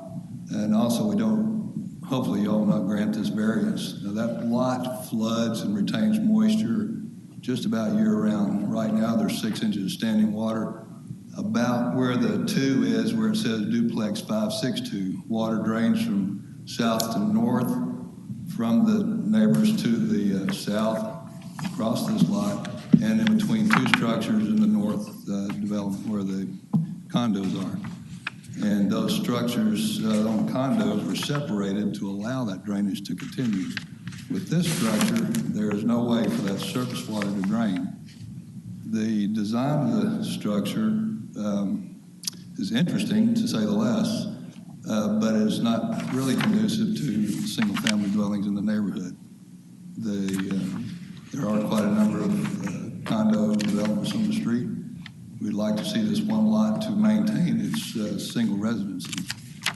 So the considerations that we like to see is single family, a better design aesthetically, and for this not to be turned into duplex for rental, and the possibility of being turned into a Airbnb or something like that. The number of people living on the street have been there quite a number of years. We've seen a number of people come into the neighborhood, younger people with families, which we'd still like to see that increase. We'd certainly want to maintain our property values, and the property values have risen steadily over the last 5 to 6 years. Again, we do not oppose development. We just want it to be done in something a little more aesthetically pleasing and to take into consideration the amount of drainage that comes off the surrounding properties. Without a drainage plan submitted to us, we have no idea what the plan is. Since it's a bowl in the middle of that property, there's no way to surface drain it to the street without building that lot up and creating a dam to the south, and then more water shedding off to the north onto the condos. So with these considerations, we'd like for y'all to evaluate that with this proposal that the owners have. And again, we would like to see that property develop, but only in a way that is conducive to all the factors, which considers the amount of runoff that's there now, plus what would be considered coming off all the hardscape of the roof and the concrete, and there's no way for any groundwater to be absorbed in 20-foot setback from the street or from the rear. Those are our considerations. Thank you. Let me ask you a question real quick. It doesn't matter. I'm a landscape contractor. It really doesn't matter. Tell me more about the drainage. Sure. Just go back. So you're saying it's bowled in the middle, and so it kind of holds water now, is what you would say? It does. Okay. Then it has, I've lived on the street for 20 some odd years, as have most of the neighbors, and it's always been a problem. And it's never been addressed by the previous owner because they didn't want to, they didn't have the money to do it. And if that is not addressed during any construction, even if it's two separate structures spread apart and allow that water to go through, you still got to let that water to move. If you don't, it's going to trap to the south and create a problem for those neighbors, which would be a major expense to try to get rid of. You won't be able to. It's just not physically possible unless you put a drainage in that will tie into the city drain system, which the city did install 2 other curb drains about 10 years ago, and the units along that south to the north that are on the property line actually have flood insurance because of the amount of water that comes through there, and they've made claims over the years because of the flooding. So if that isn't addressed, it's going to be a major expense for someone, and it's probably will be the people that are including condos to the south and the homeowners to the south. I mean, how long have you lived in this area, did you say? I've lived on the lot for about 25 years. Has there been this been empty the whole time? I'm sorry? Has this property been empty, or did No, there used to be a house it's there? only been empty for about, 6 years, 5 or 6 years. Prior to that, it was a very small cottage-style home that was there, probably built back in the 40s. The previous owner got ill. They were not able to take care of it financially.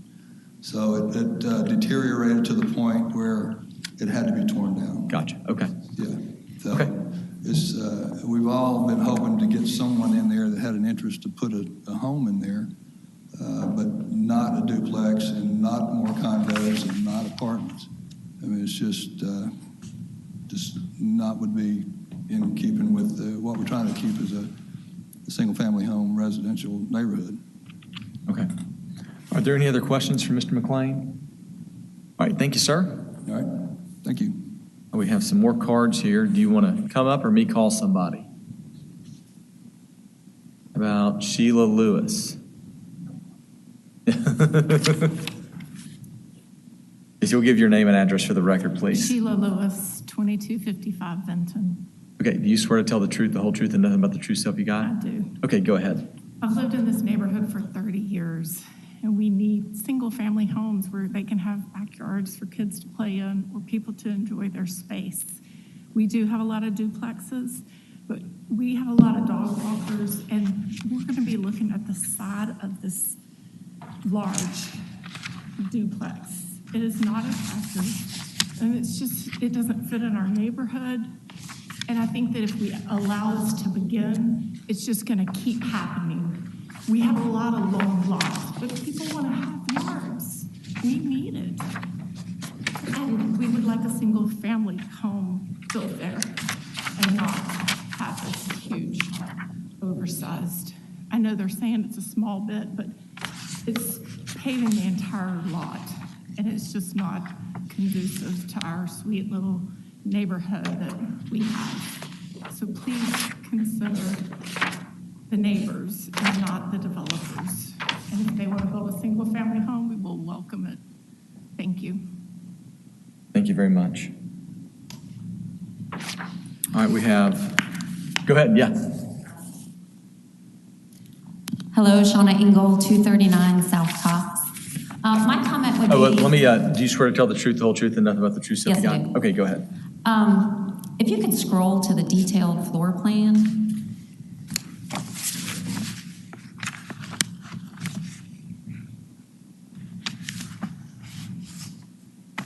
I don't think I have the floor plans on my presentation. We have them here on page 21 of our report. In the application, it was stated it was the best use and for needed housing. I just question the need for 2 duplexes that have a master down and 4 shown bedrooms, plus an office, plus a study area, and a social space. So I would just question if that is the needed housing for this residential neighborhood. Thank you. Any questions for Ms.? All right, we still have a little time left. If anybody else wants to talk? Okay, we're going to move back to rebuttal. So you have 9.5 minutes if you need that, Ms. Solomito. Thank you. With regard to the drainage, my client and working with engineering and code enforcement will agree that no drainage shall leave the site and onto adjacent properties. He's agreed he will grade the property so that it drains towards the street and goes into the system, like all the residential properties most versions do, into this curb, gutter, sidewalk area. It will all drain that way. Each unit is approximately 2,500 square feet.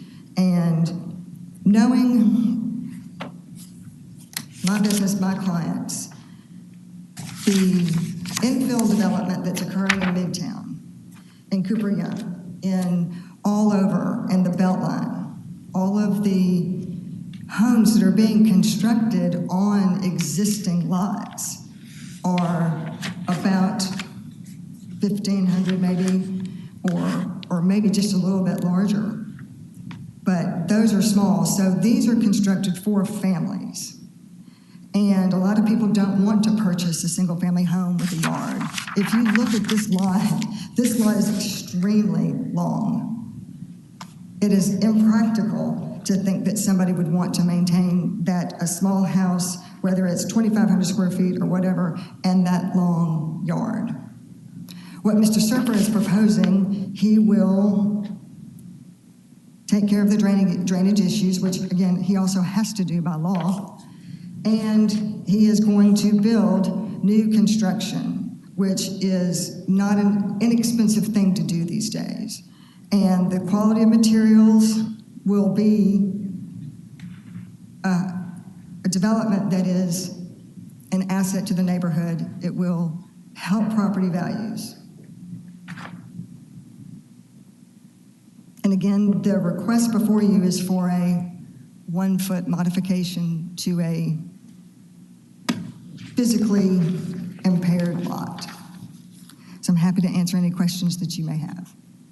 Are there any questions for the applicant? Mr. Jackson?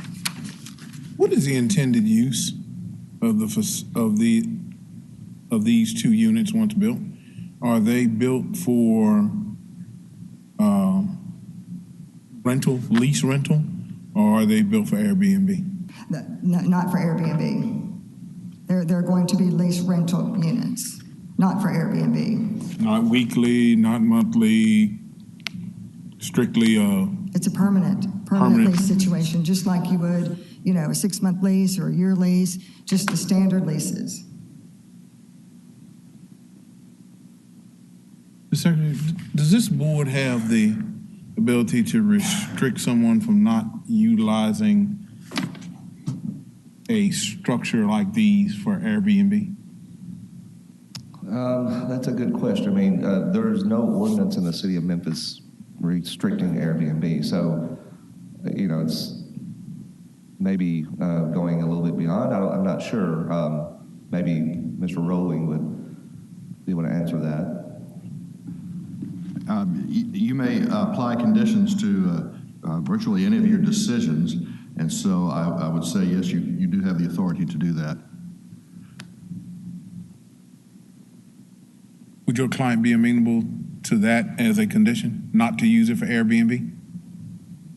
Perfectly fine. Yes, sir. Thank you. What about no lease? Anybody could break a lease, but no lease is shorter than 6 months.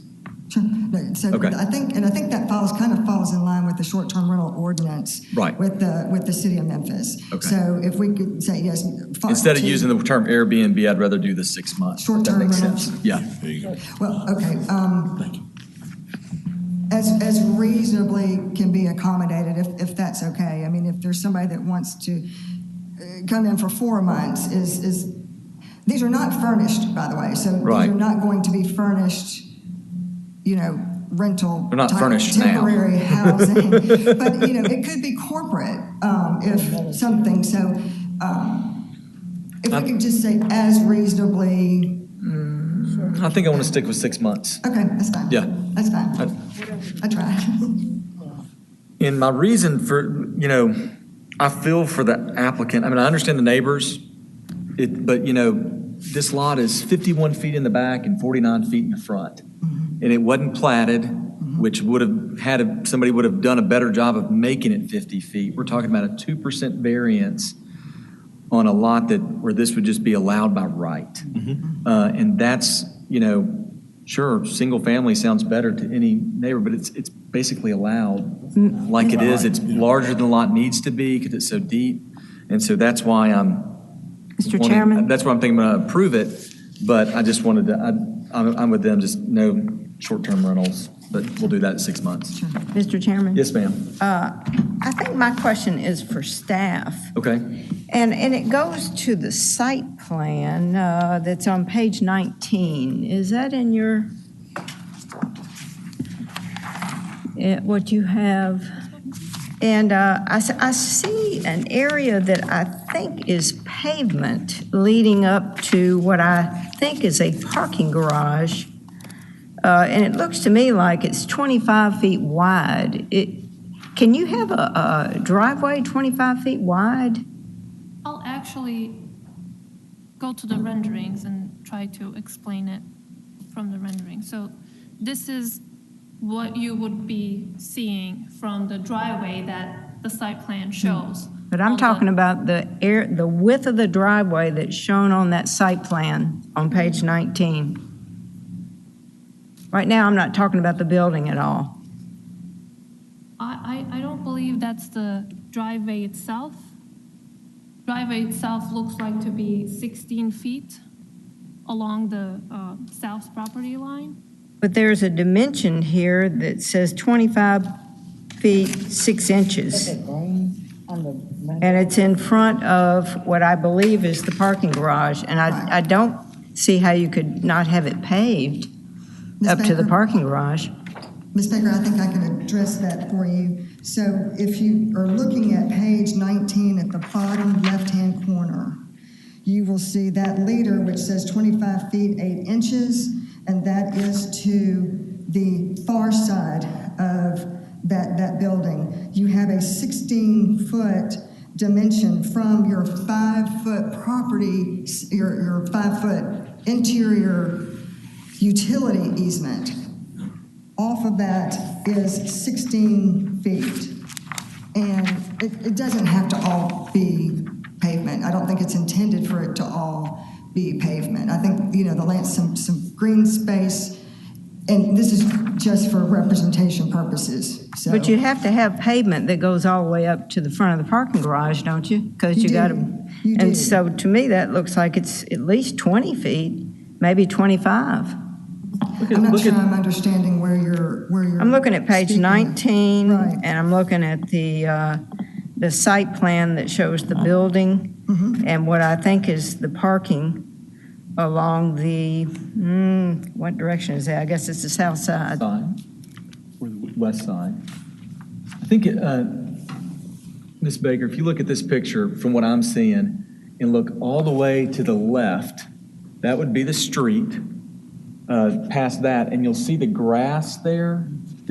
So that comes out basically to the front of the building where the garage doors are back, several feet from that. And and I think the 25 feet is all the way to the garage from that side setback line. Well, that's going what to I'm the talking street, it's about. not, but if we could always just put a condition, it can't be wide, the driveway can't be wider than X and not have to worry about it since it's hard to see on the site plan. Okay.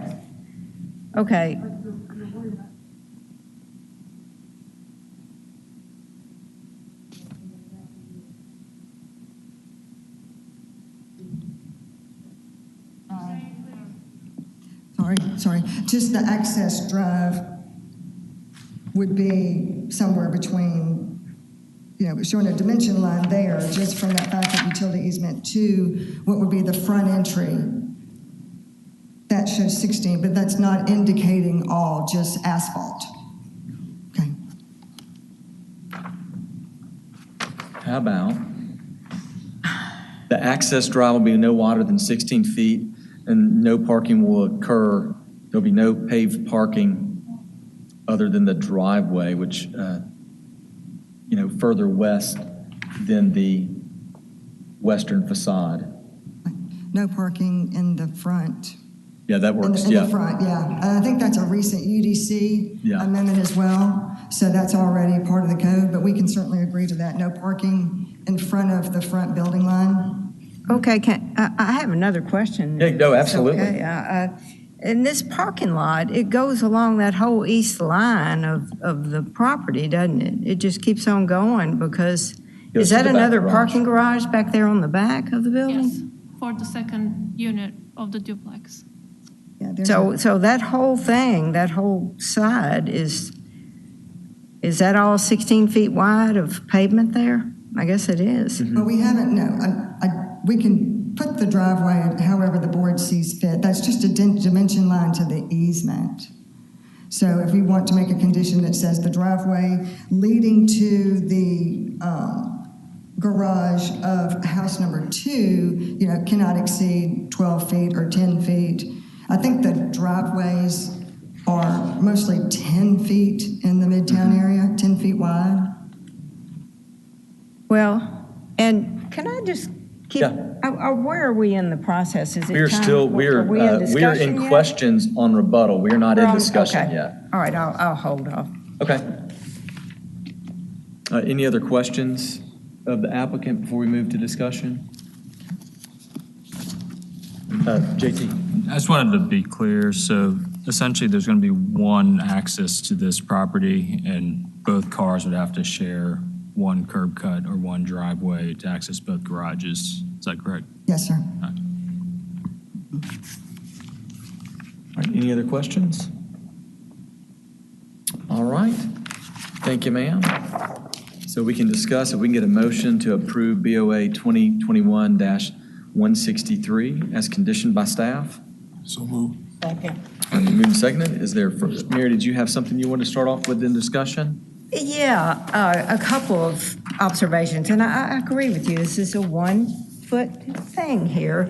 But when you think about listening to both sides talking about the history of it, the way this has happened, that this property has just been chopped up, and it hadn't done it with any thought to where the drainage runs or anything like that. And so now we've gotten down to this property, and that's where we are, and all the drainage issues maybe are here. And then I just think that there's a better way to, I know it's a 1 foot reduction only, but these are like 15 feet wide units that go 140 feet. Man, that is And the view that provides from the side, and it does seem like it overbuilds the site to me. Does it really have to be that large? Especially considering the chopping up of the property and the water continuing to be moved this way, and the amount of pavement that you would have to accommodate that many cars. And when you got that many bedrooms, you're likely to probably have at least 4 cars that come here, and if they have visitors, I guess they would be on the street. I just think this is, number one, I think this is too much on this property. Number two, and this is just me, number two, we had a couple of other cases on our agenda. One was in Binghamton, a building designed by Barry Jones. And then there's another one on Rimbert, right down from Overton Park. And it was a duplex, but, one of them was single family and one of them was a duplex, but more designed to fit in with the neighborhood. And this is really a transitional location. And, sometimes a neighborhood just tips one way or the other, depending on what's done. And anyway, that's my point of view on it. I would like to see a better way of developing this site that is more sensitive to the problems of the site itself and to the neighborhood. Okay. Other thoughts?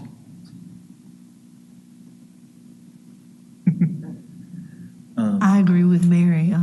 It's not only overbuilt, but then there's balconies on either end to further look over. I just agree. All right. I'll say this. I'm like I feel like super pro-development on everything I've said today.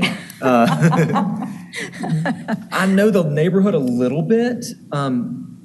It's kind of hodgepodged already. You have like those condos that don't fit. I mean, they don't look like Midtown bungalows, anywhere near that. It's not like it's all exactly like Cooper Young, like, think of just going down one street where everything's the same, and now we're putting in this different kind of structure. It has like some houses that look like they were built like in the 70s right there. I mean, that's what all the condos and stuff. So I don't think it's like that homogeneous to begin with there as far as the look of the house. I don't, I'm with you, I go back and forth on how much I can look at the design versus just what the code says, but we have very wide, range to do what we want, condition as we want to do and stuff like that. But as far as this being it is the last piece left a little bit, but a house burned down there. So it was built a long time ago. So I don't know why they made it 49 feet instead of 50, but there's all sorts of that going over Midtown, where those things just don't add up to when they got done with it. Why wasn't it a complete rectangle? I don't know. They just didn't build it that way. So I'll probably still vote for it, but I don't know if we have the votes. So any other comments before we vote? Seeing none, Mr. Ragsdale, if you'll give us a roll call. Yes, and Mr. Chairman, if I could just direct your attention, Vice Chair Savage Towns had to leave, so if you wouldn't mind reading into. Gotcha. Yep. Thank you. Mr. Claybrook? Yes. Mr. Jackson? Yes. Mr. Malazari? Yes. Ms. Gerlach? Yes. Ms. Baker? No. And Chairman Rainey? Yes, I find the standards for variances as set out in 9.22.6 of the UDC are being met. Mr. Chairman, just to confirm, we did add the conditions of the short-term rental. Yeah, that would be with the short-term rental. Do we need to re-vote on that, or is that sufficiently in the record? Yeah, okay. I've got that included. Okay. All right, just making sure. Thank you. All right, motion carries. All right, thank you. Thank y'all for coming down. Thank you to the neighbors, too, for coming down. And Mr. Rags, do we have any announcements? No, sir. Okay, then this meeting is adjourned.